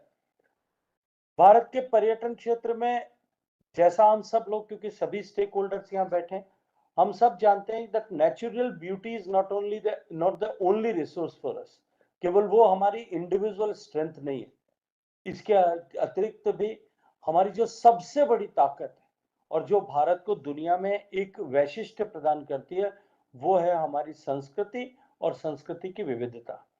हमारे यहाँ एक तरफ नेचुरल ब्यूटीज है, दूसरी तरफ हमारे यहाँ पे एक सुदीर्घ इतिहास हम समेटे हुए हैं, मानव सभ्यता के उद्विकास की एक बड़ी स्टोरी हम साथ में लेकर के चलने वाले देश हैं और उसके साथ साथ में हमारी जो कल्चरल डाइवर्सिटी है वो भी अपने आप में हमारी एक बहुत बड़ी ताकत टूरिज्म के दृष्टिकोण से है। और ये सब मिलकर के भारत के टूरिज्म के एक्सपीरियंस को या भारत में भ्रमण करने वाले देशी और विदेशी टूरिस्ट के एक्सपीरियंस को जो है वो एक यूनिकनेस प्रदान करती है, अनूठापन प्रदान करती है। इसलिए मैं कहता हूं कि भारत के संस्कृति मंत्रालय को, भारत सरकार के टूरिज्म मिनिस्ट्री को और राज्यों में भी इसी तरह से इन सब को स्किल डेवलपमेंट मिनिस्ट्री और स्पोर्ट्स, क्योंकि एक नया वर्टिकल इस दृष्टिकोण से हो सकता है, जैसा अभी रक्षा जी ने कहा, इस चर्चा में आया, पुलेला गोपीचंद जी ने भी जिसकी बात की ये भारत का नया पर्यटन का मॉडल जो है इन सब के इंटीग्रेशन से बन सकता है। मित्रों, अगर मैं टूरिज्म के दृष्टिकोण से, कल्चरल टूरिज्म के दृष्टिकोण से बात करूं, तो माननीय प्रधानमंत्री जी के आशीर्वाद से जो इस बजट में 15 ऐसे आर्कियोलॉजिकल साइट्स, पुरातात्विक स्थानों का जो एक्सपीरियंशियल टूरिज्म डेस्टिनेशन में परिवर्तित करने की जो बात की गई है, वो निश्चित रूप से इस दिशा में एक महत्वपूर्ण कदम भी है और एक सक्सेस स्टोरी के आउटकम के रूप में है। हम में से मुझे पता नहीं कितने लोगों ने देखा होगा, लेकिन वड़नगर जो माननीय प्रधानमंत्री जी का जन्मस्थल है, वो एक आर्कियोलॉजिकल एक्सकेवेशन साइट थी। और आर्कियोलॉजिकल एक्सकेवेशन साइट्स पे सामान्यतः इस तरह से होता था कि हम उसके एक्सकेवेशन के बाद में, साइंटिफिक स्टडीज के बाद में, या तो उसको बंद कर देते थे या रीफिल कर देते, या उसको अबंडन करके और उसको क्वार्डन ऑफ करके छोड़ देते थे। लेकिन वड़नगर से जो माननीय प्रधानमंत्री जी की प्रेरणा से शुरुआत हुई कि हम उसको एक लाइव एक्सपीरियंस सेंटर के रूप में डेवलप करें, और वहां जो कोई भी गया है उसने उसकी न केवल प्रशंसा की है, अभी तो उससे प्रभावित होकर के वहां से लौटा है। और उससे सीख करके देश में 15 इस तरह के डेस्टिनेशन नए डेवलप किए जाए। एक तरफ वो भारत की कहानी को दर्शाएंगे, दूसरी तरफ भारत की विविधता का दर्शन करेंगे, तीसरी तरफ भारत की continuity of evolution of India के ऊपर को प्रमाणित करेंगे, और चौथा जो हमारे एस्टेब्लिश डेस्टिनेशंस हैं उनको डिकंजेस्ट करने के दृष्टिकोण से भी ये अत्यंत महत्वपूर्ण होंगे। वहां बेहतर विजिटर फैसिलिटीज हो, इंटरप्रिटेशन सिस्टम हो, और technology based immersive cultural experience हम वहां क्रिएट कर सकें, ताकि वहां जाने वाला हर व्यक्ति जो है हमारी समृद्ध विरासत को देख करके न केवल अभिभूत हो, अपितु भारत के प्रति एक नया दृष्टिकोण लेकर के जाए। मित्रों, पर्यटन की असली ताकत जो है हमारी आज की चर्चा में, और माननीय प्रधानमंत्री जी ने कई बार ये बात कही है कि ये जो है केवल हमारे मॉन्यूमेंट्स या हमारे टूरिस्ट डेस्टिनेशन केवल जो है उनका होना मात्र पर्यटन की असली ताकत नहीं होता। पर्यटन की असली ताकत होती है उस सेक्टर से जुड़े हुए सारे लोग, सारे स्टेक होल्डर्स। और जब मैं स्टेक होल्डर्स की बात करता हूं तो एक बहुत विशाल जो है उसका पैमाना है। हमने इससे पहले भी माननीय प्रधानमंत्री जी के नेतृत्व में पर्यटन मित्र परियोजना शुरू की, उस पर हमने काम किया। देश भर के स्थलों पर ऐसे सारे स्टेक होल्डर्स को हम टूरिस्ट के एक फ्रेंड के रूप में डेवलप कर सकें, उनको ग्रो कर सकें, इस दृष्टिकोण से हमने बातचीत की थी, और हमने कुछ प्रयास भी उस दृष्टिकोण से किए। इसके साथ साथ में national council of hotel management और क्रिएटिंग टेक्नोलॉजी जो है उसको अब अपग्रेड करके हम जो है नेशनल इंस्टीट्यूट ऑफ हॉस्पिटैलिटी के रूप में जाए, क्योंकि जिस तरह से हमारा टूरिज्म पोटेंशियल बढ़ रहा है और जिस लक्ष्य को लेकर के हम काम कर रहे हैं, एक तरफ माननीय प्रधानमंत्री जी का स्पष्ट हम सबको निर्देश कि हम अपने इनबाउंड टूरिस्ट की संख्या को 2 करोड़ से बढ़ा करके हम 10 करोड़ तक लेकर के जाएंगे। इस लक्ष्य को प्राप्त करने की दिशा में हम कमिटमेंट के साथ में जब आगे बढ़ रहे हैं, दूसरी तरफ जो है एक ऑर्गेनिकली हमारा डोमेस्टिक टूरिज्म पोटेंशियल, हमारी ग्रोथ ऑफ इकोनॉमी के साथ जिस तरह से बढ़ रहा है, जिस तरह से हमारी कनेक्टिविटी में इंक्रीज हुआ है, उसके कारण से जो है हमारा डोमेस्टिक टूरिज्म जिस तरह से ग्रो हो रहा है, उस पोटेंशियल को देखते हुए अब वर्तमान में भारत में जिस तरह से हॉस्पिटैलिटी इंफ्रास्ट्रक्चर का एक्सपेंशन हो रहा है, जिस तेज गति के साथ में हो रहा है, उसके अकॉर्डिंगली हमको हॉस्पिटैलिटी एजुकेशन और टूरिज्म एजुकेशन की दिशा में और अधिक गति प्राप्त करने की आवश्यकता। और मैं ये मानता हूं कि ये बजट अनाउंसमेंट एक सेंटर ऑफ एक्सीलेंस के रूप में खड़ा करने की जो बात की गई है, ये निश्चित रूप से उस दिशा को में हमको एक जो है एक लीप फ्रॉग, हमको एक जंप देकर के क्वांटम जंप के साथ में आगे बढ़ने का अवसर प्रदान करेगा। इसी के साथ साथ में इस बजट में, जैसा अभी सभी स्टेक होल्डर्स ने इसमें बातचीत की, कि 10,000 नए टूरिस्ट गाइड्स को अपस्किल हम किस तरह से कर सकते हैं, उनको जो है हम रीस्किल कैसे कर सकते हैं, उनको हम टेक्नोलॉजी के साथ में जोड़ करके और एम्पावर कैसे कर सकते हैं, इसके एक नेशनल मिशन की शुरुआत की बातचीत की है।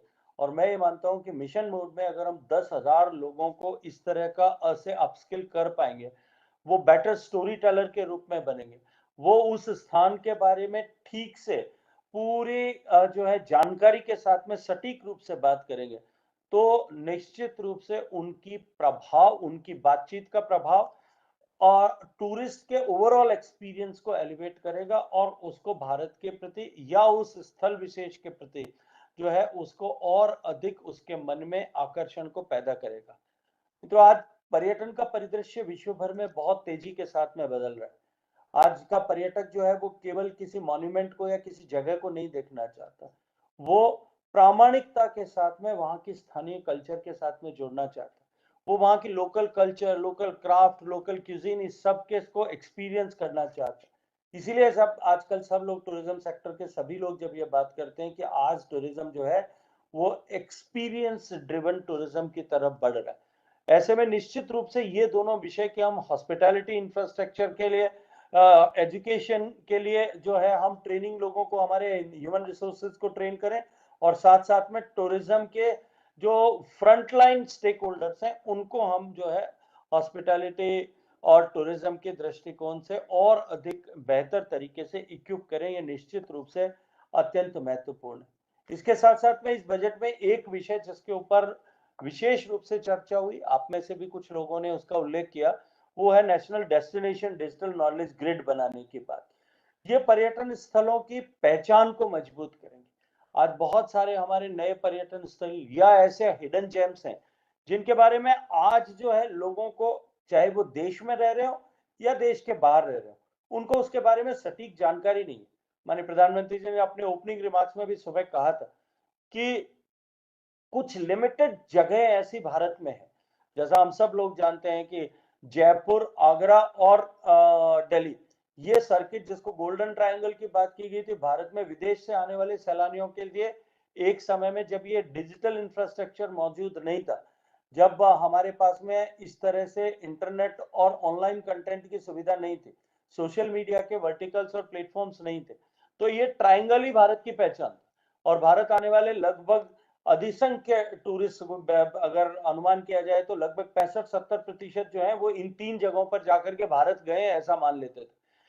लेकिन इससे अधिक जो नए जेम्स हैं, जो छोटे छोटे शहरों में हैं, जो गाँव में हैं, जो कहीं सुदूर स्थानों पर है, कहीं ट्राइबल हैमलेट्स में है, इन सबको जो है हमारे नॉर्थ ईस्ट का पोटेंशियल है, इस सबको जो है हार्नेस करने के दृष्टिकोण से ये जो नेशनल ग्रिड की बात की गई है, ये अत्यंत महत्वपूर्ण और उपयोगी होने वाला है।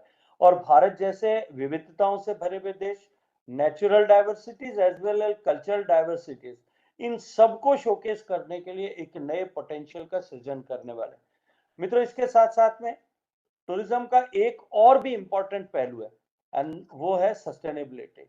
हम सब लोग इस पर चर्चा करते हैं, लेकिन सस्टेनेबिलिटी को हमको जो है टूरिज्म डेवलपमेंट के साथ इक्वल जो है एम्फेसिस देते हुए उस पर काम करना पड़ेगा। और जब मैं सस्टेनेबिलिटी की बात करता हूं, तब उसके लिए एक होलिस्टिक डेस्टिनेशन मैनेजमेंट को प्लान करना होता है। उस मॉन्यूमेंट के आस जो है इर्द गिर्द, उसके आस पड़ोस में, वहां हम जो है सस्टेनेबल मैनेजमेंट पर काम करें, सस्टेनेबल सिस्टमेटिक डेवलपमेंट पर काम करें। लेकिन उस शहर को भी पूरे को, एक टूरिस्ट का अगर ओवरऑल एक्सपीरियंस एलिवेट करना है, तो जहां वो टूरिस्ट का अराइवल पॉइंट है, may be it is railway station और it is a bus terminal और इट इज ए एयरपोर्ट, वहां से लेकर के टूरिस्ट शहर में जहां जिन जिन स्थानों पर जाता है, उन सब जगहों का एक होलिस्टिक सस्टेनेबल डेवलपमेंट और मैनेजमेंट हम दोनों करें, तब हम ओवरऑल जो है टूरिज्म को ग्रो वहां कर पाएंगे और टूरिस्ट का एक्सपीरियंस भी हम जो है उसको एलिवेट कर पाएंगे। लेकिन इसके लिए केवल सरकार एफर्ट्स करेगी या केवल टूरिज्म डिपार्टमेंट एफर्ट्स करेगा तब नहीं हो सकेगा। हमको कम्युनिटी बेस्ड टूरिज्म की तरफ जाना पड़ेगा। हमको सारे स्टेक होल्डर्स को एक साथ उसके उनकी रिस्पॉन्सिबिलिटी के साथ में जोड़ना पड़ेगा, तब जाकर के हम उसको अचीव कर पाएंगे। मित्रों, आज के डिस्कशंस को जितना पार्लियामेंट के समय के अतिरिक्त आप लोगों के साथ रह करके मैंने सुना, मुझे लगता है कि 3 प्राथमिकताएं आज स्पष्ट रूप से सामने आई है। पहली, कन्वर्जेंस, जिसकी परिकल्पना माननीय प्रधानमंत्री जी ने शुरुआत में की, एक ही हम टूरिज्म को, कल्चर को, जो कभी भी जो है सेपरेट नहीं किए जा सकते, उनके साथ में स्किल को, उनके साथ में स्पोर्ट्स को, इन सब को एक साथ जोड़ करके एक बेटर कोहेरेंस कैसे डेवलप हो सकती है, इन सबको साथ जोड़ करके हम ज्यादा सिनर्जिक तरीके से किस तरह से काम कर सकते हैं, इस दृष्टिकोण से काम करें। और उसके साथ साथ में टूरिज्म में, क्योंकि स्टेट्स भी हमारे इक्वल स्टेक होल्डर्स हैं, उनके कंधों पर भारत सरकार से भी ज्यादा बड़ी जिम्मेदारी है। ऐसे में हम स्टेट्स के और देश की सरकार के बीच में बेटर कोऑर्डिनेशन कैसे हो, कन्वर्जेंस कैसे हो, इसको प्राथमिकता देने करके हम सबको आगे काम करने की आवश्यकता है। दूसरा है कैपेसिटी बिल्डिंग, और जिसके बारे में मैंने पहले विस्तार से बात की है कि पर्यटन उद्योग के लिए हमको कैपेसिटी बिल्डिंग के ऊपर बहुत सारा ध्यान देने और काम करने की आवश्यकता है। और तीसरी है सस्टेनेबल एंड रिस्पॉन्सिबल टूरिज्म। तो हम अगर टूरिज्म को ग्रो करना चाहते हैं, भारत की पहचान नए सिरे से गढ़ना चाहते हैं, तो मैं ये कहूंगा कि इन तीनों फैक्टर्स पर हमको साथ काम करना पड़ेगा। और इसके लिए मैं आपको फिर से अनुरोध करूंगा कि इसके लिए और पर्यटन का सुनहरा भविष्य भारत में बने, इसके लिए सरकार अकेली काम नहीं कर सकती। इसके लिए हमको गवर्नमेंट को, इंडस्ट्री के स्टेक होल्डर्स को, और उसके साथ साथ में लोकल गवर्नमेंट्स और कम्युनिटीज, इन सबको साथ में मिलकर के एक ही दिशा में, एक ही उद्देश्य के साथ में काम करना पड़ेगा। मित्रों, जब सरकार नीतियां बनाती है और इंडस्ट्री अपने तरफ से नवाचार लेकर के आता है और समुदाय उसका भागीदार बन जाता है, तो निश्चित रूप से इन तीनों फैक्टर्स को हम साइमल्टेनियसली एड्रेस करते हुए नए एक्सपीरियंसेस का क्रिएशन कर सकते हैं। और मैं ये मानता हूं कि आज का ये वेबिनार जो प्रधानमंत्री जी के मार्गदर्शन के साथ में शुरू हुआ, ये सरकार, उद्योग, इन दोनों के बीच में इस तरह का कोहेरेंस डेवलप करने और हम एक यूनिफाइड अप्रोच के साथ में सब लोग मिलकर के काम करें। सरकार के डिफरेंट वर्टिकल्स, स्टेट और गवर्नमेंट ऑफ इंडिया के वर्टिकल्स, और इसके साथ साथ में इंडस्ट्री के सारे स्टेक होल्डर्स, हम सब मिलकर के इस महत्वपूर्ण मंच पर संवाद करते हुए आगे बढ़ें। तो मैं मानता हूं कि निश्चित रूप से जो है हम उस लक्ष्य को प्राप्त करने की दिशा में आज आगे बढ़ सकते हैं। और अंततः हमारा लक्ष्य यह है कि भारत विकसित बने, और विकसित होते हुए भारत के विकास के इस क्रम में टूरिज्म का सेक्टर जो है वो बड़ा एक कंट्रीब्यूटर बने, उसका ग्रोथ इंजन बने। हम सब जानते हैं कि टूरिज्म क्योंकि सबसे ज्यादा रोजगारों का सृजन करने वाला क्षेत्र है, ऐसा मानते हैं दुनिया में का टूरिज्म की ग्लोबल इकोनॉमी में टूरिज्म का कंट्रीब्यूशन 10% के आसपास है, जबकि भारत में हम 5 और 6% के बीच में। अगर 10% हमारी नेशनल जीडीपी में अगर हमारा कंट्रीब्यूशन होता है, तो मित्रों निश्चित रूप से भारत जो है उनका पूरे भारत में एग्रीकल्चर के बाद में सबसे ज्यादा रोजगार प्रदान करने वाला सेक्टर जो है वो टूरिज्म बन जाएगा। और इसके साथ साथ में टूरिज्म की इकोनॉमी जो है वो डिसेंट्रलाइज्ड इकोनॉमी होती है, मोस्ट डेमोक्रेटिक इकोनॉमी होती है, ऐसा पूरे विश्व भर में एस्टेब्लिश्ड फैक्ट है। तो ऐसे में हम सब मिलकर के यदि काम करते हैं तो हम भारत के ग्रोथ इंजन के में भी एक सहभागी बनते हैं। टूरिज्म सेक्टर को स्ट्रेंथन करके हम नए एम्प्लॉयमेंट का जनरेशन कर सकते हैं। और इसमें आप सब लोगों ने आज जिस उत्साह और ऊर्जा के साथ में सबने भाग लिया है, मैं उसके लिए आप सबका हृदय से धन्यवाद करता हूं। और अंत में अपनी बात समाप्त करने से पहले सिर्फ एक बात कहना चाहता हूं। India is a country which not only not merely it offer only destinations, it offers experience, and it can even offer better experiences. The experiences which are shaped by thousands of years of civilization, diverse culture, and the warmth of our people. आप सबको मैं एक बार फिर धन्यवाद करके आपको ये कहना चाहता हूँ कि आइए, ये जो आज शुरुआत हुई है, ये शुरुआत केवल आज की पोस्ट बजट वेबिनार तक सीमित नहीं रहे, अपितु हम निरंतर इस तरह का संवाद करते हुए हम रोजगार को बढ़ाने, इंडस्ट्रियसनेस को बढ़ाने और सबसे साथ साथ में भारत को विकसित करने के लिए, भारत को सबसे आकर्षक और सबसे अनूठे अनुभव प्रदान करने वाले डेस्टिनेशन के रूप में विकसित करने के लिए हम सब लोग मिलकर के साथ निरंतर संवाद करते हुए काम करेंगे, तो हम सफलता के उस लक्ष्य और माननीय प्रधानमंत्री जी की जो आकांक्षा और अपेक्षा है उसके अनुरूप हम आगे बढ़ पाएंगे। एक बार फिर सब स्टेक होल्डर्स जिन्होंने दिन भर इस विचार मंथन में अपनी सहभागिता की, पूरी ऊर्जा के साथ में अपने पूरे अनुभव को साझा किया और पूरी निष्पक्षता के साथ में सब लोगों ने पूरी ट्रांसपेरेंसी के साथ में जिस तरह से बातचीत की, खुल करके जिस तरह से इस चर्चा को महज एक सरकारी संवाद नहीं, अभी तो एक सेक्टर को पूरे को प्रमोट करने वाले संवाद के रूप में के मंच के रूप में जिस तरह से संवाद किया, मैं आप सबका बहुत सारा अभिनंदन करता हूं, बहुत सारा धन्यवाद, आप सबका बहुत आभार।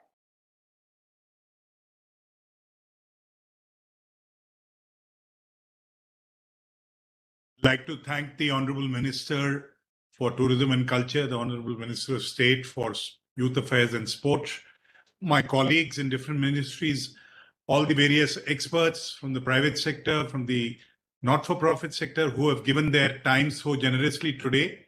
We have noted down all your points and suggestions, and it will be our best endeavor to work on them under the guidance of the Honorable Minister. Thank you very much.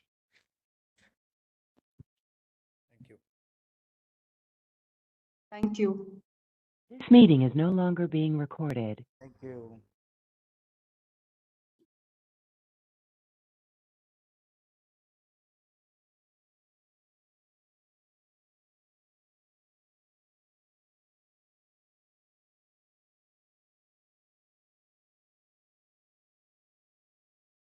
This meeting is no longer being recorded.